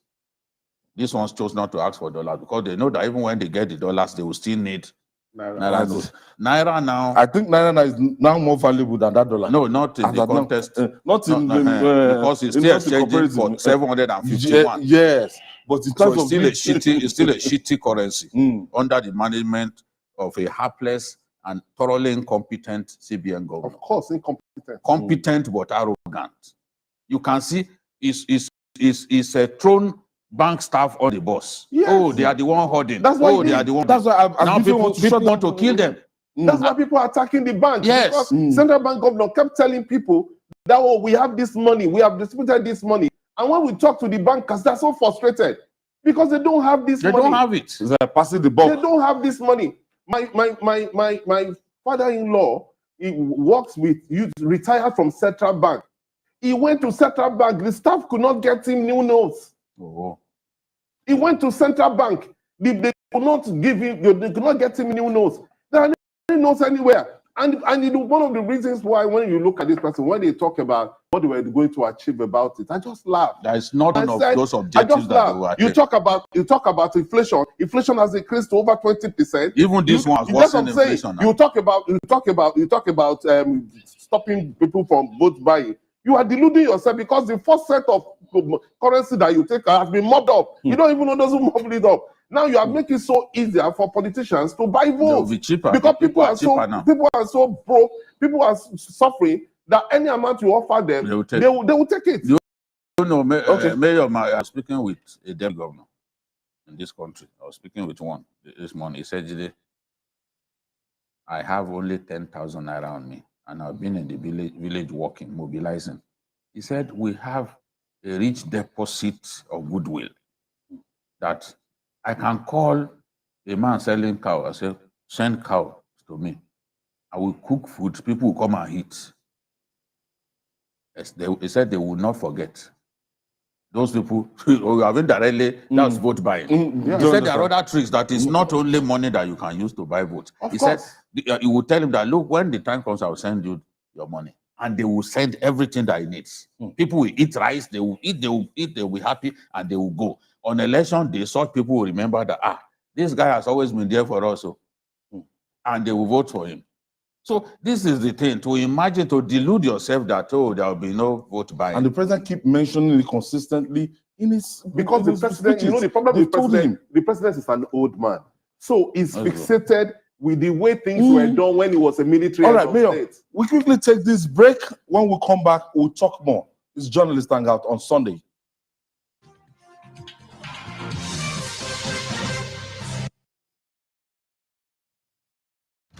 So you weren't seen by anyone? Yes. Yes, you weren't seen by someone? Yes.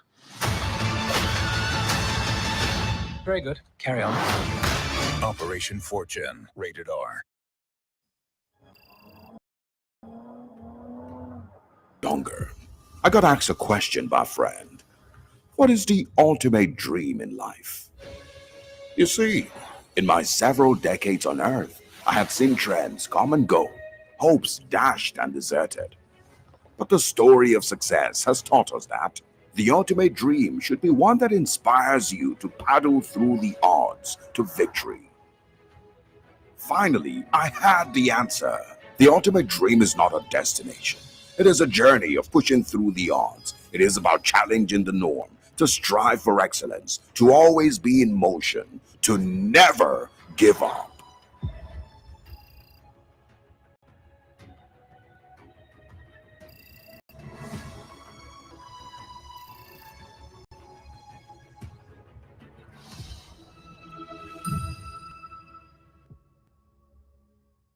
Hello Nigerians, my name is Kashim Shetima. I'm the APC Vice Presidential candidate. Here we have 1,776 orphans, vulnerable orphan girls from Northern Borno, all of them victims of Boko Haram, or housed and educated, getting the best that the nation has on offer.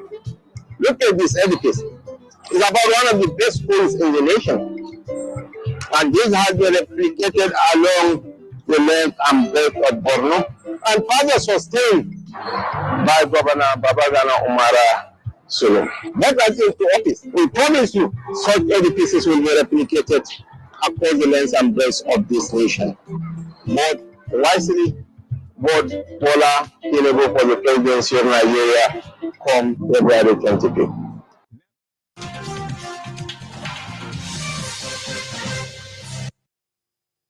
Thank you for staying with us. It's 5 days to the 2023 presidential election, and I still have Babajide Kolade Otidoju and Mayor Akikpelu here in the studio.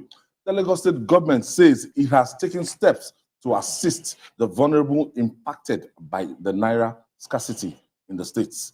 Governor Babajide Sanwo-Olu stated that Lagosians who are highly impacted by the current Naira and fuel scarcity will be given food to lessen the hardship.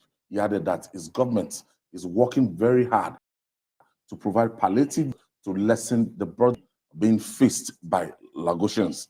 On the issue of possible increase in fares, Sanwo-Olu says they are a discussion with private transport operators to regulate fares, bearing the difficult circumstances Lagosians have found themselves.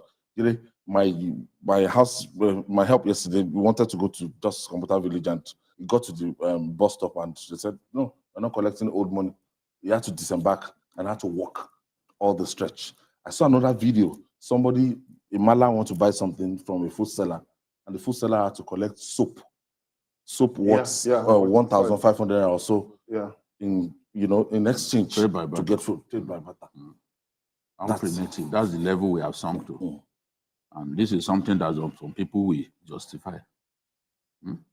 Did you see the statement issued by Ozekome? Yes. Now a professor of law, where he was attacking people that how can, in trying to be politically correct, how can you justify this assault on the vulnerable in our society? That was how he described it. That the president has no right to disobey the Supreme Court. Of course. He has no right. He has no right. And we will see people come to try to justify what is going on. No. Some governors now, because they do not want to, because they want to be politically correct, they can't speak for their people. Now, the people are seeing those who truly love them. You see the Ogun State governor come out, to say something. You see the governor of Kaduna taking this as his battle. Yeah. Then some hypocrites among the governors will just keep quiet, as if what is going on is normal. Look at this thing. Look at this about the agony that their people are going through.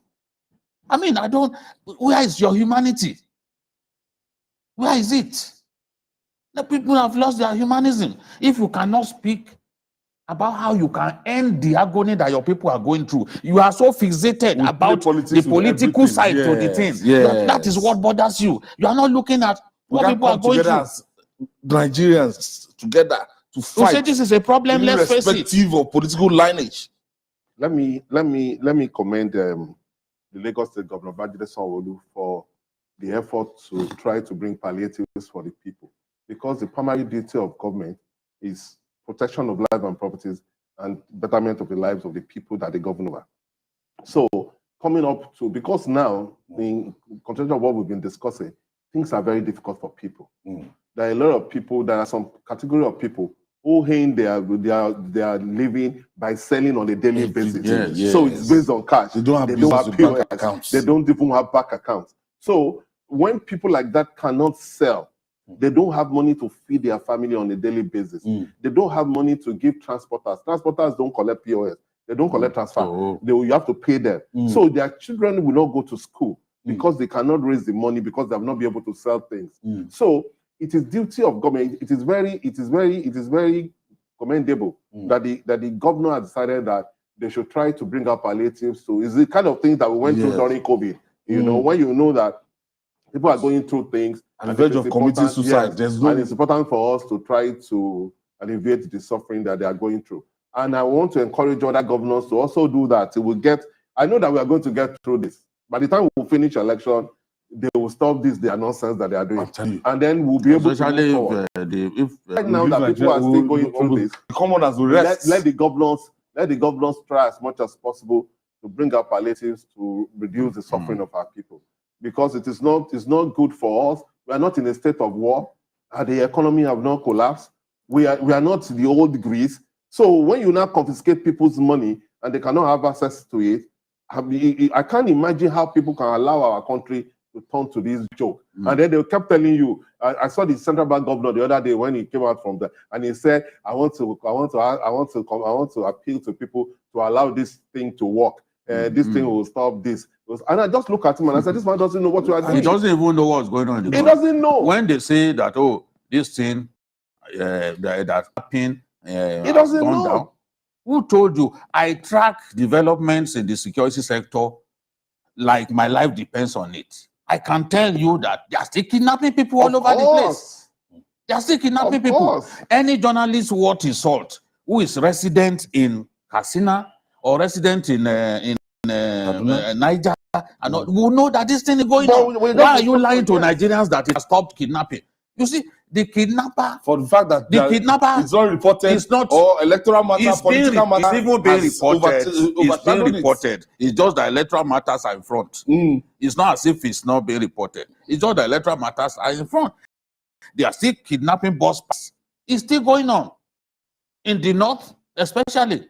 Even in the across river, they blocked the whole highway and there were people in the midst of this whole thing. So who told them that security has improved? How? How has security improved? Where did they bring the facts from? You just talk off your head without concrete evidence. You lie to us. You lie through your teeth. I mean, so why won't people be suffering? Because they've been, the president especially, it's so easy to deceive by these people around him. They told them, no, security, this and that. We are using the fruits, and the president highlighted the achievements. How has it brought down inflation? The inflation has increased to how has it helped the value of the naira? It has not helped the value of the naira. To compare to dollars. Yes, and the thing is, the way it is going, even the economy, listen to what people like this Shekri man, the economist, Rewane, even Doyin, who is the president's advisor, he opposed this. Everybody, including the minister of finance. The minister is like the minister knew that this thing will come. Everybody. That's why she said that when the impact begins, the negative impact, we will feel it together.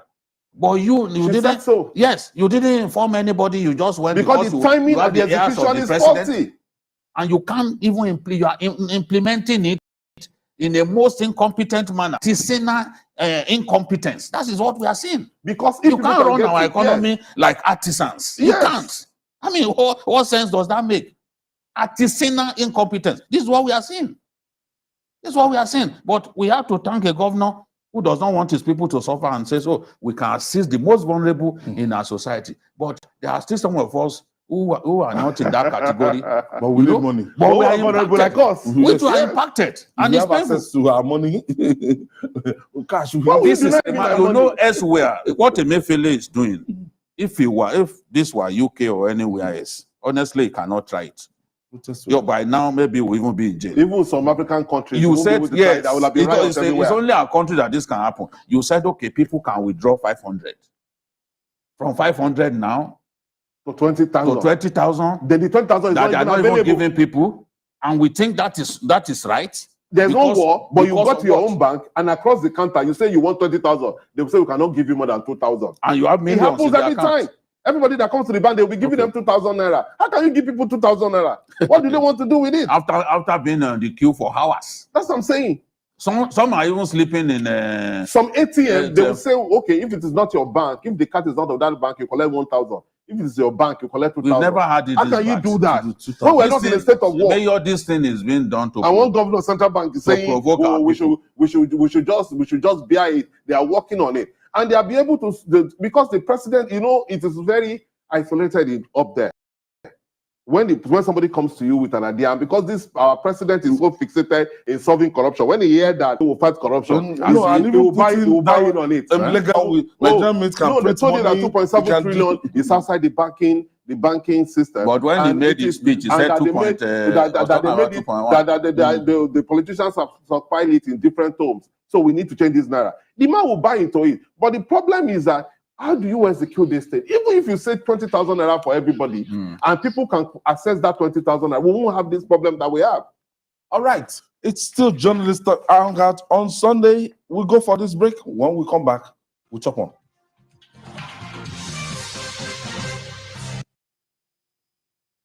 Is Kashim Shetima. I'm an agricultural economist by training, a banker by profession, and now a public servant by calling. I was the governor of Borno State for 8 years. In the heat of the Boko Haram, we set up an agricultural transformation committee. We crisscrossed the wall and invested in the whole in terms of landmass, 3,577 square kilometers. But the largest rice mill in Africa and the third largest in the world is located in Imota in Lagos. That is the power of ideas. Bola Tinubu is an idea whose time has come. Let us vote for Bola Tinubu to be the president of Nigeria come 25th of February. God bless Nigeria. Never.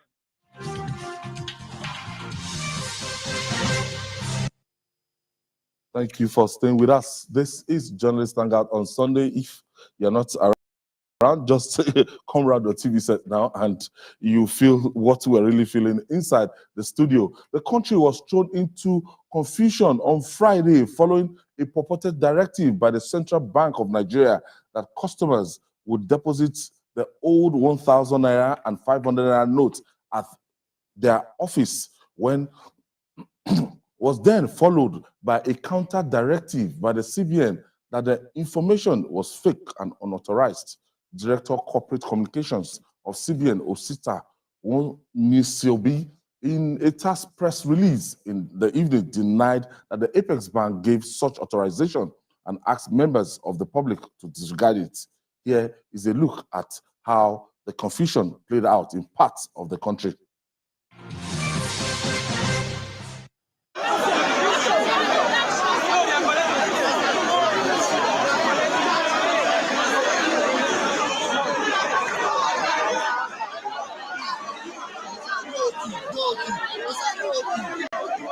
CBN today is another big crowd here from Lagos Marina. See CBN crowd here. Lagos Marina House live from Lagos. We are sorry for all the inconveniences. So we are here to tell you that number one, you have seen the crowd here. And there's no way we can attend to all of you in this place. And I want to assure you that this exercise will not stop today. Even next week, you can still be paying your money in. and that nobody will lose his money. Everybody, the exercise will continue until everybody has paid his money into the bank. So, since we cannot attend to everybody here now, an arrangement has been made, 1,000 naira and below, to pay in. If your money is 500,000 naira and below, you go to your bank. They will attend to you. If your money is above 500,000 naira, you will stay here. They will attend to you, so that we don't keep everybody here and we are not able to attend to all of you. You can see people are standing. People will soon get tired. We don't want to fall down. So if you are 500,000 and below, you go to your bank. Yes. Okay, Chile, an eyewitness called me from Benin City in Edo State. So in Sapele Road, people now besiege the central bank headquarters in Edo State. And they attempted to overwhelm the bank security.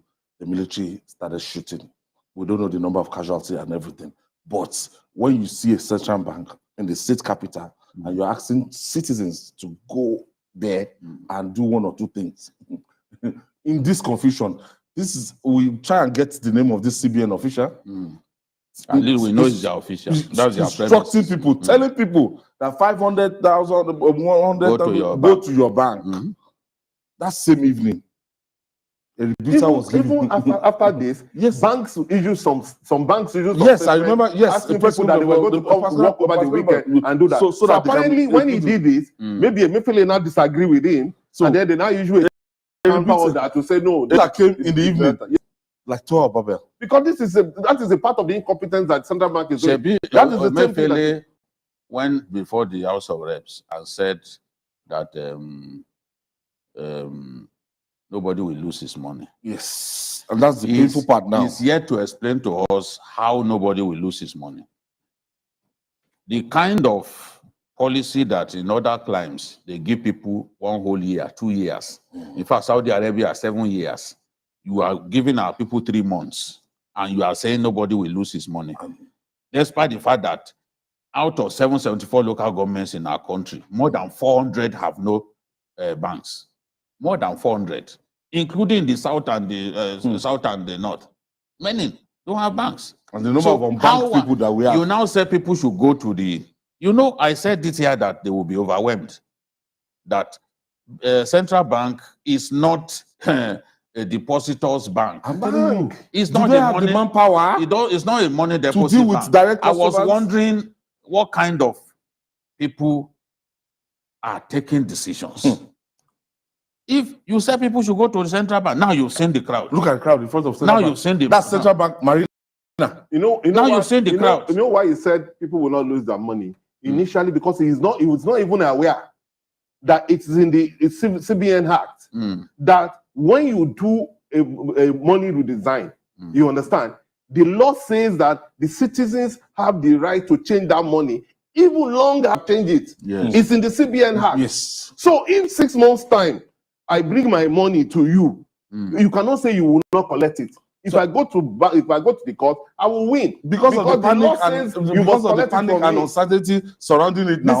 Bus drivers are rejecting. Initially, he kept saying that it's February 10th. I don't know. If we don't do it by February 10th, that's the time limit. It was when they told him about the CBN Act that he had it up to 17. That is when he now put the CBN thing. How can anybody who knows what he's doing ask depositors to bring money to central bank? How? You see how here given the sensitivity of the central bank, why would you have depositors to come there? Do you even have the staff to attend to people? It shows they don't even know what they are doing. I mean, they don't know what they are doing. It's clear now. How can somebody say, okay, take your money to CBN? I said, it's just one branch. We have even with yes, it's one branch. Even where there are multiple bank branches and all that, the staff are overwhelmed. You now have a situation in which you said, oh yeah, go bring it to CBN. What sort of rubbish are we going through? This is complete shambles. Shambles. And now look at what our people are going through. That one stands in front of them, telling them to go to their banks. They should, they should be embarrassed that an official of central bank can come out and tell Nigerians and lie to Nigerians to say you can go to your bank it's the media and that take is, 500,000 there. fake news. So an official of central bank, then suddenly somebody higher up believed that, oh, that was not authorized.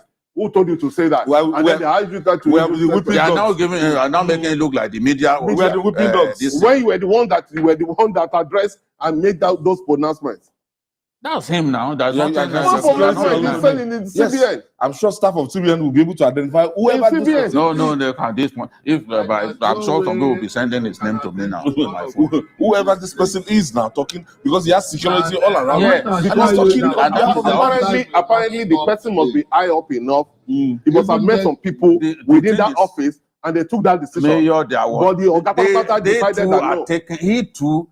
Emefiele had told us before that people can take their money to the banks. Emefiele had told us before now that people can take their money to the bank. So what that guy said was in line with what we had been told earlier. Yeah. So why the rebooter? So now, because they are committed to making Nigerians suffer, he has changed his mind again. And then there are people who are saying, oh, those monies belong to politicians. The people are just going to help them to bank it. Why are they so fixated about these politicians? I don't know. To be election, I don't understand. Everybody keeps saying politicians as if that this thing is so magical that the same people, the same Emefiele, claimed that politicians mop up the money. He said that himself. So if you know that some people have mopped up this money that you claim you have released, why are you not so fixated that politicians will not be able to use that money? Do you think they want to use that money to decorate their homes? You want the suffering to continue? Do you think they are going to use the money to decorate their homes? Okay. In another fallout, the Association of Senior Staff of Banks, Insurance, and Financial Institutions has ordered banks staff to stay off duties following series of attacks on bank staff. In a notice sent to all unionized banks, the association's president, Comrade Olusoji Oluwole, cited the continued attacks on workers and banks' facilities across the country as a reason for this decision. In another development, the majority leader of the House of Representatives, Ado Dogwa, has revealed what effect this policy has had on the All Progressive Congress. He says it is putting the party at a disadvantage in the coming election. Listen to Dogwa.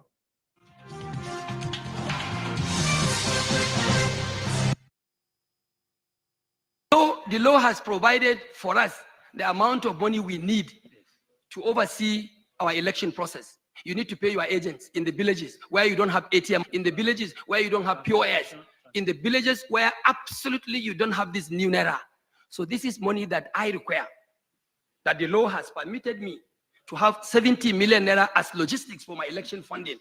I need to have this 70 million naira in hard copy.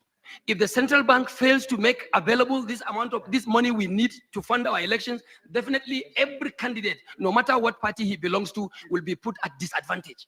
And don't forget the point I made as a partisan member, that the policy in itself is a policy that is apparently against the ruling APC, because Nigerians that are not happy will look at it as a policy of the government of the APC.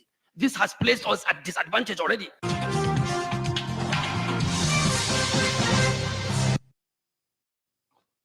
We know, okay, all this at the point that it started, they said security reasons so that to curb vote buying, to curb banditry, and some other reason that will give you this policy, Kano, from the House of Representatives, saying that legitimately this is the amount that they will be needing by law. By law, yeah. And I listened to Mr. Festus Keyamo to also saying that, look, party agents across all the country, if you are not a serious party, you will need to give a certain amount of money to your agents to buy drinks, to hydrate themselves on the election day.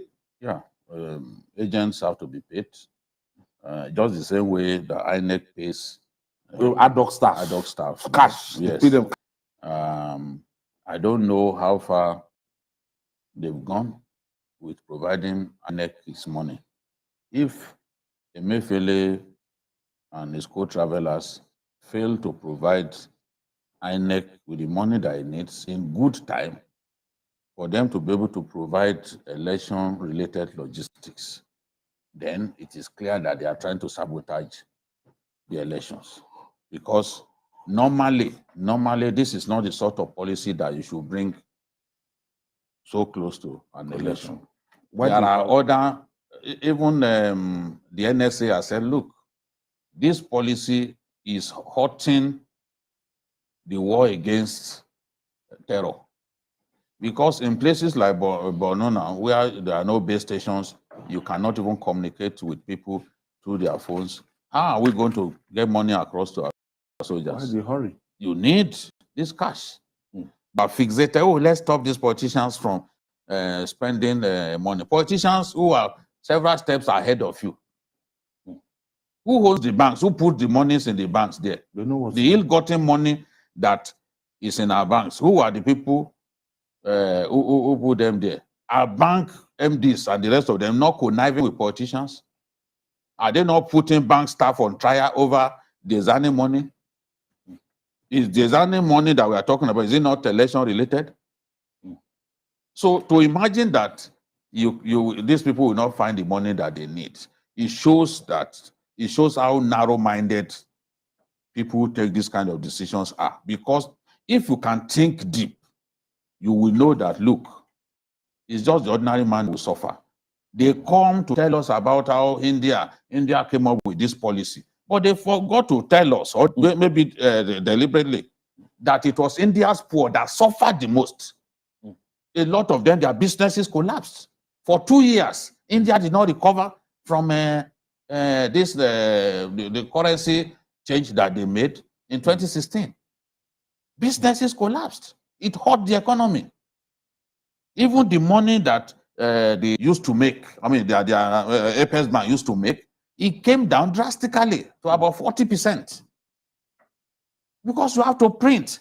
No one knows now in a country where our leaders are not accountable. They've not even told us how much they expended on printing these new notes. They've not told us. In other places, by now, we will know. They've not even told us that the volume of the money released. In the we don't even know. They've not told us. We hear some people say 300 billion. Some are saying 400 billion.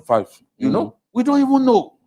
You, as the CBN governor, knowing what we're going through, you're supposed to be addressing Nigerians, that gentlemen and women, we want to solve this problem. These are the steps that we are taking. Yes. Nothing like that. Unaccountable people. They're not even talking to us. The president ordered that 200 naira, the old 200 naira should be rejected in the sector, but till now. An hungry man is an angry man. So a lot of people are very angry about the situation of things, and they are saying they cannot reach the governor of Central Bank. So they are seeing the banks as their enemies. Yes. And they've started attacking the banks. Because they lied against the banks. Started making the banks uncomfortable. So the problem is that that's why the union is telling the banks to say, look, they will not work because they cannot endanger the lives of the staff of those banks. And then the colleagues. And then these banks do not really have the money. They don't. When you enter the bank and you say you want money and they cannot provide you that money, that will be problem. Tension will be high. So because of that, they are locking up. They are not opening to customers. All right, let's go for this break. When we come back, we'll talk more.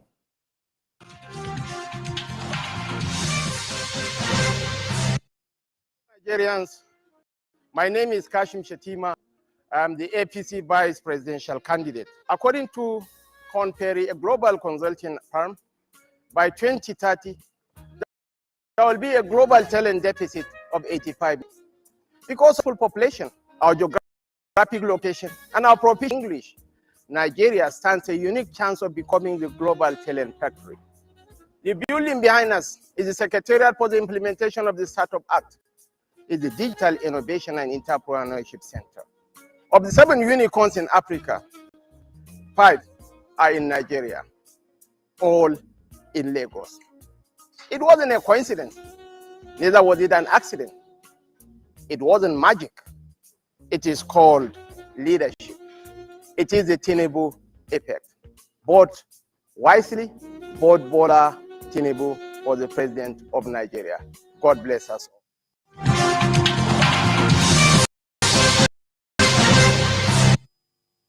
All right, thank you for staying with us on this hangout on Sunday. Julie, we have to be concerned about the protection and security of bank staffs because it's as if the apex through the CBN governor might have thrown them under the bus.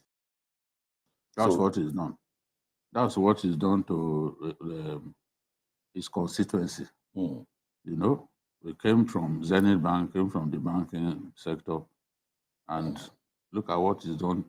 Guys are holding the money. How many people have you punished? The CBN has an inspectorate unit.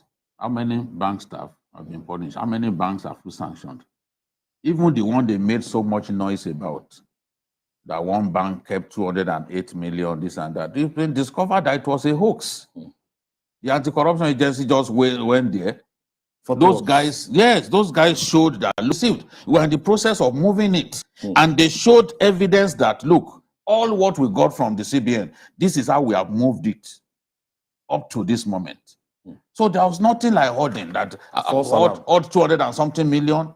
There was nothing like hoarding. They defended themselves. Yeah, I know, because it's bank, it's Talmark, yes. They defended themselves, but they tried to give them a bad name. You know the same way all this mob mentality that the EFCC and ICPC do sometimes. At the end of the day, when you take the people to court, those are the ones who win. EFCC has a history of losing so many of his cases because they will not do due diligence, they will not do extensive investigation before taking people before the court. How many times have judges even abused them that you didn't do diligent prosecution? Now, in this case, they tried to demonize that bank. But they came out, defended themselves stoutly that, look, this is what happened. We are not hoarding. We are not hoarding. This is what they've given us. They provided the evidence. They are not giving them enough. A lot of bank managers. I've discussed extensively with a lot of bank managers and top executives in bank. They don't have enough. What they have just done is that, oh, we have the money. And then when you claim that you have the money, because the people that people interface with is the commercial banks, they will hold them responsible. Yes. And unfortunately, things have gone out of hand. They've attacked some banks, they destroyed some facilities and assets. So most of these banks don't want to open their doors. Yes. Because you can only open your doors when you know that you have enough resources to be able to take care of these people who are really hungry. Because a lot of them don't have money to eat. Their businesses will be affected. So it is natural for them to be angry. So we have to look at one day. Banks do not open. It will create more problems. Yes. We just hope that they'll be able to get their acts together and the banks will be able to open and give people money. They have to provide them with enough. Yes, let people have access. This fixation that, if you provide them with enough, so politicians will mop it. They need to first get that crazy notion out of the idea. Think about the Nigerian people. For a moment, forget about the politicians. How would they mop it up? When you say people cannot collect more than 20,000 naira. Yes. So what is the thing? So if you put safeguards in place, definitely no one will be able to circumvent the process. But you are not even giving the banks enough. Okay, you are not giving them. Look at the effect of this now. Now, as Bifi and Obifi, they are calling their bank staff out now. As they are calling them to come that look, no open. And if those ones, if they go on strike, this will aggravate we have to beg them the situation. No, it will worsen. In fact, it will worsen things. They may not be there. People, some of the branches that were set ablaze, people were not there. So what happened in Port Harcourt? Attacks on banks and all that. Because it's easy to think that, oh, this is just one part of the country, but it's spreading. And I warned that they should not let it get to Lagos. Because if it gets to Lagos, it's difficult to contain. Now, because they did not do their best to put an end to this, you can see that eventually it got to Lagos. And our people are going through a lot. If some of us are experiencing so much pain like this, you can imagine the ordinary person. I hate the situation in which some of the people that I assist, I see that they need help. I'm unable to provide that kind of help. It pains me, whether in my office or even on the road, that people look at soldiers. I always tell, even when the driver is taking me, I'm traveling, it gets to the checkpoint, because I have a sticker that shows that I'm a pressman, the driver begins to think that, look, we are not supposed to be stopped. He wants to move herself. Are you okay? Stay there. Why you disrespect them by trying to drive through the checkpoint?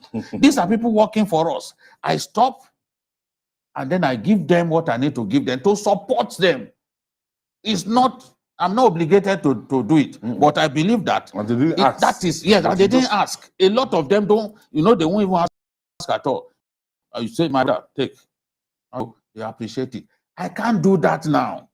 Because even me, I don't have enough. It's a tug of war. Yes. It's a tug of war. Somebody based in Abuja was asking me if I had my old friends who went to Ilorin together. He said, Jide, me that I'm here in Lagos. How will I give you? I want to advise the central bank to please make sure that they get in touch with all the commercial banks. At least let them inject the 200 naira so that people can collect that across the counter. The new note should be put in ATM so that the money will be able to go around more. It will be counterproductive if the banks close their doors against the people. We may not know the repercussion of that. Let us not take that risk. For us to be able to solve this problem, we have a problem, yes. But to solve the problem, it is important that they inject more cash into the banks, let them be able to give people across the counter, and then people will be able to access the new notes through the ATM so that the liquidity thing will improve. When it improves, there won't be need for anybody to attack banks or attack bank workers, and there won't be any need for banks to close their doors. It is important that banks must not close their doors. Okay, one other painful aspect is that people still have the same possession of the old 500 naira, 1,000 naira notes in large quantity. Yes. And if you tell Nigerians to come out now, the amount of that money that has not been absorbed, it's mind-boggling. And a lot of people, we can solve that one later. We can solve that one later. Their money, everybody will collect their money back. Talking about this I can deadline. assure you that. Yeah. Everybody will collect their money back. The law says so. That's what the law says. That's what the law says. The central bank does not. CBN is going about it. No. The central bank does not have the power. It's in the Central Bank Act. The central bank does not have the money to deny you your money. I will give you an example. When somebody is telling you already that it's no longer a legal tender. No, it's talking crap. Last year, I didn't go to UK last year, and the 20 naira, the 20 pounds notes ceased to be legal tender September 2022. I still have over 200 pounds with me. You understand? It's been like that. They've been spending both like that for about 2 years plus. But September 20, side by side. September 2022 was when the 20 pounds, the paper note, ceased to be legal tender. But anytime that I get into UK, I will just take the 200 pounds, give to somebody that has an account. The person take it to his bank, not the Bank of England. He will take it to his commercial bank, pay it in, and he will withdraw the money from me. That is how it's done. I'm not in UK now. I still have the 200 pounds with me. Anytime I go to UK, I will just give it, because we can only collect the money through an account. So I'll just give it to somebody that has an account in UK. It will help me to pay it in and withdraw the money from me. So nobody can tell you, you cannot lose your money. That is the loss that money. We now have access to that money and spend it. So to them, the essence of doing this Naira design has been defeated. That means this whole Naira design was not. It was targeted, yes. It was targeted as politicians. It is. Yes. There's no economic value. No economic value to it. No gain that will come from it. The primary target was the politicians. Former Minister of Finance, Idika Kalu, yes. Go and read what he wrote. If I watched this interview. There's no value in what they are doing. That you can't use this to reflate your economy. Yes, you can't use it. And he used to work with IMF. Yes, you can't use it. Even IMF told us that we should extend the thing. That people are suffering. He mentioned it in the interview that IMF normally do not get involved in things like that. But because they must have been more bothered for them to get involved in things like that. Yes, and they said, look, extend this thing. You can't be wiser than these people now.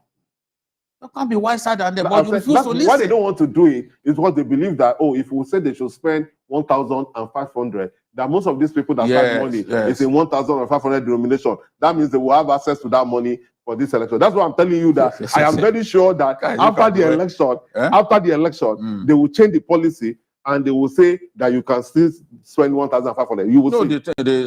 But because of the manifest incompetence of the CBN, these supply hiccups may even remain.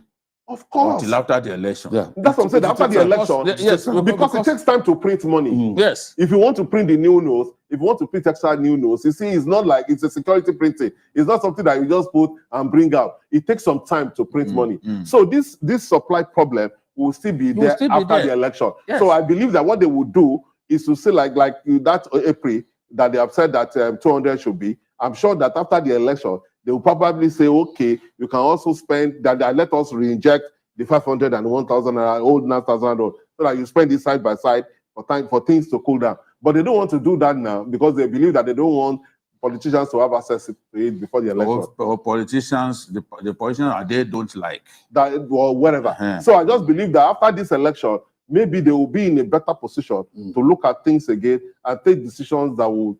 Mr. President was saying that there is so much money in circulation. You are the one doing conditional cash transfer. Every month, you come up with billions of naira that you share to people. Through ways and means. No. Conditional cash transfer. No, that's what I'm saying. Through ways and means. It's not money they generated. It's money that printed by central bank for them. I'm not even going there. What you see? When you give out money to people, the way you have done. You've done that of trader money. You went into banks, gave money to people. A lot of the money to return it. Even the poverty alleviation that you pay directly to people's accounts. Yes. People money were paid directly to people's accounts. You did anchor borrowers. You release money to people. You are now wondering. There's no record of the people that you are now wondering the money.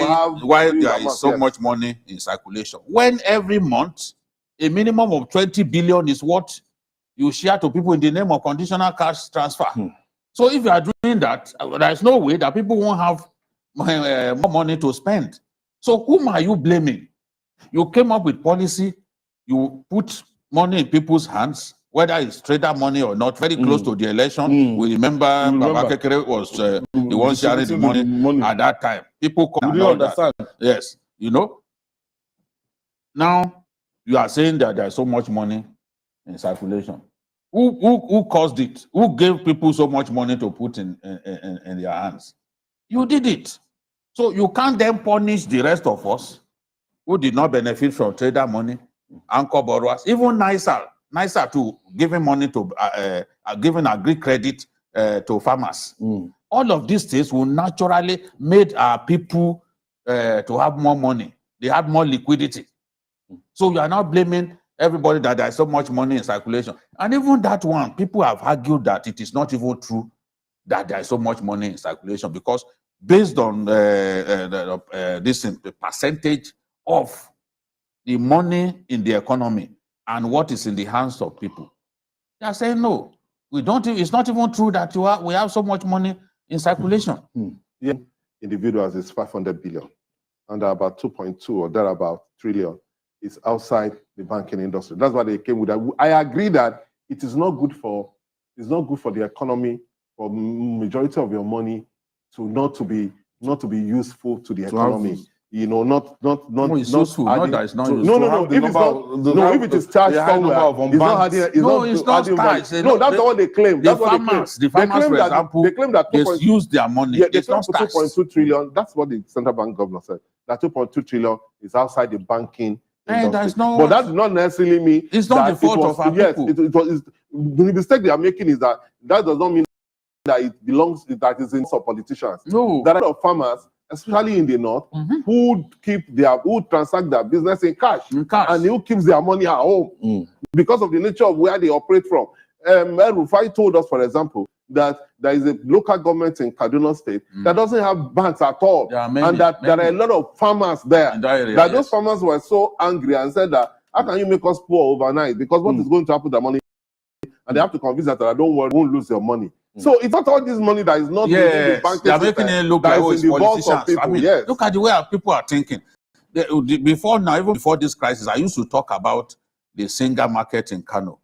the textile market, where people come from as far as Central African Republic to trade. And I used to say that, look, for the first time in my life, I saw able-bodied men. All they do throughout the day is count money.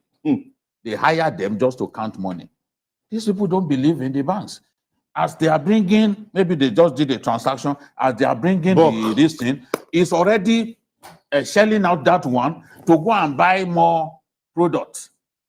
There are people who say, okay, take this one to this person, go and buy this. They are circulating the money within themselves, and it's legitimate earnings.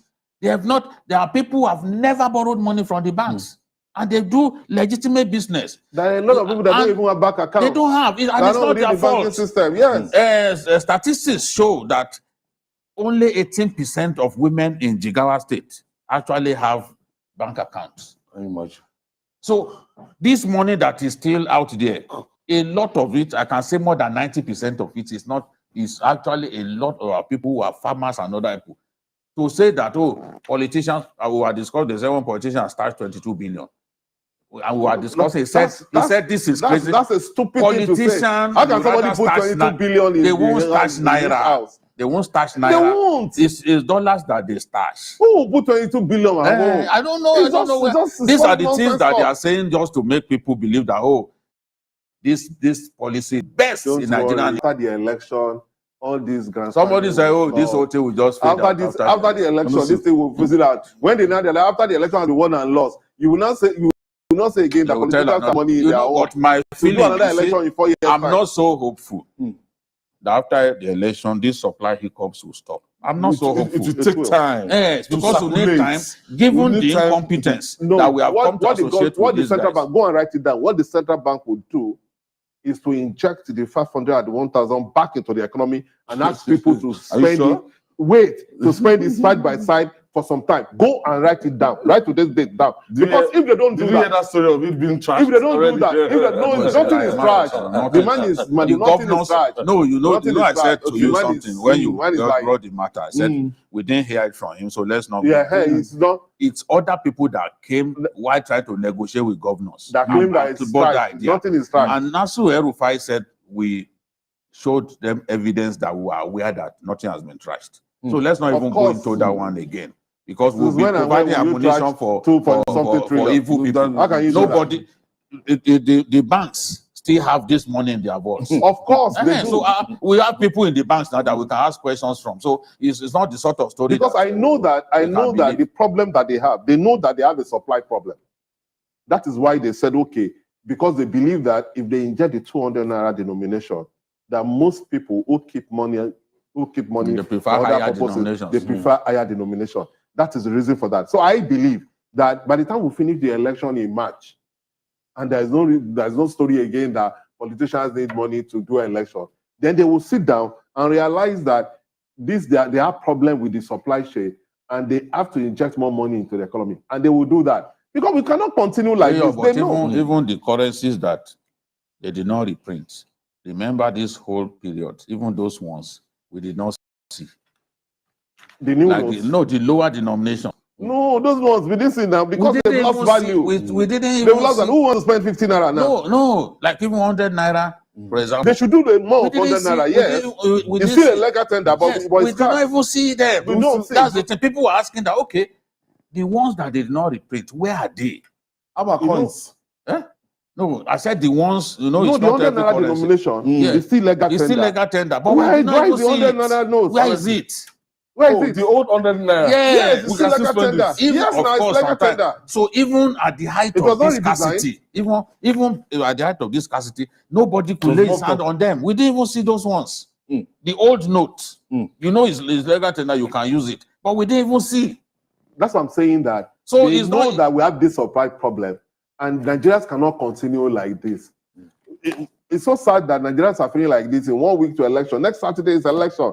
But let's just continue to hope that our people will be able to go to the polling units, exercise their rights, so that when we finish the sequence of elections, then they will sit down and supply this supply. The battle will still continue after the elections. All right.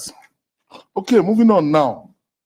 Atorin Ijesha in Atakumosa, east of Osun State, is one of many local government areas in Nigeria where gold and other minerals are found in large quantities. Over the years, foreign miners, especially the Chinese, have invaded the communities, destroyed farmlands, polluted water bodies with mercury and lead, thereby endangering the health of people. On the 15th of January 2022, TVC News crew, led by Nelson Etta, visited Atorin Ijesha and brought back these reports.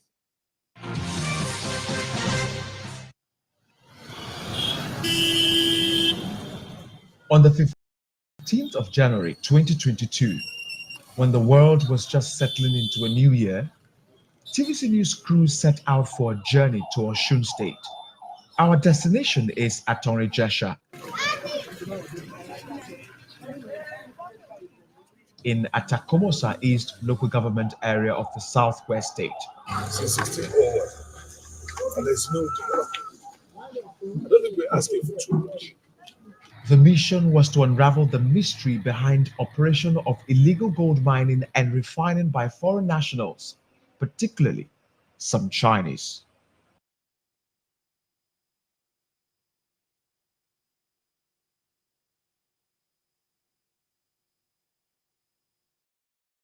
Become a corrupt den involving highly placed officials from the federal, state to local government levels, as well as residents and families in Atorin Ijesha.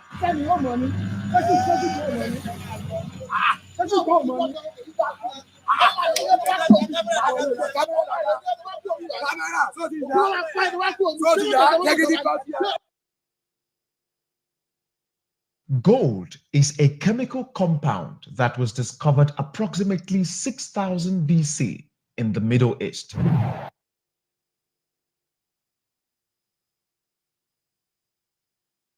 It is formed underneath the earth through a process called the R process, which means rapid neutron capture in supernova nucleosynthesis.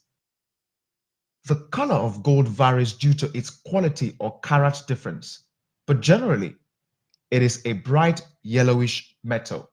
Gold can be used for the production of electronics, jewelries, furniture, utensils, stationery, medicine, cars, phones, and more. It was discovered in Osun State in the 1940s. Osun, as you know, we discovered gold in Osun in the 1940s, way before Nigeria got its independence. And since that period, has been several efforts to develop that sector. Finally, we arrived at Atorin Ijesha. It is a community made up of 16 villages. The people are predominantly farmers. They survive on large-scale production of cocoa, palm fruits, rubber, kola nut, cashew, plantain, and others. We were received by the traditional ruler of the town, the Alatori of Atorin Ijesha, Oba Omololu Ibitoye Afilaka. After short exchange of pleasantries and briefing about the situation by the traditional ruler, we proceeded to the Ijesha police station to get some security backup for the journey into the interior parts of the village where the mining sites are located. The traditional ruler presented some letters he had written to the government, raising the alarm on proliferation of arms in his community. Oba Afilaka took us through the various landmarks in his community. We finally got to the first mining site in the heart of Atorin Ijesha. We met two mobile police officers on site, whose job is to prevent intruders from gaining access.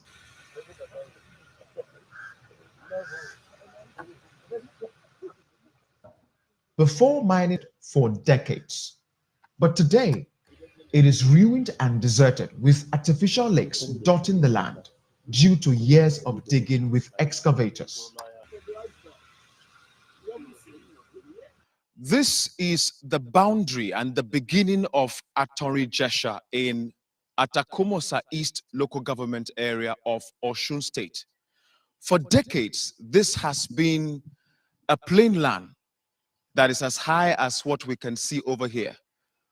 But in just few months of the invasion by the Chinese, I'm told for 8 months, or in the last 8 months, this whole table of land was leveled to what we have here today. The result of that is what we now can see as an artificial lake.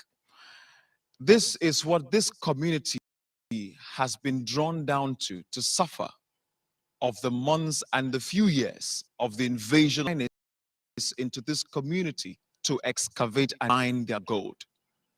And for what they have to show back is a degraded, dilapidated community. Oba Afilaka has continued to fight against what he calls the oppression of his people by the Chinese and their Nigerian collaborators since he ascended the throne of his forefathers in March 2021.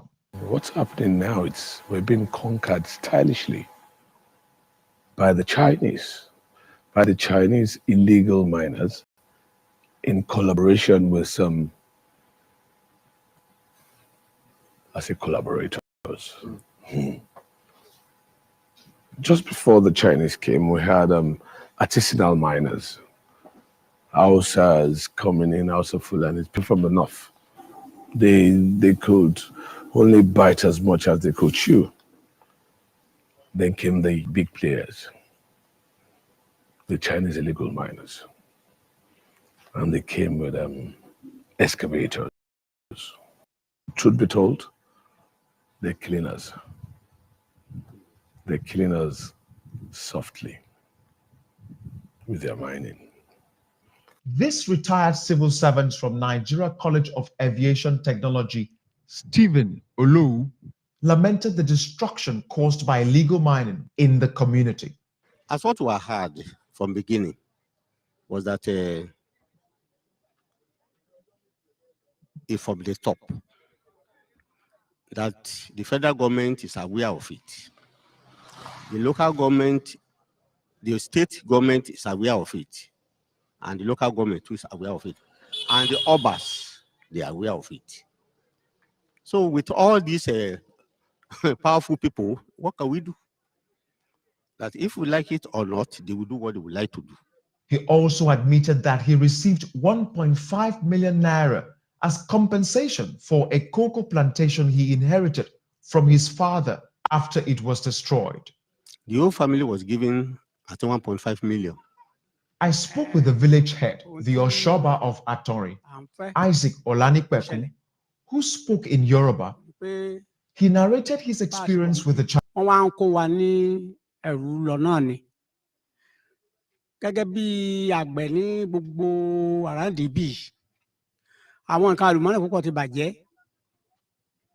kòkó, ọ̀pẹ, obì, gbogbo báwọn yẹn wọ́n ti kọ̀ndẹ́mù ẹ̀ dànù tó tí ó sì ké àti ẹ̀rí àwọn ìlú kan láràǹdì tó ti túká tí ò ṣe èèyàn bẹ̀ mọ́ torí ohun tó ń jókòó tì tó ti kọ̀ndẹ́mù. The demands of Olulu Ibitoye Afila, the Alatori of Atonri Jesha, are simple and legitimate. What I want is very simple. For me, there's a lot of darkness in my land. If you're coming in here and you're extracting billions of naira worth of gold, I think the people should benefit from it. The Mining Act 2007 requires them to get a consent from the landowner and most especially the traditional ruler. After Senator Ademola Adeleke emerged as governor of Osun State in November 2022, he set up a committee on solid minerals to investigate the activities of illegal miners in the state. The governor vowed to clamp down on illegal mining in the state. As at the time of this report, mining is still taking place in Osun State with its attendant environmental hazards. What the people of Atonri Jesha are asking for is adequate compensation for what has been taken from their land in form of schools, hospitals, good roads, potable water, and employment opportunities. À ń fẹ́ kẹ́tẹ̀ fún wa ní hospital tó dáa.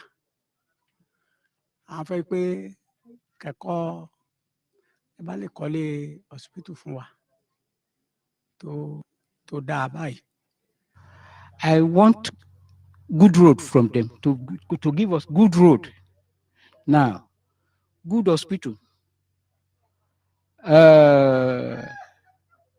But we don't have any good drinkable water. Nelson Etta, TVC News, Attorney Jesha, Osun State. Well, the plight of people in Attorney Jesha in Atakumasa East in Osun State. We have activities all over the country, but we're shedding the spotlight in this community in Osun State right now. It's very, very pathetic that a situation whereby mining is on the exclusive list of the federal government. We don't know, we're not paying attention to it. We have all these mineral resources, but the foreigners saying that we have what we have, we just come through the back doors and they'll just run riots on our land.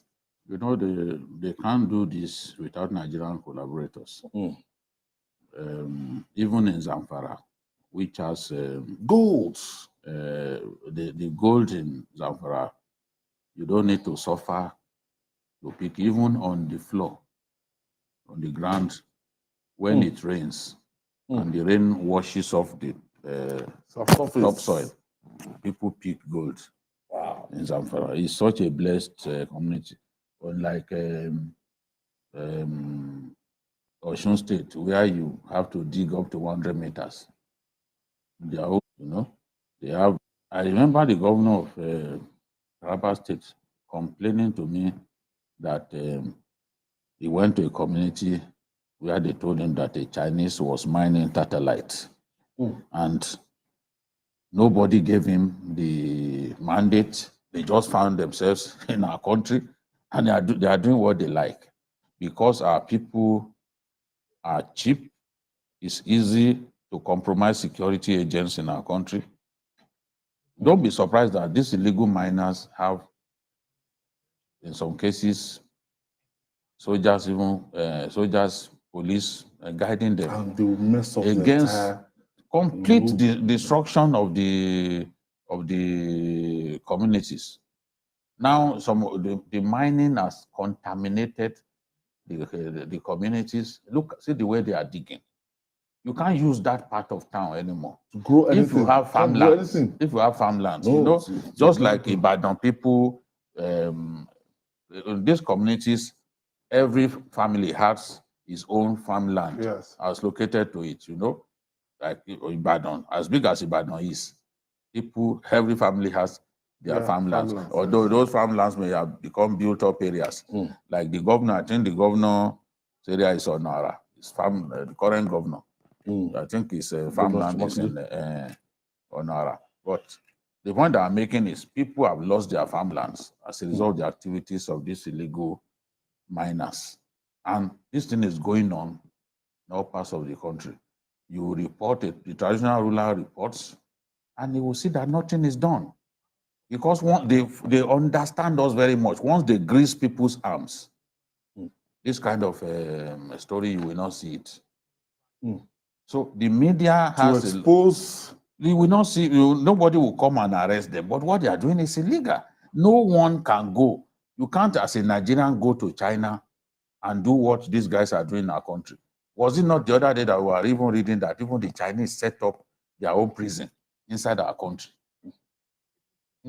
So many things that these guys are doing, and a lot of them, I'm not even sure they have valid papers. A lot of them. Yes, to work here. You just see them. They are here, just doing what they like. And we are not dealing with them. How can we leave our society, leave our communities to be damaged in the manner that you see in those pictures? These are just a few of the pictures, 30 minutes documentary, because they have bring this from a 30 minutes documentary. To see even that the staff, our staff, they had to run away, they were attacked by thugs that these guys have hired to make sure that nobody gets close to where they are destroying. Yeah, we can also have this kind of activities somewhere around Ife too. No, it's everywhere in Osho State, because the gold is from Osho State down to the north in Zamfara. So that belt has gold and a lot of mineral resources. But the problem has to do with the way we are. One, there is a Ministry of Solid Minerals. And I think there was a time I listened to the minister and the efforts they were doing to bring in major players to do the mining. Part of the problem is that because we have neglected that part of it and concentrated on oil for a long time, nature abhors vacuum. So some people now took advantage of that and started doing this illegal mining.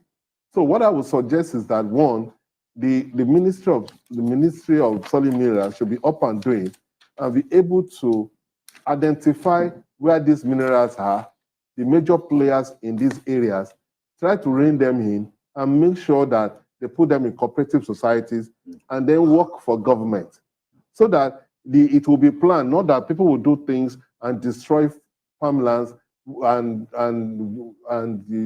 our communities. But if the government steps in, they can eradicate these illegal miners and make sure that the mining business itself is official. We are so blessed, yet we are poor. Yes, that's what I want to take up from where Mayor stopped. This administration, the former administration in Osun, set up a gold refinery, working with some Zimbabwean business men. They set up a gold refinery in Osu, or what's that place called? Osu? Yeah, where they used to sell Akara. cake. The refinery was working fine. Ideally, government should have moved in quickly, get rid of the illegal miners. If private sector show interest, let those private sector guys come in, bring the right equipment, because with the right equipment, you don't need to do all this. dig, because they are digging at random. Yeah. And there are times when they will dig, and they will not see gold there. But with the right equipment, you can pinpoint where you have gold deposits. You just go there and go there, dig your thing, without this kind of damage to the ecosystem. So that is what government should do. This thing is good business, and gold, which we have in abundance, can actually earn us big forex, foreign exchange. The other, when I visited the gold refinery, they gave me 1 bar of gold, and the amount of money that they told me that size was going for. In fact, it's a kind of life-changing money. I remember that as we were joking, what's his name? Dr. Ruben Abati said he's going to take it away. I said, when everybody has surrounded you, there's no way you can take this gold away. Because it's a lot of money that we are looking at. Government should go to Zamfara, see how they can make tremendous money out of this by bringing in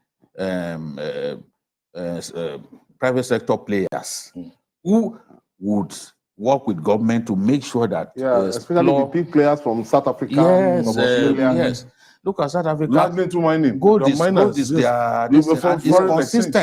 Yes. It does not suffer the kind of fluctuations. It appreciates. Yes, fluctuations. like better than oil. Yes, it doesn't. You can plan with it. Yes, it's stable. It's not like oil that tomorrow you can hear that has today crashed. and appreciate tomorrow. No, Botswana, they rely on diamond and the rest. The price is constant. That is an area where we should focus. We can't be blessed with all of these resources. Look at Zamfara, one of the poorest states in Nigeria. But in terms of what God has deposited in that state, it's probably the richest state in Nigeria. So we have to, instead of allowing these foreigners to come into our country, explore this for these materials and then take them out of the country. We need to ensure that there is sanity in the area of exploration of these minerals, create a template, come up with regulation that ensure that everybody is everybody involved in the business is known, and nobody is doing anything illegal. I think the pictures that I've seen of the destruction to that community are really troubling, and we need to do something. We're too busy with oil. If we get busy with our other natural resources and concentrate on it, we could actually. Yeah, I think oil has been a cost to this country. Before oil, we were very good in agricultural produce. We were very good. At the time, we were very good in manufacturing. But the more we made this petrodollar, a lot of things went double. We just forget about every other thing and concentrate on oil. That's why I believe that if we put the same kind of effort that the multinationals assisted us in doing in the oil industry, if we put that in the solid mineral industry, we will earn a lot of money. Because, like I said, gold's value is constant, and we have a large deposit of gold. So the federal government should get involved. Governments, naturally, both federal and state, should get involved and invite big players who will be able to. Because one of the things that work for us in the oil industry, if you don't forget, is that most of the development came because of the activities of the majors. So if you can attract big players in the gold industry, especially from South Africa and Australia, I think the government will be able to earn a lot of money from it. All right, we'll take this break now. When we return, we'll move to our pundit corner, where we'll dissect how the 2023 elections will be fought and won. Stay with us.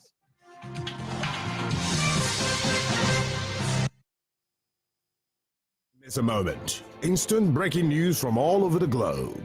Live streaming of your favorite programs delivered directly to you. Watch anytime from anywhere on your mobile or smart devices. Download the TVC News app today. Available on Google Play and Apple Store. The National Assembly is a busy place. As the bastion of democracy, it is a place where bills are presented, motions debated, laws made, and the yearnings of the people are laid bare. Come with us as we take you through the workings of the National Assembly. We take you through plenary, committee meetings, and probes, all to ensure smooth working of the democratic process.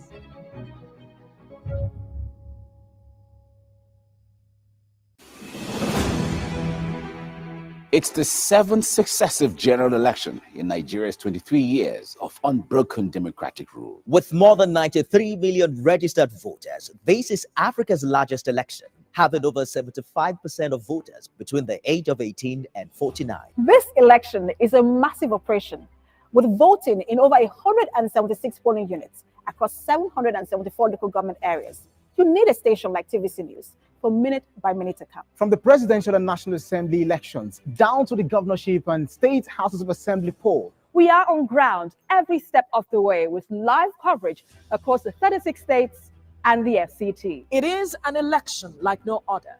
So stay tuned to TV.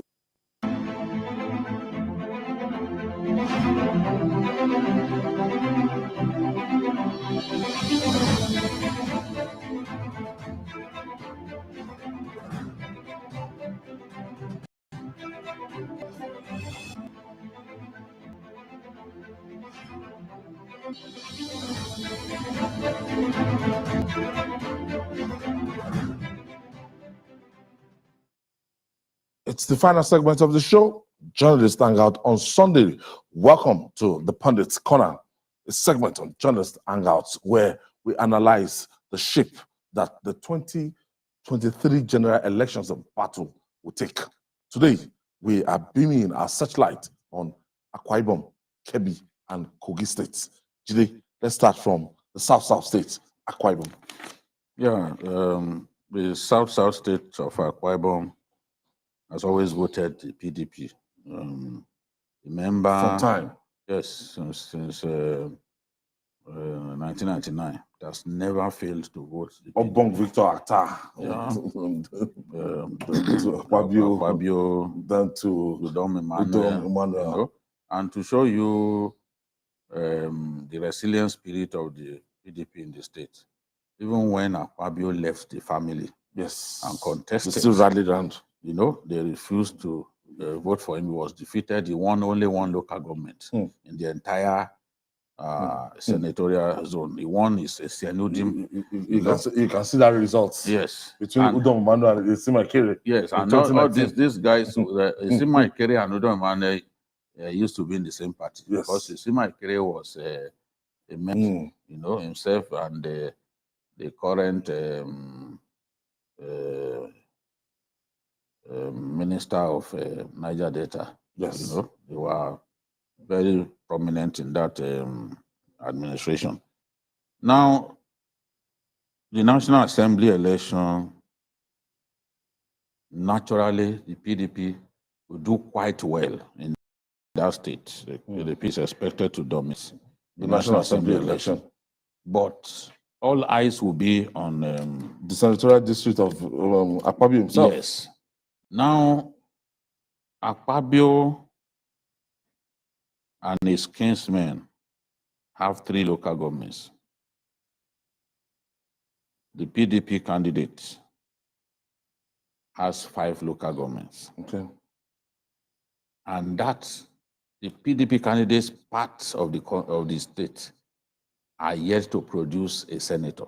Remember, that was the main contention that Akpabio should have left the ticket. Yes, you know, for that part of Akwa Ibom.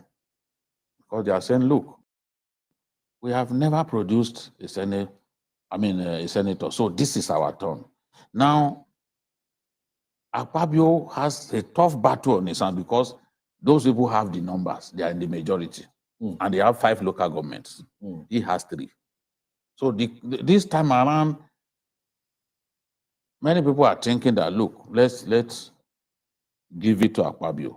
Let him win this election. But at the same time, you never can tell when it comes to ethnic issues. At this point, I cannot predict that he will win the election because the other ethnic have 5 local governments to his 3. So it's a tough battle that we are expecting there. The remaining senatorial district will be won by the PDP. Although the YPP candidate, Albert, who used to also be the senator, Albert, who used to be on working in the cabinet of Akpabio. Yes, he was very popular in the Uyo zone.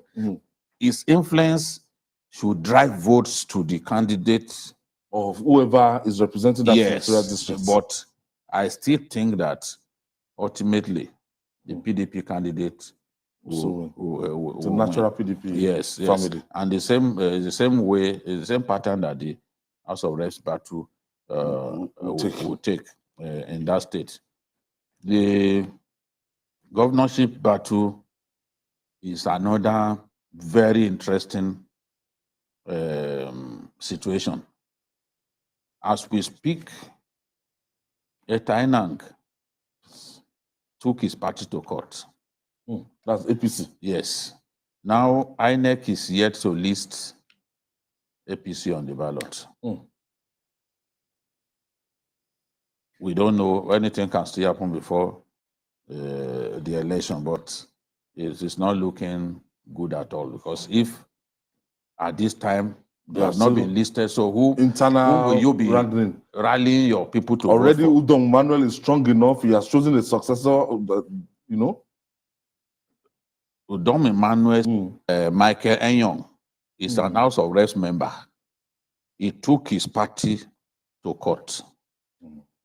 He said, look, I'm the authentic candidate, this and that, and he succeeded in court. INEC has gone ahead to list him as they go to Supreme Court level? Huh?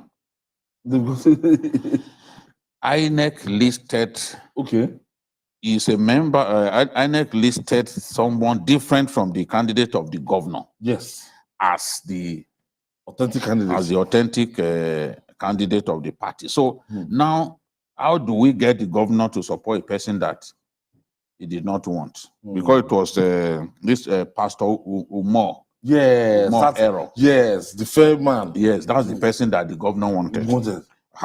So neither the governor's candidate nor the party's candidate now is popular. I mean, is on the ballot. You get the point that I'm making. So between now on the ballot now, on the as far as we are concerned, speaking right now, it is not governor's candidate that won in court. So the governor is already unhappy about that. Then the people, the person the people wanted, the overwhelming majority of the party, is not the person on the ballot. This person came, as far as they are concerned, from nowhere, went to court and got judgment. This is a situation whereby the governor might even be forced to support another person from another party, because when you don't have your own. So now you can see why the governorship race is tricky, interesting. If they've not listed, APC, INEC has not listed a candidate. They are still waiting. In the case of PDP, it was neither the people's choice nor the governor's candidate. So the people are angry that the governor, in imposing his choice on the party, has put them in a situation that they don't like. Because this person now is not who the party wanted. And the YPP man was telling me, what's his name? The Senator Albert. He's contesting, he wants to be the governor. Yes. So this might just be a leeway if care is not taken. Well, if the governor fails to support this person because it's not his choice. But of course, he too has quarreled with Albert, so he cannot even give Albert his support. It's a very interesting scenario. It's the battle between the rock and the hard place. So the governor has to decide what he wants to do now. Maybe ultimately he will have to support the choice of the party, which is, the person who won in court, the House of Reps, who got judgment at the Apex Court, Michael Eyong,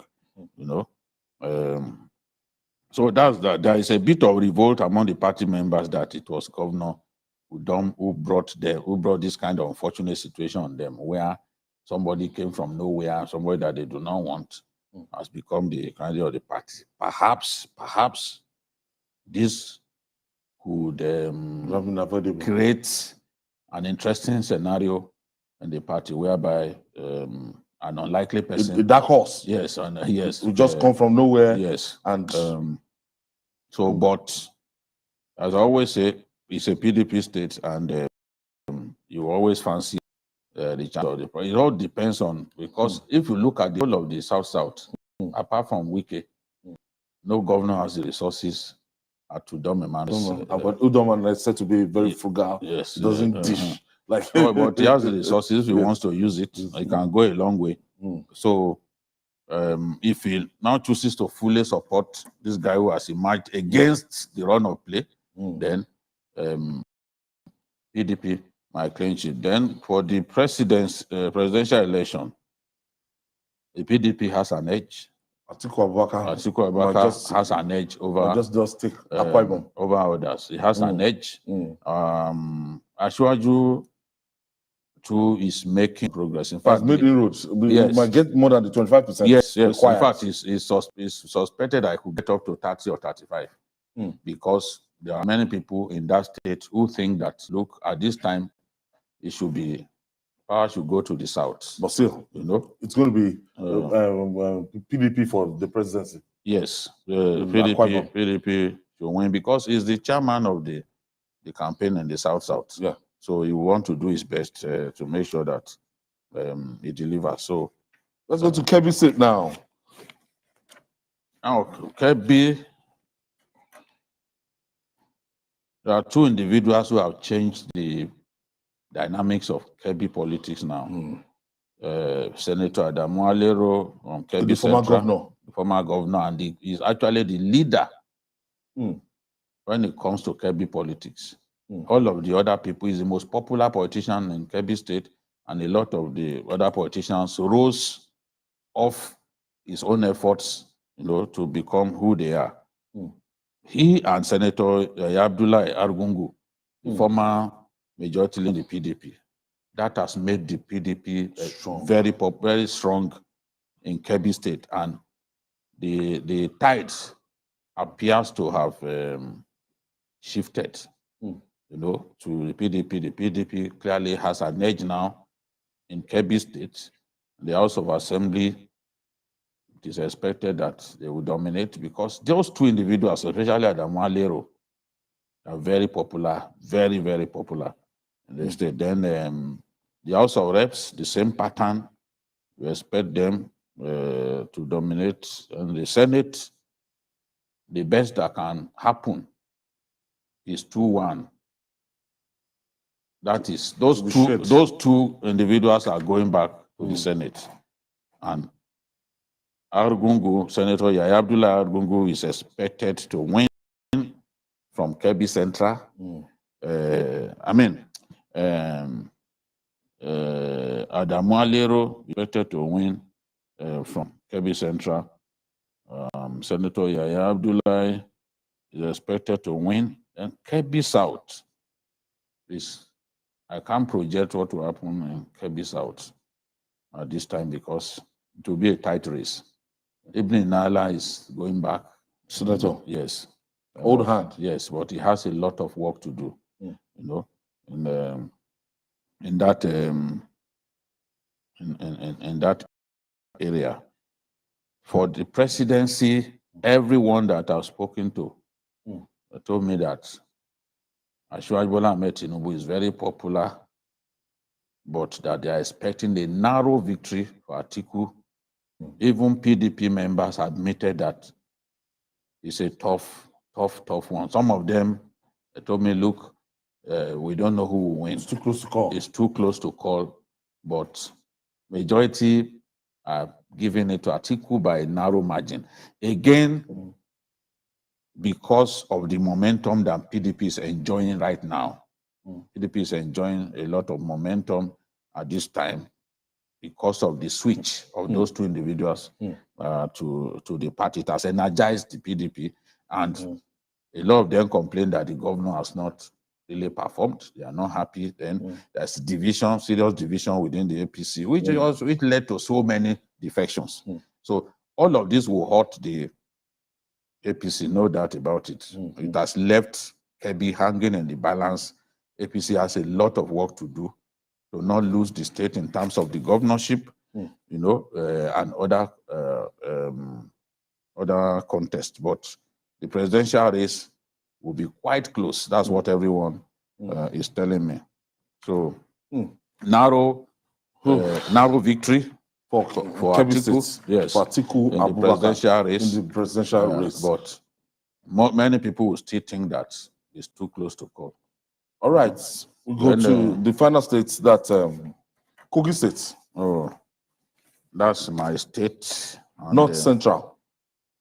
Kogi has 7 local governments that account for more than 50% of the entire votes in the 14 local governments in the state. Just 7 local governments. Those 7 local governments are Dekina, 187,000 registered voters. Ampa, 80,000 registered voters. Lokoja, 157,000 registered voters. Okene, 152,000 registered voters. Adavi, 114 registered voters. And Olamaboro, 106,000 registered voters. Ofu, 102,000 registered voters. That's 52% of the entire registered voters in the 14 local governments of the state. So it means that you know where the votes are. The votes are the Kina, Ankpa, accounting for. That's the Igala axis. Yes. And even Lamaboro and Ofu. The Igala, out of the 7 local governments, Igala's area is 4. That is Ofu, Olamaboro, Ankpa, Dekina. The deputy governor is from Olamaboro and is a very strong mobilizer in that area. And there is also Senator Echocho, Jubrin Issa. Yeah, older. He's done someone contested for who governorship. he likes his people. Even when he was in the bank, he empowered a lot of people. So Echocho is someone who will be very useful to anyone contesting and looking for votes from Dekina. Is from Dekina, which is the biggest local government in terms of Then there is also Honorable Ibrahim Abdullahi from Ankpa. He's also a strong mobilizer in that area. And a big kid on the block, Paul Gowan. Paul Gowan? Yeah, Paul Gowan. Where's he from? Otherwise known as in Jesus' name. He's representing Dekina Basa. You know, it's also from Dekina. A very good mobilizer. His nickname is In Jesus' Name. It's very popular, and honestly, Kogi won all the House of Assembly seats in the last election. As in APC? APC won all the House of Assembly seats. In the National Assembly election, there are some really tough battles. Senate for Kogi West. That is Smart Adeyemi's position. There are 2 big gladiators that are contesting from that area, both in the APC and the PDP. Yes. The 2 of them are very strong. The guy that won Dino Melaye in the Yes, I defeated him. Yes. After 2 That House of Rep guy. After 2 contests. It's a TJ. That's TJ. It's a big factor to look. TJ is from has a rich political background. Sunday Karime will have the support of the governor, because that's the person that the governor wants. The party. Yes. Okay. And it's going to be tough. In the Central, the immediate past commissioner for works is the choice of the governor. He will be contesting against our friend, the woman. What's her name? Beautiful woman. Yes, that's the PDP candidate. Yes, yes. Her entry into that race has already energized the race, and the governor knows that they have to work hard. She's a mobilizer anytime. No? The mobilizer anytime. The governor knows that she has to work hard because she has brought energy into the race. But incumbency factor in our politics is not something that you can easily wish away. Big factor. Despite the fact that we don't have the governorship contest. Slated for. But that's his constituency. Yes. And there's so much infrastructure, so much work that has been done in the Okene area that the governor can point to, including the ultramodern hospital that was opened the other day, including the KUSTEC, the Science and Tech University in Adavi local government. So the governor should be able to steer the middle past commissioner for works to victory. Yes, but we all know that's going to be tough. Looking at this for the presidential election, how strong is the PDP in Kogi State to be able to match up to the White Lion and is the All Progressive Congress? The PDP is strong. Every part of Kogi West, every part. Ashwaji Bola Ahmed Tinubu is popular. Whether Faleke is there, Faleke is from Kogi West. Yes. Faleke is a big factor, is incrementally strong as a politician, and influential. So the whole of that delivered this whole constituency with an audacious margin in the last election. Yes, to Governor Yabelo, So without any resort to violence or anything, people listen to him. So with him, you can be sure that Kogi West is secure for the governor. For Ashwaji Bola Ahmed Tinubu. With the governor and playing his effort with all of his foot soldiers, Ododo, Didat, and the rest of them, they will be too strong for the PDP presidential candidate in Kogi Central. And then in Kogi East, where Edward, the deputy governor comes from, there's a lot of mobilization going on. You know, so many of the Ajaka, all of them are working hard. Asiwaju Bola Ahmed Tinubu. It looks clear to me that Kogi is one of the states of the North Central that Asiwaju Bola Ahmed Tinubu will pick. So I can project without reservation that Tinubu will be elected as the presidential candidate in Kogi State. The other party, the Labour does not feature at all in Kogi?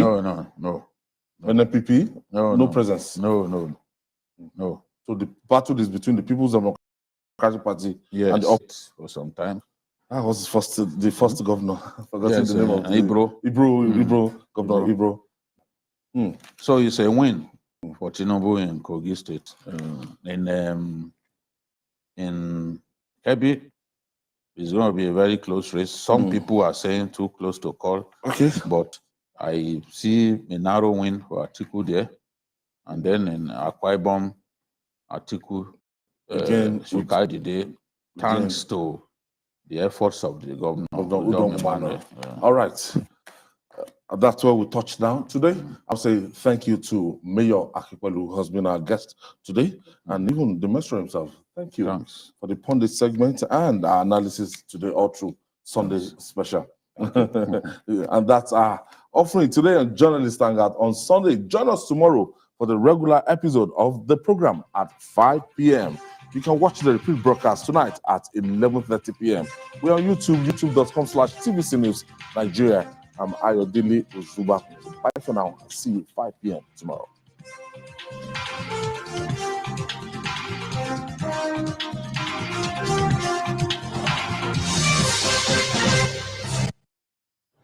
It's always a great morning on the TVC Breakfast Show. Thanks for joining us on TVC Breakfast. With the array of stories that matter and what's behind them. As you say, the first blow indicates the direction of government. Tell us what really is going on between your union and the federal government. Once it's generated, If you don't use it, it's waste. We are not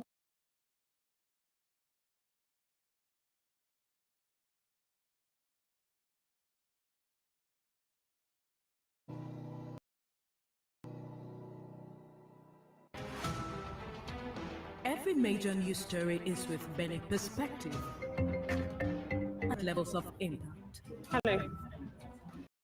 What time did TVC News, first with breaking news.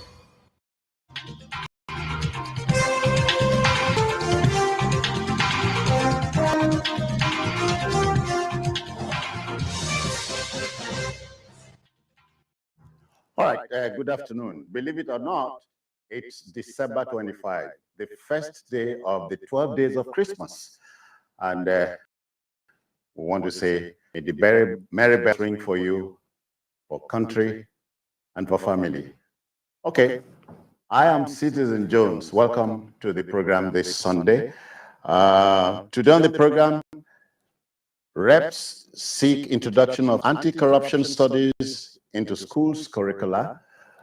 Minister says no plan to scrap NYSC or make it optional. And later on, federal government apologizes over civilians killed in Zamfara strike. I'm hanging out with Babajide Kolade Ochitoju, BKO. I greet you, Jide. Merry Christmas. And Merry Christmas to you. And there's also the Ikorudu Ogaman, Mayor Akikbalu. Mayor, I greet you. I greet you too. Merry Happy Christmas holiday. to you. Yeah. And Merry Christmas to our viewers. All right. So the team is ready. I hope you are.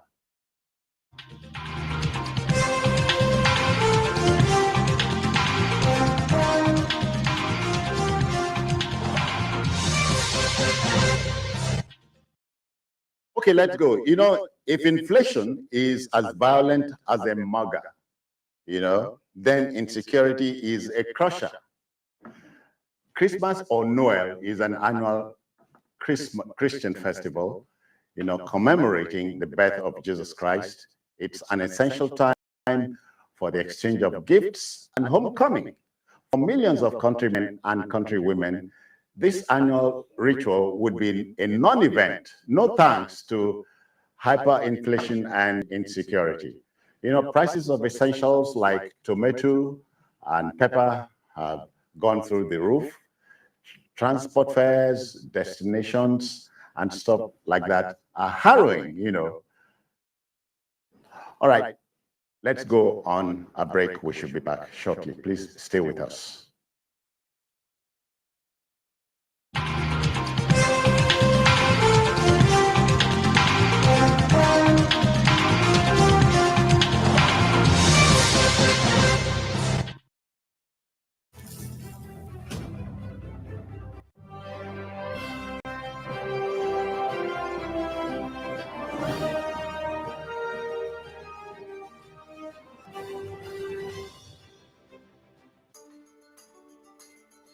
There is always more to a story than the scribbled line.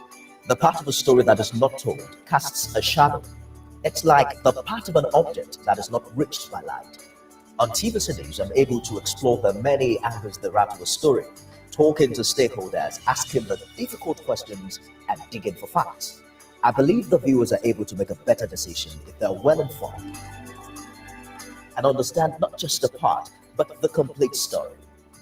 TVC News, first with breaking news.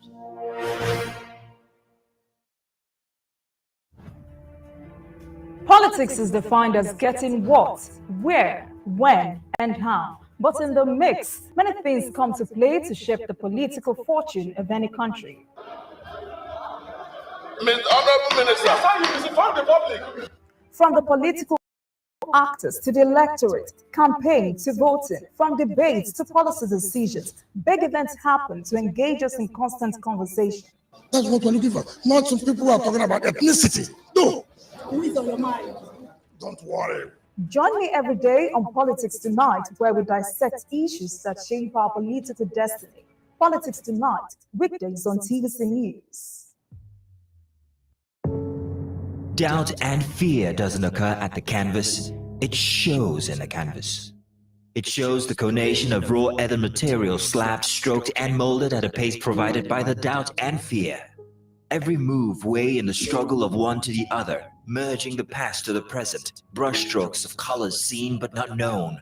For when the wailing stops, the pieces settle down in abject beauty, erected for a century of a century. Speaking, advocating, protesting, as the arts are meant to be.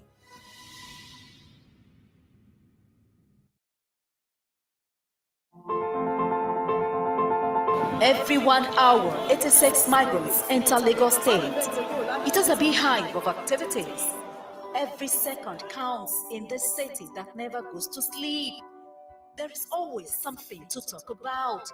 We go the extra mile to tell the story of Africa's 5th largest economy.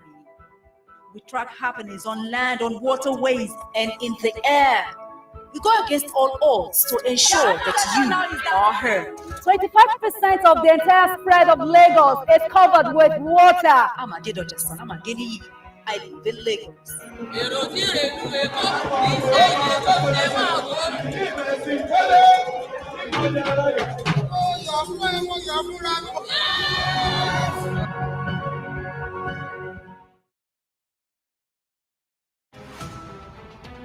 Every major news story is with many perspectives and layered with different levels of impact. Hello.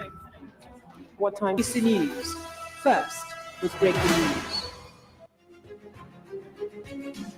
It's been 3 decades of statehood in Yobe State, coupled with steady growth and development in all areas. A decade-long Boko Haram insurgency has also hampered the steady rise to greatness in the pride of the Sahel. But it's time for continuity, consolidation, and innovation in Yobe State.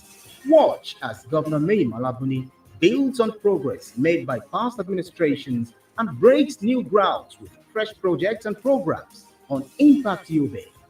Impact Yobe on Saturdays at 8:30 p.m. and Thursdays 12:30 p.m. on TVC News. Join us. It's always a great morning on the TVC Breakfast Show. Thanks for joining us on TVC Breakfast With the array of stories that matter and what's behind them. As they say, the first blow indicates the direction of government. Tell us what really is going on between your union and your government. Once it's generated, don't use it, it's waste. We are not even sure whether we have a strategy for security. Are you saying that there was nothing wrong in that? Was he the one driving the taxi? Answer the question. Refill your morning with all you need to know. Yes,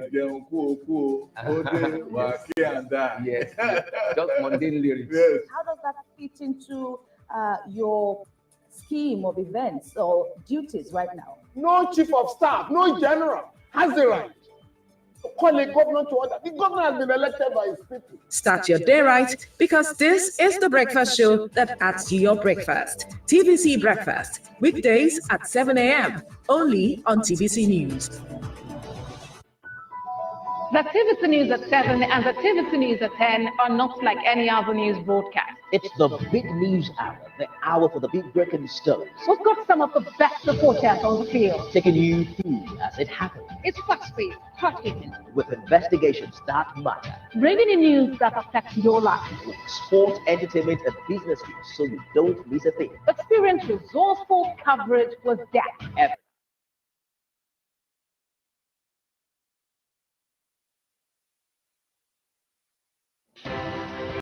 At TVC News, wherever the big news story is happening, we're geared up to break it.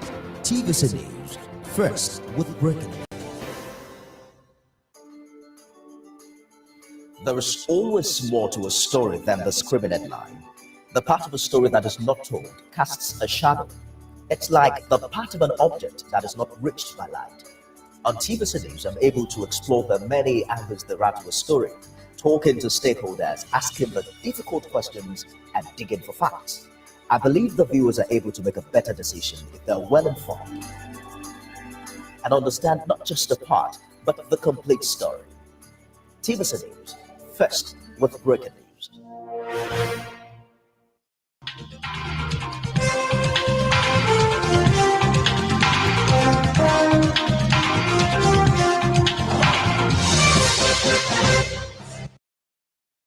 All right, then, one more time, Merry Christmas to you. Let's go straight into the program. You know, in 1994, some 24 or so years ago, the national team, the Super Eagles, performed creditably at the World Cup of that year. And they extracted a promise from the federal government. And 24 years after, that promise is to be redeemed. And so Mutiu Adekwaju, Ikeshoromu, and others who played in that team have received keys to the houses pledged by the federal authorities. You are asking the question, is it too little, too late? Jide? Well, it looks late, but it is good news all the same, because when the government makes promises to its heroes, those promises are meant to be fulfilled. The idea of returning the Super Eagles after for many years for their nation is a bad one. And you've got to give President Buhari the credit for redeeming this pledge, even though he was not the president at the time and he wasn't the person who made the pledge, but he's gone ahead to ensure that the pledge is redeemed through the office of the Minister of Works and Housing.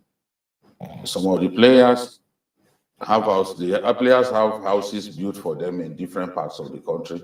It's not just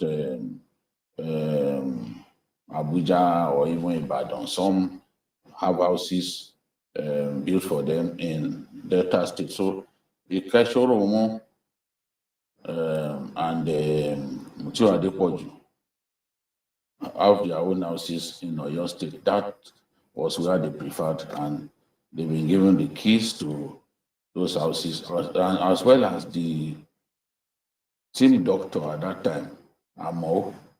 Fatai. No, not Fatai. Fatai was a footballer. Okay. The team doctor at the time. So that 1994 Nations Cup team. That 1994 Nations Cup. Remember, we won the Nations Cup Yeah. And then got to the second round of the World Cup a few months later. So the team doctor also got the key to his own house. He was represented, I think, by his wife. So it's good news, and we've got to give credit to this administration for making that happen. It's just the same way it inherited unpaid pensions of public servants and the federal civil service, and it moved ahead to pay those pensions. So government is a continuum. If a government made a vow and didn't honor his word, subsequent administrations should make it a point of duty, because a lot of these players were very angry that they were treated in that manner. But President Buhari has done the needful, Fashola has done the needful, and now we can say that kudos to them. Yeah. Mayor, the largesse also extended to the coach of the national team at that time. Yes, let me start by saying that I want to commend the president.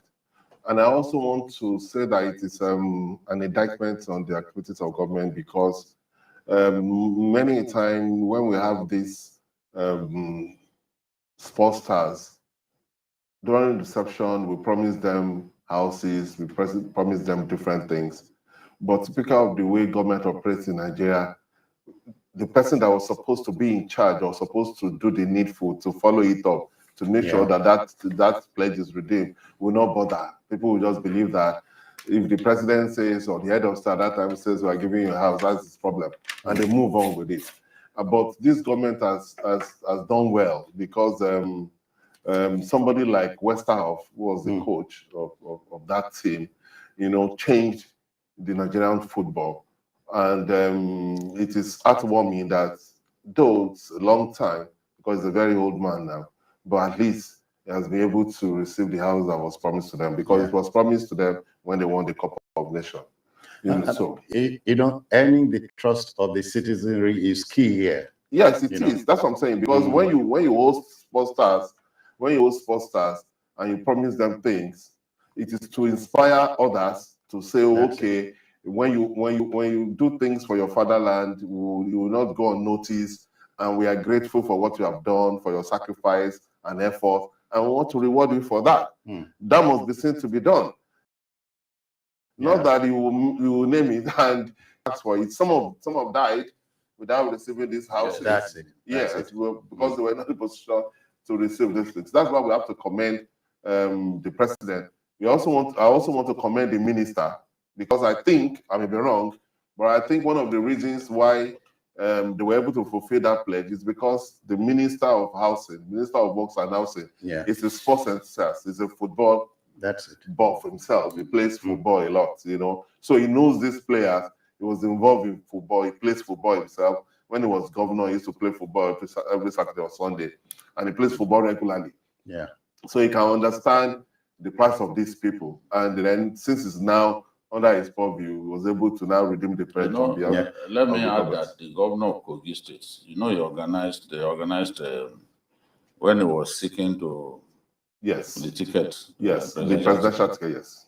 They organized an Oscars game for him. Kocha and the rest of them. Yes. So Bonfrejo was the coach of the All-Stars team. Okay. I learned that Bonfrejo complained to him. That, look, this promise was made.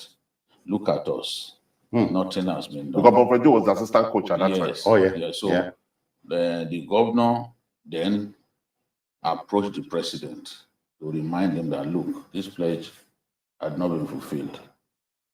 That was what I was told. Because even when Bonfrejo came here the other day, he said, Kogi is like my second home. I guess because he's expecting something. Even if he does not live here for the rest of his life, he can still put that house to use. He can do whatever he likes with it. A promise is a promise. An agreement is agreement. as Wike will say. Yeah. But you know, on Friday we broached the subject of government and promise redeeming the promise to national heroes. You remember 1982, the little Italian man, what's his name again, who won the World Cup single-handedly for Italy? Rossi. Rossi was serving a jail term, but the Football Association told Mr. President, "I beg, give us that guy." The president said, "We give you on one. I give you on one condition: bring the cup home," and he brought it home. Yes, that's what the thing does. Okay, so we say thank you to federal government. It tells me it is possible. We can do it. All right, quickly, we take another subject matter here. Among 25 songs on former President Obama's favorite playlist of 2022 were Last Last by Burna Boy, Calm Down by Rema, and Rush by Ira Star. Obama said his end-of-year music playlist gives him the opportunity to learn more about new artists and how music can bring people together.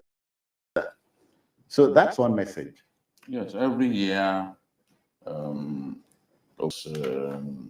playlist, music playlist is compiled. In the last few years, Burna Boy has always featured on his playlist. And because those are the songs that, in the course of the year, he was listening to. The people. It shows you the kind of music that the former American president loves, and it shows you that African music, especially Afrobeat, which originated from Nigeria, is doing very well, very, very well at this time.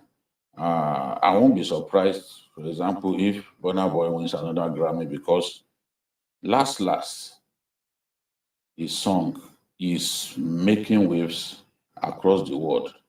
Burna Boy sold out the Madison Square Garden, one of the most famous arenas across the world. He sold that arena out, and they were singing from that song. They were singing that song. I also saw him in Gauteng in South Africa, and the South Africans, about 100,000 of them in the arena, were singing, and they go and shayo, and I'm like, do they even know what he's talking about? Because this is broken English that this guy is singing with, and he's talking about shayo and Igbo. But they were singing it. It's a song from his latest album, Love Damini, and he's doing very well. Burna Boy is doing well. He became the first African artist to hit 200 million streams of Boomplay. The same thing, he overtook Drake as the most streamed artist of 2022 across all the 3 major streaming services in our country. So Rush by Era Star. Era Star is the little girl on Marvin's label. Rush came out a few months ago. In fact, it was Rush that stopped the ascendancy of Ashake, because it overtook Ashake. And Rush has done 30 million views on YouTube already, after just a few months of release, So it shows that our artists are doing very well. Look at Rema, who sang the song Calm Down.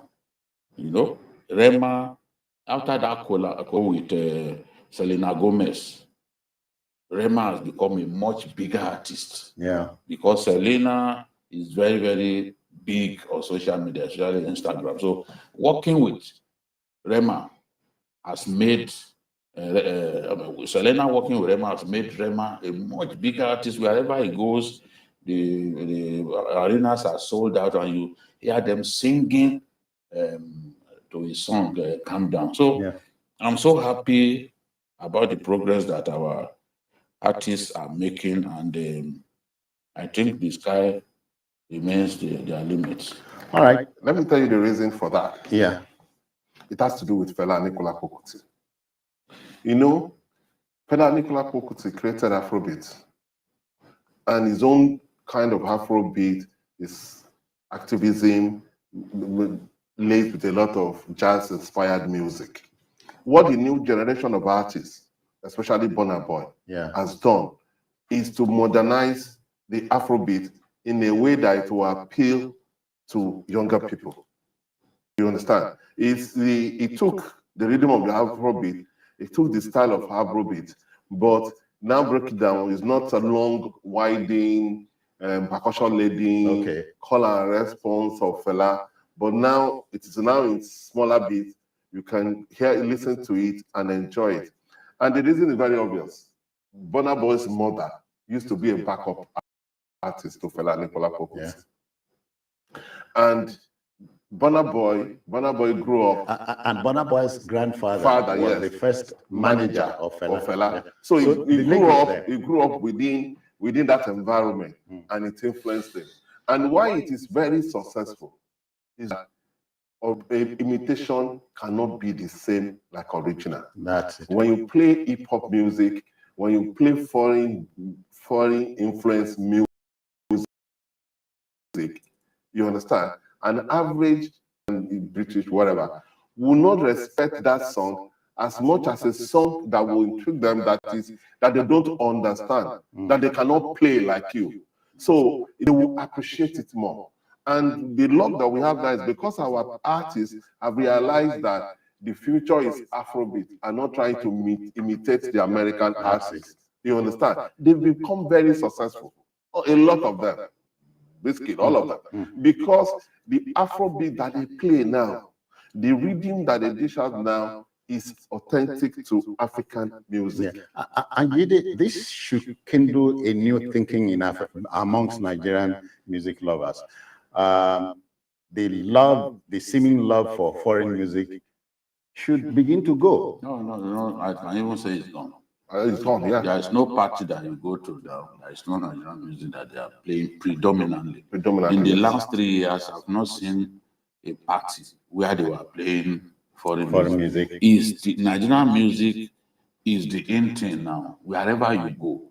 Somebody was telling me that he was in Congo and they were playing this boy, Kiss Daniel's music. Kiss Daniel's music is like the global anthem now. Buga is like the global anthem. Look at that Nigerian girl that won the 100 meters hurdles. The girl from Ogun State. You know, as she was finishing that race, white people were saying, "Oh, lo, lo, lo." They wanted her to sing that song. That means that song already, to the white people, it represents Nigeria. That's it. That song reminds them of Nigeria. That song to them typifies Nigeria. So as she stood in front of them, they were not saying, they wanted to shake her hand. They were saying, "Oh, lo, lo, lo." So she just got the mental picture that they were referring to Kiss Daniel's song. So she had to then do the Buga for them. So it's happy times for our artists. If a single artist, Burna Boy, can have 3 billion streams, just an artist, you can tell you how guys are getting. Not only that, the money that they make. Yes, the money that they make. The money is outstanding. And it's not only that, it's all over the world. Let me share one experience for you. I was in Atlanta and I went to a club, a white club. And because we reserved a table, our friends that we went to the club, we reserved a table. So when they were attending to us, the DJ got to hear that some Nigerians amongst us. So they started playing Nigerian music. It started with Davido, then he played Whiskey, then he played Burna Boy, then he played K1. He played K1, yes. K1, a white DJ played K1's music. Going for Fuji in Atlanta. Wow. Not in Lagos, in Atlanta. Again, it tells me, Mayor, it is possible. Of course it is possible. If we don't, It because is we have happening talents in this before our eyes country, we have talents in this country. If we announce those talents and we know who we are, we can compete with anybody, anywhere in the world. All right. So good news coming from the Burna Boy environment and, of course, the other gentlemen. and bleeding. I'm happy about that. Okay. Let's broach the next subject. The National Youth Service Corps, NYSC, is nearing 49 years old as we speak. But then, let's try this now. Let's try this, please. I beg your pardon. You know, the House of Reps is trying a little something new. It wants the anti-corruption studies to be inculcated into schools' curricula. And sometimes you are wondering if this is not a question of the tail wagging the dog, Mayor. National Assembly says, take anti-corruption studies into schools, start from primary school and so on and so on. I don't agree with them. I think that is rubbish. And I'll tell you why that is rubbish. You don't, because you teach somebody anti-corruption does not mean the person will grow up not to be corrupt. That is not where we should put our effort. Our effort is that we should strengthen agencies that are supposed to fight corruption. And we should make sure that people that are found to be corrupt are made to pay for it and punished. Yeah. You understand? When people know that they can get away with things, they will continue to do those things. You understand? You have to make examples of people who have been found to be corrupt. You understand? If you make examples of people that have been found to be corrupt, then corruption will come down. But it is not by going to schools and saying that, we want to teach you about anti-corruption. That does not mean that they will grow up. They are wasting their time. They should concentrate in areas where it will be effective. And that area is to not only fight corruption, to be seen to be fighting corruption. Because part of the problem that we have is that you will see people that are said to be corrupt, when they are arrested, it takes a long time for them to be brought to justice. And when justice is served, they get little or no, just few years, a slap on the hand. And then not only that, when they even go to jail, they get a pardon. They get a pardon, and people try to convince them to say, because of old age and all that, they get a pardon. So people do not see reason why they should not be corrupt. Because if somebody steals 200 billion, and then he uses maybe 1 billion to get a good lawyer, and then you ask him to pay a fine of whatever, or maybe 50 billion, or you collect a part of the money, and the man still have about 50 billion or 100 billion to himself, he has done well. So people will see that, and they will not be discouraged to be corrupt. Yeah, Jide, I know that in Japan, it is called harakiri, so you don't wait for government to deal with you. You commit harakiri if you are accused of being corrupt. In China, it is a bullet at the back of the head. In Africa, it's different. Yes, but we can't remain like this forever, because corruption does not allow us to fulfill our potential as a nation.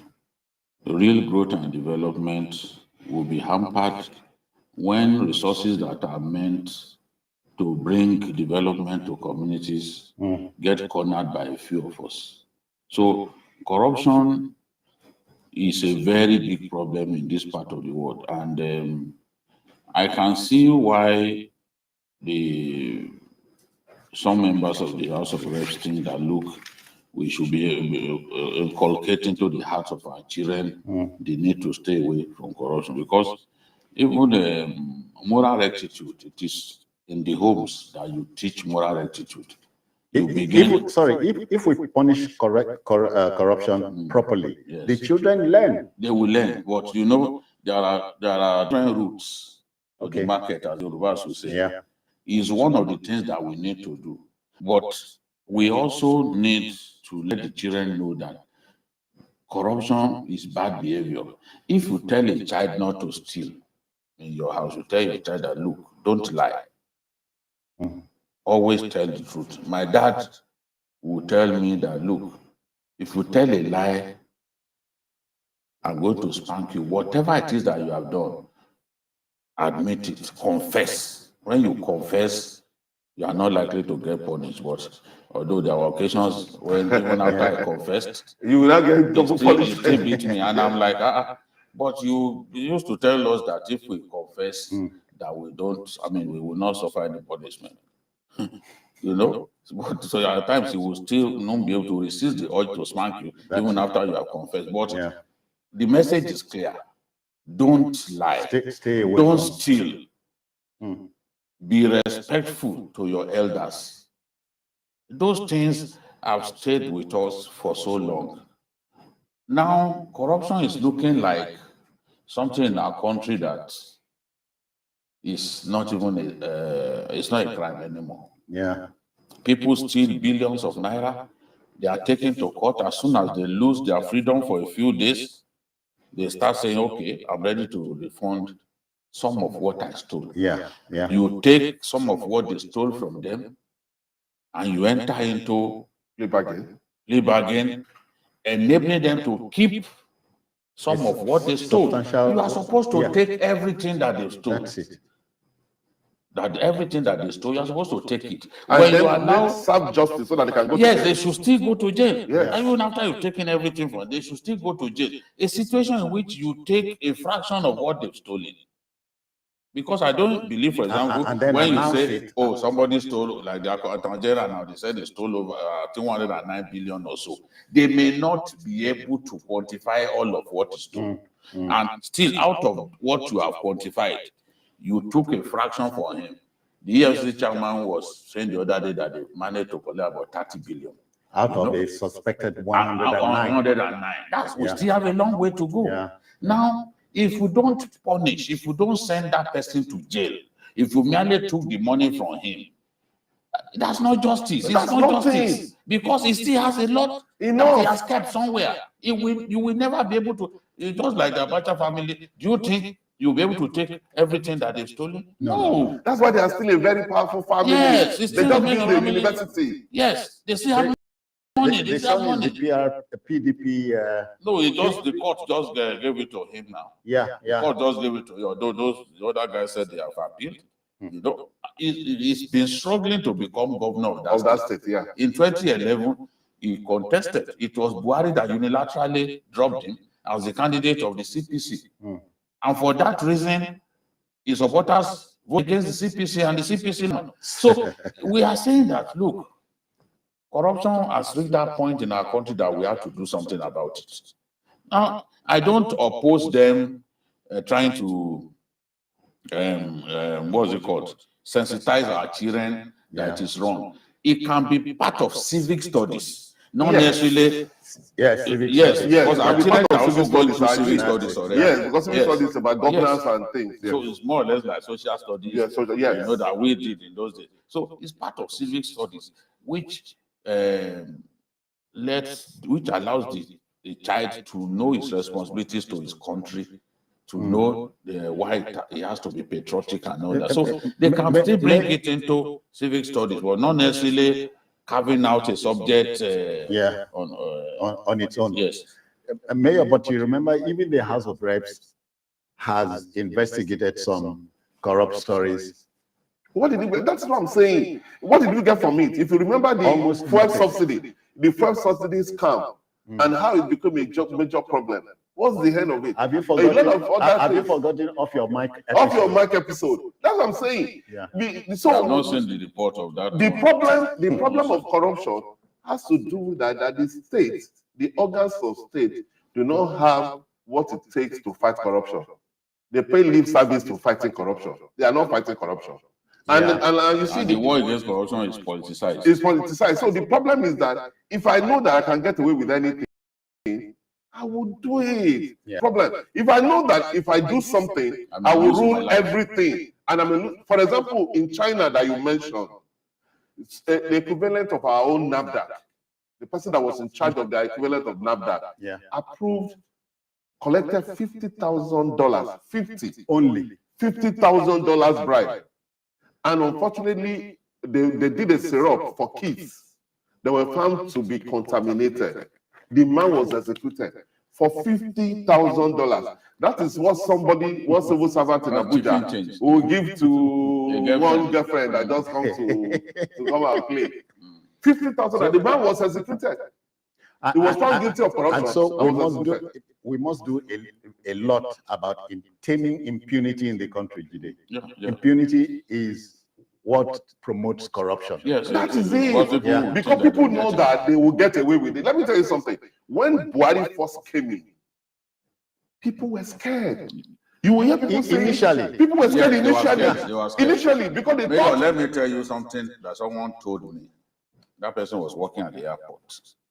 He said the moment Buhari won the election, that the what was it called? The private jet owners, a lot of them moved their private jets away from the airport in Abuja. They were scared. Yes. Because they thought, this man, he will send people to jail. He will do that. They were trying to recall what he did in yes, as a military, some of his own best friends. He jailed some of his friends back then.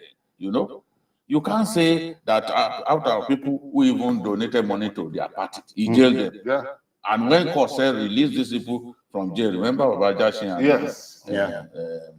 even Baba, he refused to release them. So they thought that was give what them 100 and something years. Yes, sorry, we are joined by Victor. Victor is in Enugu. Victor, good afternoon. Merry Christmas to you. All right then. You all, Baba, your orders. Please, I want to deviate a little from your topic. There's information I'm looking for. Today, please, what can you tell us about the security situation in Northwest, Northeast? And again, how about the... You get there, don't preempt us. We'll deal with it. All right. So we are saying softly, House of Reps. The natural thing to do is to listen to the reading. You know, civics as a subject in our schools should be able to handle this, not to decree that anti-corruption fight should become something you inject into the... Please. And then they should play most effort. And then they should that come up with laws yes, that will punish corruption a lot more. That's it. Oh, okay. Let's move to the other story. You know, Nnamdi Kanu is in the news. Now, for the incarcerated leader of the Independent People of Biafra, IPOB, Nnamdi Kanu, to stay alive is an act of courage. The separationist leader has instituted a fresh suit to compel the unhindered access to his medical doctors. Kanu would also need his doctors to conduct an independent examination to ascertain his state of health. For him, an order of mandamus, that is an order issued by a court at an appropriate time to allow him unhindered access to his medical doctors so they can conduct an independent examination of his deteriorating health condition, is trite. Kanu is not asking for too much today. Yes, on October 21, 2021, Justice Binta Murtala Yaku ordered that he be allowed access to 3 persons of his choice, including his medical doctors. That is why Kanu has invoked Section 7 of the Anti-Terrorism Act 2017, which provides that a person arrested, detained, or undergoing custodial investigation shall have the right to demand a physical and psychological examination by an independent and competent doctor of his own choice after interrogation, which shall be conducted outside of the influence of the police or security forces. That is what the law says. The law under Section 7 of the Anti-Terrorism Act of 2017 permits him to receive medical examination independent of the DSS, which means he should be able to bring his own people to check his state of health and know that. And this is what is demanding for now. I don't know what the situation has been, but he's saying that he needs his doctors to conduct an independent examination to ascertain his state of health. Mayor, the law is the law. Yes. So if the law grants him the permission to seek advice from his medical doctor, he should be granted that. Absolutely. And apart from the fact that it's the law, as a citizen of Nigeria, is also entitled to his freedom. And no matter what he must have done, yes, the state has the right to put him on trial if he has violated the law. Yeah. But also, he has the right to life. So they cannot deny him the necessary health support from his doctors. Yeah. I think we don't. He doesn't even need to seek for another amendment for him to be able to get that. That should have been Granted ordinarily. Yes, ordinarily. Because if somebody is in your custody, it behoves on you to make sure that he is alive to be able to face the charges that he has been accused of. Yeah, he must be healthy. Yes, he must be healthy to be able to do that. charge. Don't forget that MK Abiola died in custody. He died in custody. You understand? So your health can go for deteriorate so far that it could cost you your life. And MK died in custody, and that was it. Nothing. So we cannot afford that to happen to Kanu. At this time. Yes, I'm not a fan of Kanu, but he's entitled to have access to his lawyers and his doctors, and the state should do the needful. He doesn't need an order of the court to be able to do that. They should know that he should be entitled to see, he should have access to his doctors and his lawyers. And we can slip in the issue of political victory for the federal government regarding the case. Political victory. What I mean is, release him if the court says so. Allow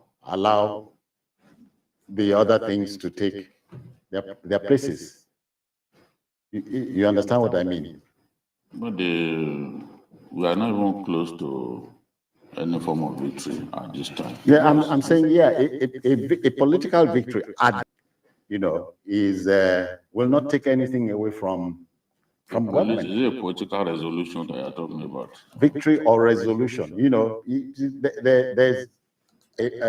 there's an answer to every problem. There is.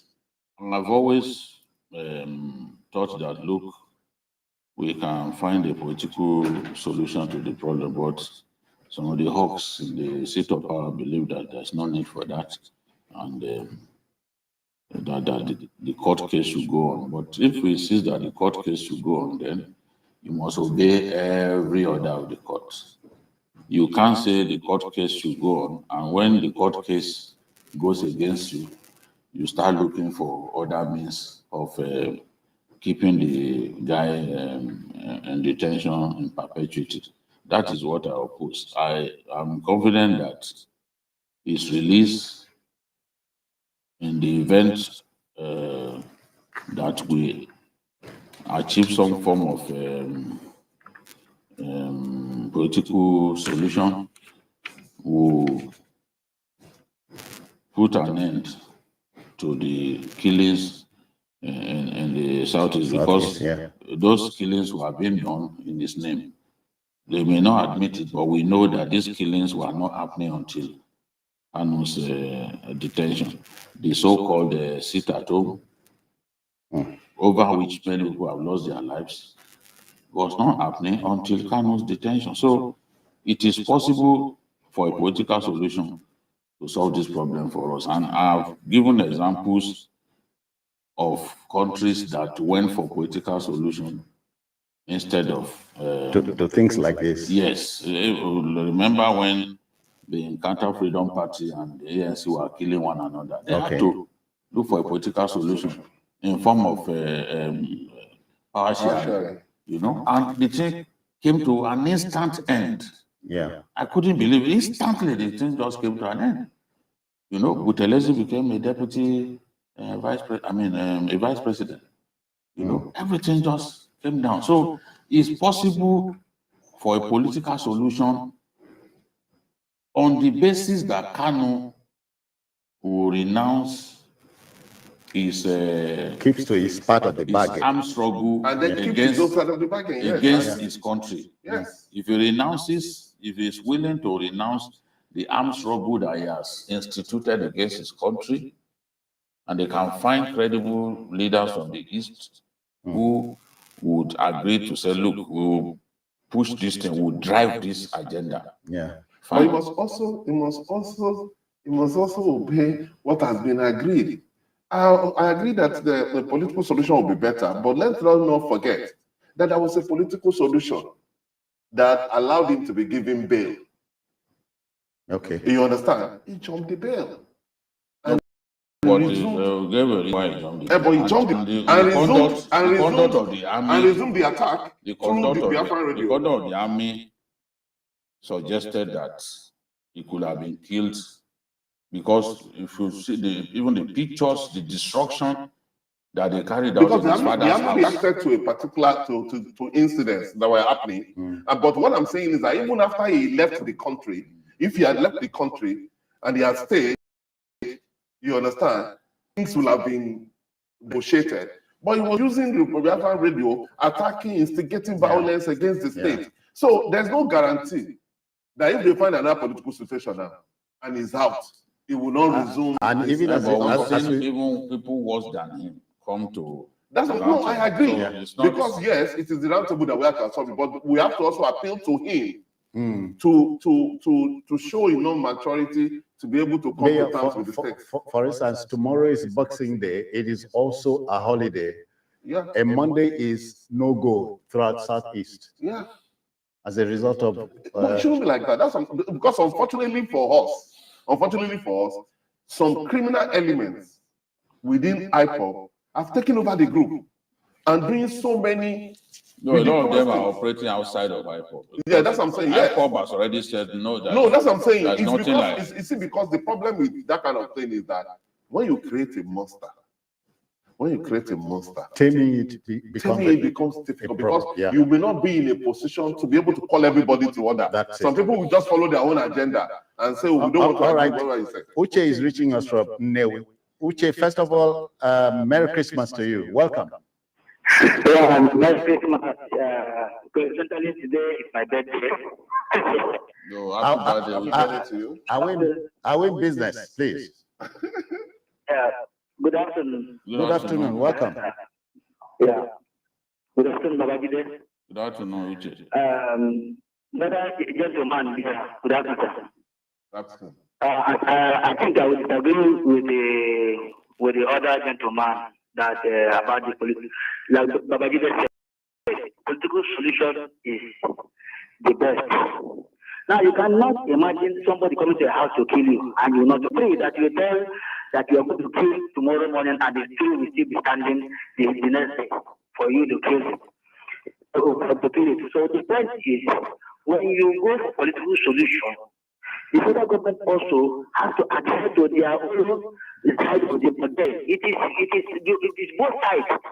Both sides have to agree on the bargain. And this time around, the Igbo leaders now are ready to, even this man that just went to be with Lord, promised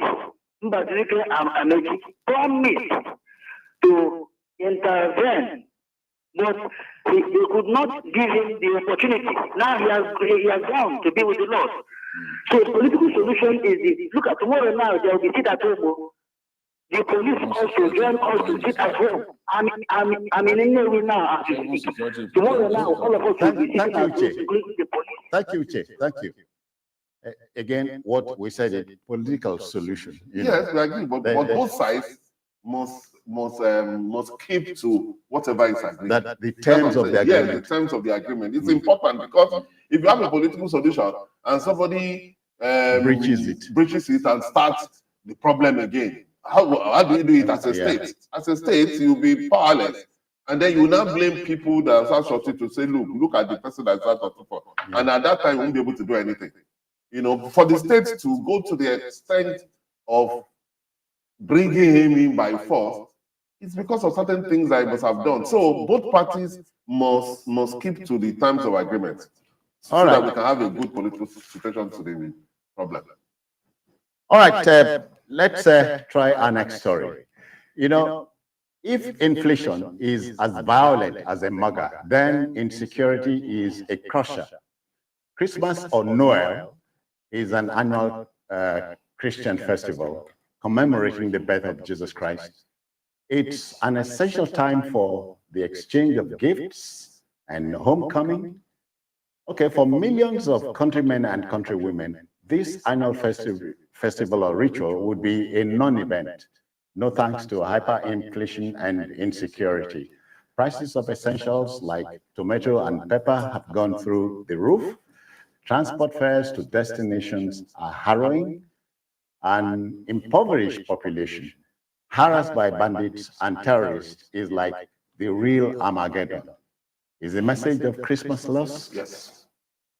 Because Christmas is about love. Christmas is about giving. Christmas is about brotherhood. Christmas is about faith. But what we have now is not close to any of these things that I've mentioned. Because the situation is really bad. When you discuss with the people, with a lot of people, inflation is crazy. And then growing up in this state, I'm from this state, growing up in Lagos, Christmas is not, don't used to be like this. Yeah. In fact, when you look at weeks to Christmas, you will know that there is Christmas. Yeah. You will see, it will be in the air. There will be joy, there will be excitement, there will be celebration. You know, everywhere. as boys troubadoring, you know, Yes, going we'll be going with but masquerades across. now, Christmas just came upon us without us even knowing that it was Christmas. That's it. You understand? Without Christmas, because And no, the situation is not helped by the fuel scarcity. yes, Transport fares. to show how times have changed, how can we be looking for fuel on a Christmas day? There are a lot of people that don't even have fuel to, even when they want to buy at the 250 naira that they are selling now in some stations, they can't even get it to buy.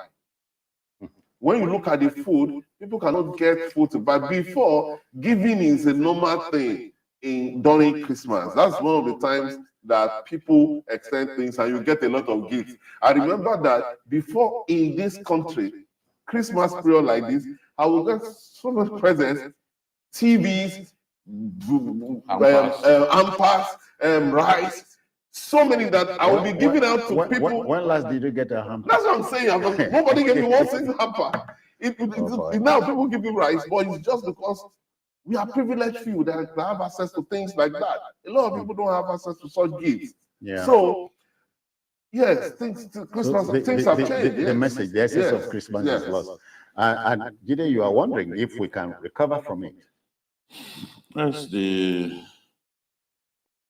next government has a lot of work to do. A lot of work. The economy is such a bad state. There's a lot of work to do there. Insecurity is inflicting so much pain on our people. There's a lot of work to do in that area.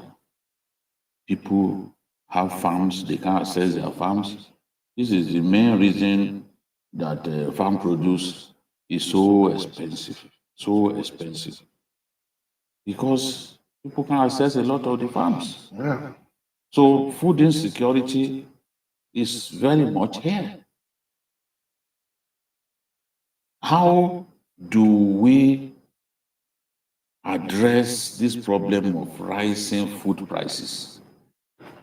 Maybe we may have to go to what we used to do in those days, price control. Because everybody just sells at any price that pleases in our country. And once the price goes up, it never comes down. Never. So our people are going through a lot. This is a terrible Christmas for most people.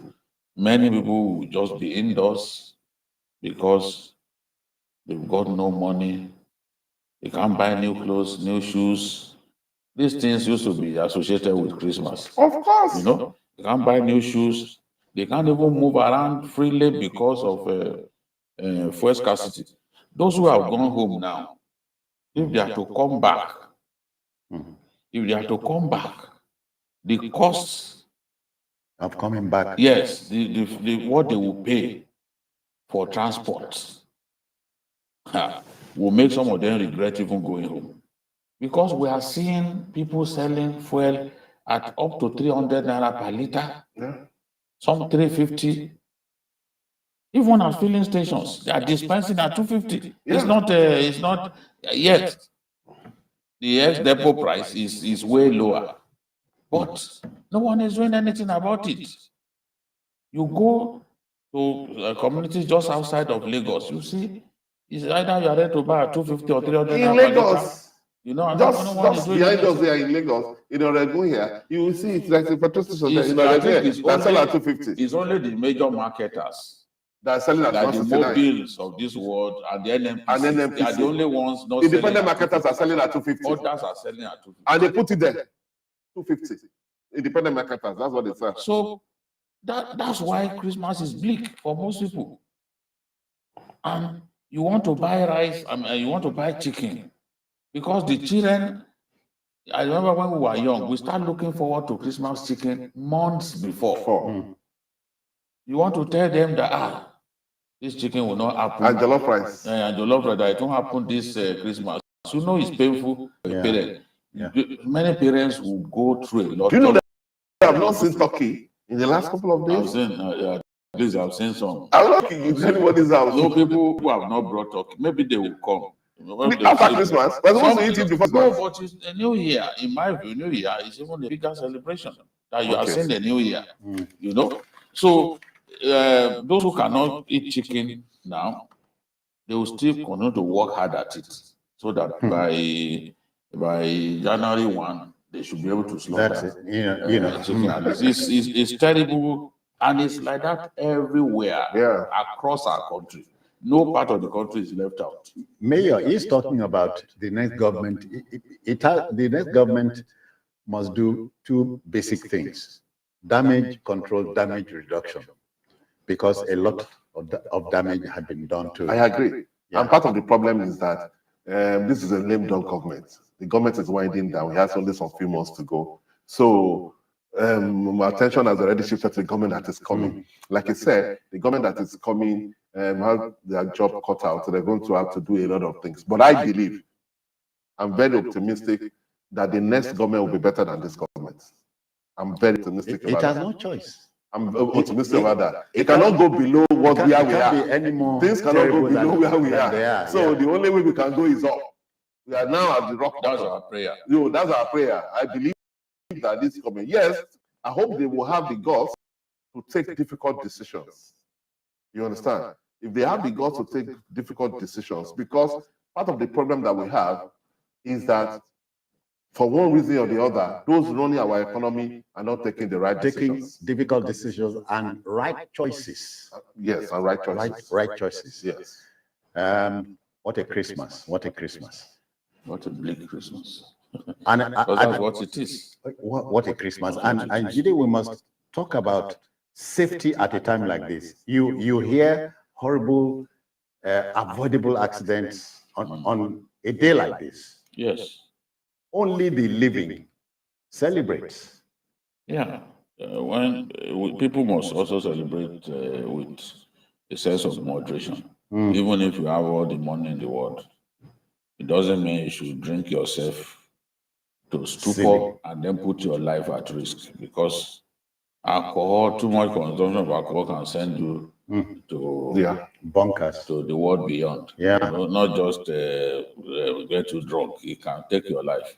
So people have to be careful. Those of them who have money to celebrate, do it with moderation. And I think at this time, we need to also remember the poor in our society. Oh, yes. The very poor, the poorest of the poor, those children in those orphanages. We need to remember that if it is this difficult for we regular folks, how about those children who rely on handouts on you and I to survive? How would it be for them? How will it be for them? My mind goes to those children. So Nigerians who are well-to-do, have so much money, they should be prepared. Yes, they should try to reach out more. Reach out to a lot of those people and people in the old Also people's to homes. communities. There are some poor communities, Makoko and in some areas like that. It's good for us to reach out to them, because hunger is real, and we should try as much as possible to provide food for the vulnerable in the society. When you're able to solve the problem of food, that's a step forward. At least that's a major solution to survival. So we all of us should try to reach out. That is the essence of Christmas, because the Christmas Day is the act of giving, and we should try to reach out. And Mayor, inflation is man-made. Man triggers inflation. It is. And I'm wondering if it is in our nature to build inflation and not bring it down. No, we can bring it down. That's why I said it has to do with policies of government. Okay. Inflation has to do with policies of government, depending on some indices within that thing. So there must be conscious effort to try to bring it down. There was inflation in America that it was getting out of hand. The government made efforts, even passed a budget to be able to bring inflation down. Today, inflation is coming down in America. Government has to do policies. I'm not a fan of, I'm not a fan of those who run our economy, especially the monetary policies. I believe that they're not doing well enough, and that those policies are impacting negatively on the economy. And that's why we're having this hyperinflation. Jide, are you not surprised that the new currency is being messed around with? I've not seen the currency. Have you seen it? I've not. I've not seen it. But the story is that maybe people like Jide, Jide is a big man. Maybe Jide have seen it. I've not seen it. What do you call it? People have seen it. People who had it and tried to pay for goods and services with it have been resisted by Nigerians who are not prepared to take the money from them. Because it's scarce. It's scarce. You told people to return the Naira notes in their hands. They did. Now they go to bank and they can't have. They still collect the old one. The banks are still dispensing old notes. The ATM machines, the ATMs are still dispensing old notes. So what are we talking about? Are you surprised at what the deputy governor of the CBN said? I'm not surprised. I'm not surprised. These days, only a few things surprise me in our country. I'm not surprised. But you cannot tell people to bring old notes. That they are not ready. They are not ready. They are not prepared for what the policies that they initiated themselves. They are not ready. And you are saying that January 31, that the old notes won't be legal tender. Yeah.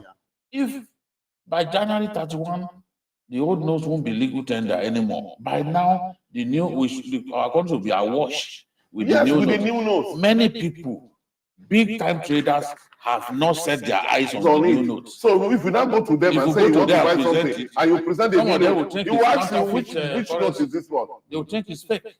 Yes, they will because think they've it's not fake. seen it before.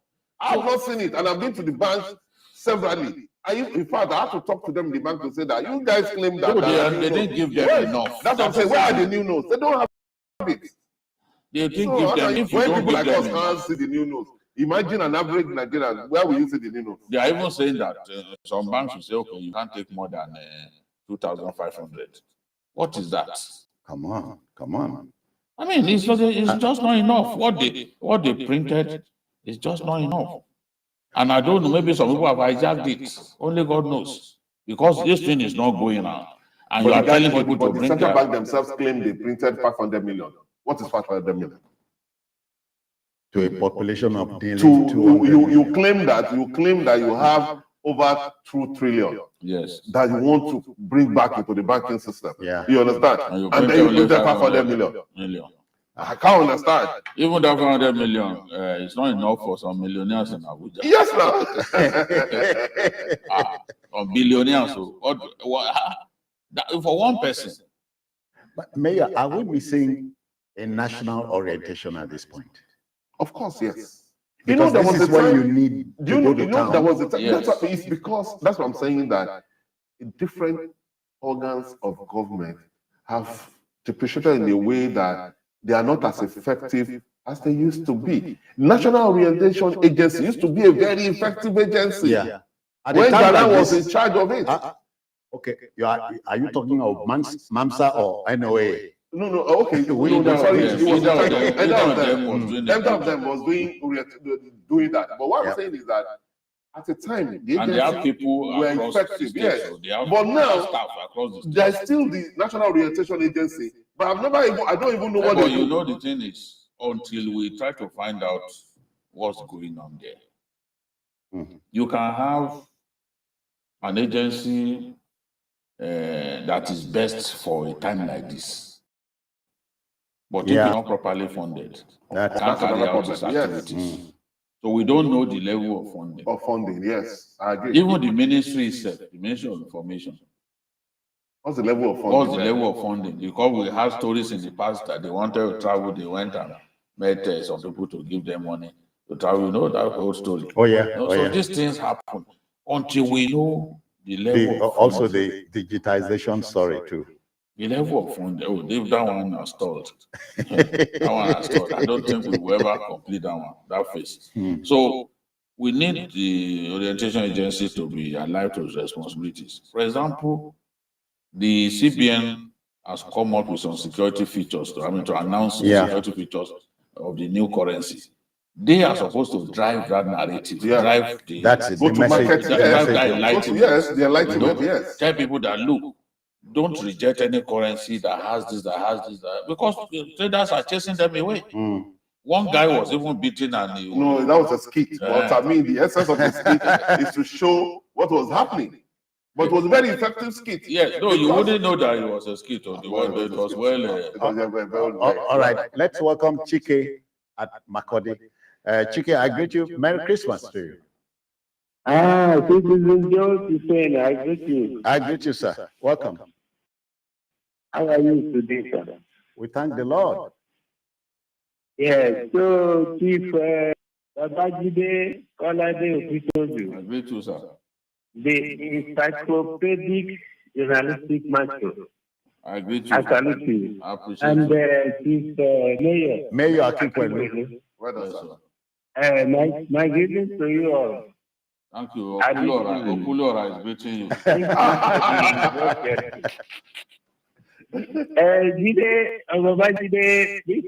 I have a message for you, sir. Okay. An apostolic message? Hello. Is it an apostolic message? Babajide? Yes. Babajide, I don't know if you have read. I have a recording of your chieftaincy ceremony. So I'll need your WhatsApp number to forward it to you. Chike, please, you called us because you wanted to contribute. Let's go straight. And then after the program, No, it's to communicate. Okay. The producer will get across to you. All right. Thank you, Chike. The producer will get across to you. So if the coins are legal tender, we should also know. Yes, we should because in Ghana, they still spend the coins. I think it is the pesewas or pesetas or whatever they call it, along with the CDs. The coins are here, but they are not legal tender. Yeah, but the problem is that because they are not valuable. When was the last time you saw the coins? That's that.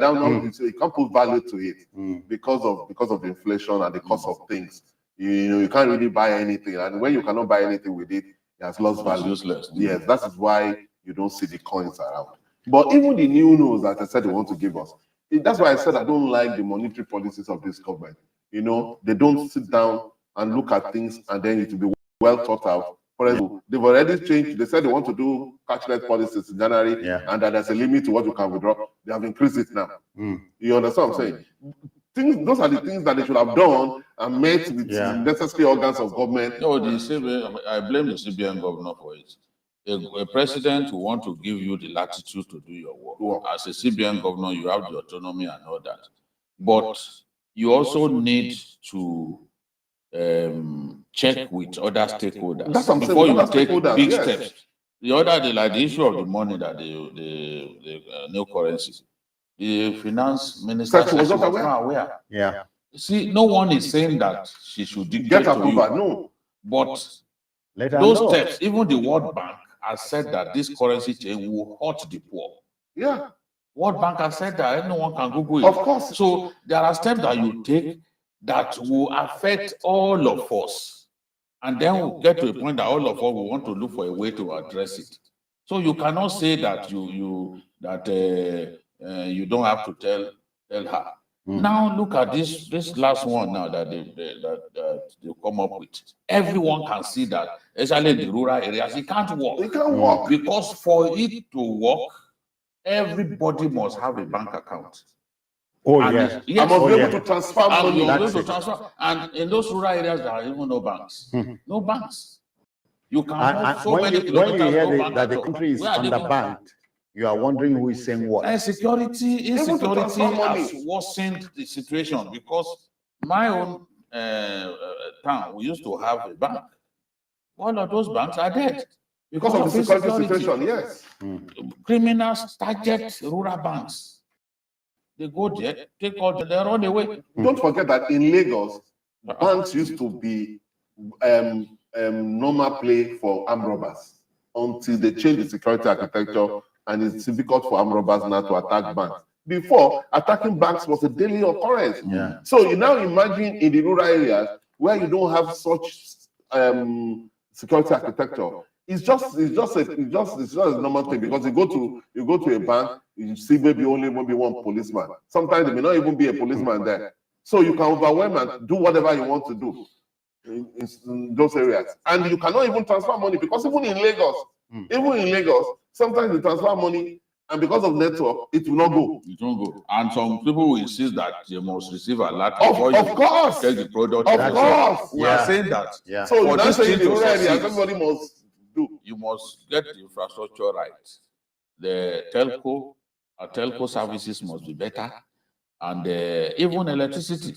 If you can't charge your phone, for example, how do you then? Even in America, where a lot of people that used to cashless policy, and they use their credit card, they still uses cash.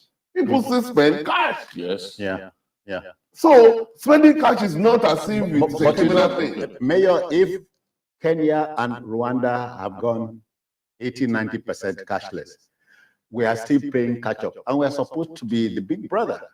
No, because that's what I'm saying, that it depends on the policies and all that. But it can get better. It depends on who is driving those policies. You can't do it suddenly. Yes, it depends on who is driving policies. And then you have to look at, they are smaller communities. With all respect to them, Rwanda is a city country. It's a city country. It's only Kigali and some villages around Kigali. So you can't compare that with Lagos. All right. We must go to our next subject. But then let's tell government this. The people, government exists for the benefit of the people and not the other way around. Okay, here it is. The National Youth Service Corps, NYSC, is a near 49-year-old program set up by the then military government in 1973 to involve Nigerian graduates in nation building and development of the country. The debate about it, its relevant nearly 50 years after, is not a winnable one, or is it? Minister of Sports and Youth Development, Dare Sunday, has dismissed suggestions that the scheme would be scrapped or made optional. The minister was responding to questions from journalists after presenting his ministry's scorecard at the National Press Center, Abuja. That was on Tuesday. Now, the minister opined that the rationale which informed the establishment of the NYSC by the General Gowon government in 1973 subsists and cannot be done away with. Is the debate a healthy one, Jide? I don't see any need for this kind of debates. Honestly, I don't. The problem with our people is that when something happens, we start thinking in the negative. corps members get killed during sectarian violence in a state, the next thing people are calling for it to be scrapped. But people can be killed in sectarian violence, in even automobile accident and all that. These things happen. The truth is, if you were to scrap the NYC, for example, a lot of the states will struggle to find the manpower to fill some very critical staffing needs. For example, in Lagos, the Ministry of Health in Lagos, I doubt if the Ministry of Health in Lagos can get by without those numerous core members who are serving as doctors here. The state needs them, the state requests for them, because they know they help them to fill a lot of those gaps. And gaps, yeah. Teaching in the rural areas, for example, a lot of these core members, when they post them to rural areas to teach, it affords the states the opportunity of accessing manpower. Someone was telling me about the core member in my own in my town. Those core members, they even look for accommodation. They give them accommodation. They try their best to make them comfortable because they help a lot, especially with the teaching of students. There is manpower shortage across board that these guys are feeling in the various states, even in federal parastatals. If the other day when this debate, this needless debate happened, the Lagos State government official said, look, if we say, okay, these guys should go, the health sector in the state will suffer because there are so many of them who are helping to fill out. What we can do is to make the scheme more and more relevant, making attuned to present day realities. And one of it they're already doing, you know, with the training that they give them, for some of them to become interior decorators and all that, so that these white collar jobs that are now available, they can find some skills that they can then use to make money for themselves. Yes, I've seen these 3D designs that look like floor tiles. Okay, yeah. What I saw some core members do in Ogun State, you know, because they are young, they are bright, they are creative. You just need to teach them maybe for a few days And leave the rest to them. You see what these people will come up with. And we've seen even testimonies of core members who on their own are now employers of labor. Some of them just needed these little funds, startup capital, to start their own poultry, to start their own company where they do fruit juices and all that. I've seen testimonies of core members, which means that you cannot, even without knowing people, you can actually go and serve somewhere, work hard, and then if you are lucky to access funds, you can start a big business of your own that will now employ other core members. I've seen, because when I was doing the documentary for the NYC last year, I saw core members who had been trained in making adire. Adire is a big thing now, to the point that even these Chinese are now doing adire on their own, although theirs will never be as good as ours. We have to find a way to stop them. They're even exporting it to Nigeria. When I heard they had gone into Gary production, I was weak. Yeah, they do not see the, they didn't see the machine that they are using to do Gary. You know, the Chinese are now, they are even worse capitalists than the people who invented capitalism. You know, they are just looking for where they can make money. So the point that I'm making is that a core member starts his own adire factory, and he's now an employer of labor. He came to the camp to tell them this was how I was trained in this same camp. Now I'm back to tell you that it is possible.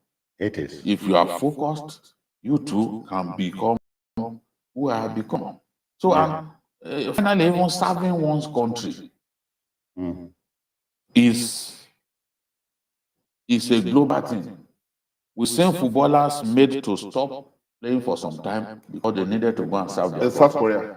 Ivanisevic, the tennis player, Yeah. he had to Goran Ivanisevic. He had to stop playing tennis for some time to go and do the mandatory national service. They do it in different forms in some countries. In some countries, you go and serve in the army. You know, you become a reservist of some sort to go and serve in the army. So what is wrong in us having a scheme that enables our young people to spend some time to serve their country, to spend some time to understand their country better? Many people went to serve and even got married there. Yeah. They met their spouses there. So, and honestly, if some of us had not done youth service, Yes, that's what I want to know Nigeria better. to add to that, I think that the NYSC is one of the best programs ever introduced by government, by the federal government. Remember Professor and I'll tell you, Adeba that's one of the best programs because I will tell you why. My youth service at the College of Basic Studies in Maiduguri in 1983 was the best 1 year of my life. Prior to that time, I was basically a Lagos boy. I've never been to the north. So when I was given my NYSC letter and posted to Maiduguri, it was as if I was going to hell. You understand? My mom was crying because it was like, where is Maiduguri? And when they told us where Maiduguri was, it was as if, what are you going to do there? Yeah. But when I got to Maiduguri, I saw a different Nigeria. I saw a different, complete Nigeria. I was so excited because I was already prepared to transfer back to Lagos. When I got there, I said, I don't want to come back to Lagos. I saw differently because at that time, that was the time that I was able to live, to have these close contacts with people from the north. And I saw that the stereotype that we had about that was different. Well, needless. Completely different. And part of the problem that we have in Nigeria is that we don't really know ourselves. We don't know enough of ourselves. So it is easier for politicians to manipulate us, to set us against each other. But when we get to know each other, we don't have problems. Nigerians don't have problems with themselves. Because I was in Maiduguri, and at the time, the year that I spent in Maiduguri, I told you it's the best 1 year of my life. There was a time in Maiduguri that it would be so hot that even if you pour water on your bed, you will not be comfortable. At that time, we had the Matasini riot, and I barely escaped it. The Matasini riot happened in Maiduguri that year. I barely escaped it. Yet, that was the best 1 year of my life. So culture shocks gone. Yes, so it's important for us to strengthen the NYSC. That we should scrap it is bad. That cannot happen. Or make it optional. No, the optional, that will not happen. Instead, we should start, because it's a very good program. Apart from getting to know each other, because if you when you look at all the things optional, that he said, they provide manpower in different states. They help us things in the election. They were the ones that they use as ad hoc staff and all that. But the most important thing about NYSC, see the 3D thing I was telling you. yes, the most important thing about NYSC is for us to get to know each other. They made these ties themselves. These are core members from Ogun State. Yes. That's the most important thing about that program. It will seem to you that it is glass, that you are stepping on glass. Yeah. And they made it themselves. On that 1 week, 2 weeks training, they came up with their own. You know, so this is the thing. Whoever is thinking they should scrap this and needs to have his head examined. There are things that they can scrap in Nigeria, but it shouldn't be the NYSC. No. I don't understand why you don't want to serve your country. Lovely program. Apart from serving your country, after close to 50 years, know each other. After close to 50 years, I think the exercise has come to stay. Of course, it has come to stay. You know, remember the outside that we were discussing, and I told you about Kukawa and all that. When I was doing youth service, you know, then Nigeria has something called luncheon vouchers. Remember that company used to give people forgotten fuel vouchers. That's what I'm saying. The luncheon voucher, the area manager of luncheon vouchers in Maiduguri was my friend. So he used to travel to different places to go and audit and all that. And I used to travel. When we went to Kukawa is like the free. There's no terrorism. Yeah. There's no terrorism then. So we have to go by road. So we have to go by SUV in desert to Kukawa. It's on the tip